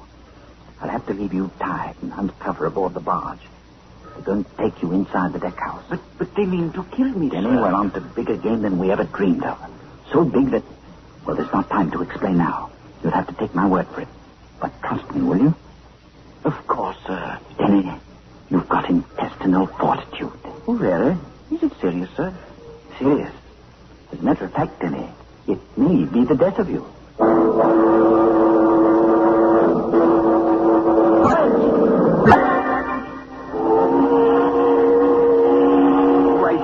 Beastly noise out there. Must they make all that racket? This is as far as the tug goes, Handsome. I'll let the anchor go, Belle. No, stay here. I can manage. Well, Handsome, this is where you get off. Too bad you ain't got a round-trip ticket. A round-trip ticket? That's what I said, fella. Slim. Yeah? Suppose you show Handsome the way out, huh? Show him... Oh, yeah, you bet. Goodbye, Handsome. Ain't it too bad we won't never get to know each other better? You hear that, Joe? What an extremely coarse sense of humor. Uh-huh. She wasn't joking. Let's see, what are you doing? Just getting my gun. Guess why, Joe? Okay. On your feet. Oh, now, really, you can't. Hey, careful, sir. Like that, my friend? Oh, beautifully done, sir.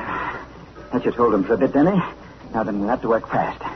Get you out of these ropes first. That female, sir. He's talking with the captain of the tug, Denny. It was all, I think. Just 1 second now. There you are. I'm afraid I'm feeling a bit cramped, sir. Look at. And what now, sir? No use tackling the crew. Too many for us. Let's see. Oh, this is what I'm after. Oh, that's their wireless, sir. Yes, I know.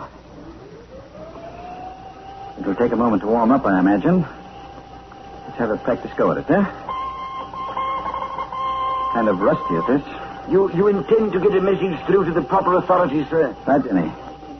Keep a lookout at that forward porthole, will you? Of course, sir. See our hostess? Well, not a sign of her, sir. Maybe you ain't looking in the right direction. Oh, my word. Don't touch that gun. I'm nuts about loud noises. Might pull this trigger just to hear it go bang, bang. Never mind, Denny. Good evening, Belle. Kind of cool, ain't you? You must be the gent Slim claimed he plugged. Oh, that's Slim there on the floor? Yeah. Well, forget for taking too much for granted. Kind of had it coming. Yes, Belle, I think he did. Just getting ready to use the wireless, huh? Okay, that's fine. Send out a message for me. 6 fog. Just them 2 words. You know how to spell them? I might manage. Any objection? Under the circumstances, no. Wouldn't be healthy to send anything but what I told you. Really? What's to prevent? A bullet in the stomach. Oh. You see, I can't be tricked, pal. I can work that gadget as good as you can. Belle, you're a most remarkable woman. Yeah? And likely to come to a most remarkable end. Now, what was that message? 2 words, wasn't it? Ah, yes. Thick fog.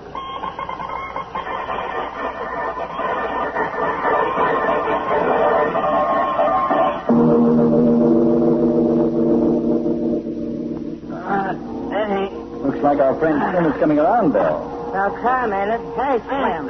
Slim! Snap out of there. Well, how'd I get out of here on deck? We brought you out so you could get a little air. Oh. You're the guy that slugged me. You're a lot of sorts, aren't you, Slim? Oh, sit down. Wobbling on your pins like a kid. Yeah, I don't feel so good. Say, how come these guys ain't been bumped off yet? Simply that Belle's got a soft place in her heart for you, Slim. Huh? You see, she thought it would be a rather nice gesture if she waited until you could manage the killing yourself. You know how women are, sentimentalists. A wise guy, huh? Oh, and while we're waiting for your submersible friends, yes, where are they, I wonder? And be alone. Don't let it worry you. What was you going to say? Well, several questions have been puzzling me a little. Tim Regan, for instance. You killed him, didn't you, Slim? Why should I tell you anything, Joe? Well, after all, neither Denny or I are likely to repeat it, are we? Ah, I guess you ain't. Yeah, I knocked him off. What about it? And smuggled his body into that alley behind the tavern? That's right. But why? He couldn't have discovered you stealing oil by any chance, could he? You couldn't have been tapping the pipeline from that tanker to the dock. Say, Captain Lister's cut the foghorn. Must have sighted something. Wait a second. Yeah, it's them, Slim. See them? The submarines? Yeah. Over there to the left. Yeah, sure, there they are. Well, I'll rig up the pumps. Hey, Belle, what's that? What? Here, over this way. It's a destroyer. A destroyer. Destroyer? Swing over, you fool! Swing over! They can't stop. They're running us down. Sniper, Denny. I know you don't. I told you, idiot. Let's go. You want to post the down? Let's go.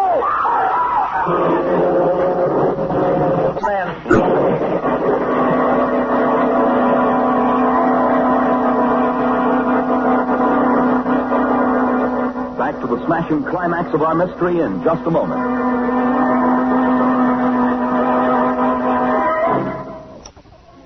Folks, let me... Thrown from the barge into the water by the impact of the destroyer that came knifing through the fog, Bulldog Drummond found himself struggling for his life with a man driven out of his mind by rage and fear. Fool, let's go. You drown us, I tell you. You done it. I don't know how, but I'm going to kill you.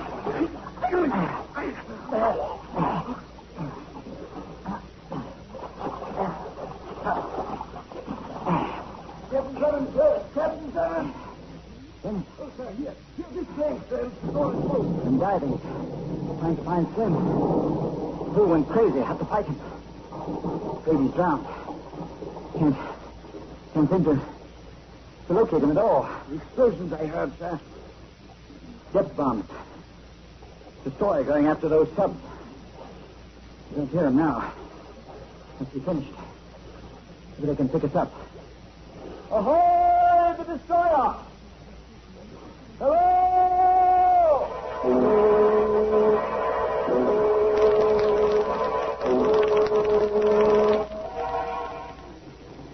And there you have it, Commander. At the cost of nothing more than a few buckled plates, you bagged yourself 2 submarines and an assorted litter of racketeers. What's more, you've got a lead to an enemy agent. Slim can't, of course, but Bell can give you enough evidence for an indictment. Good hunting, eh? Excellent hunting, Captain Drummond. Begging your pardon, sir. Yes, Danny, what is it? Well, sir, perhaps I was stupid, but really, sir, I still haven't the slightest notion how you managed to bring this destroyer to our rescue. It's very easy. I first sent out a code message and changed my style of sending a bit and tapped out an SOS. An SOS, sir? Precisely. I gave a position beyond Reef Island, so the vessels coming to our rescue from the harbor would be forced to approach near our actual position. Commander Davis here, thinking himself on an errand of mercy, heard the whistles of the tug and assumed it marked his objective. Oh, but, sir, how did you dare send such a message to that woman? Listen, sir. She warned you that she couldn't be tricked, sir, that she understood the operation of the wireless. On the contrary, Danny, although she wasn't aware of it, she told me the exact opposite. But, sir, I distinctly heard her. Danny, you distinctly heard her try to bluff me. Slim was the wireless operator, not Bell. Why in the world else would you choose to keep us alive until he came to it?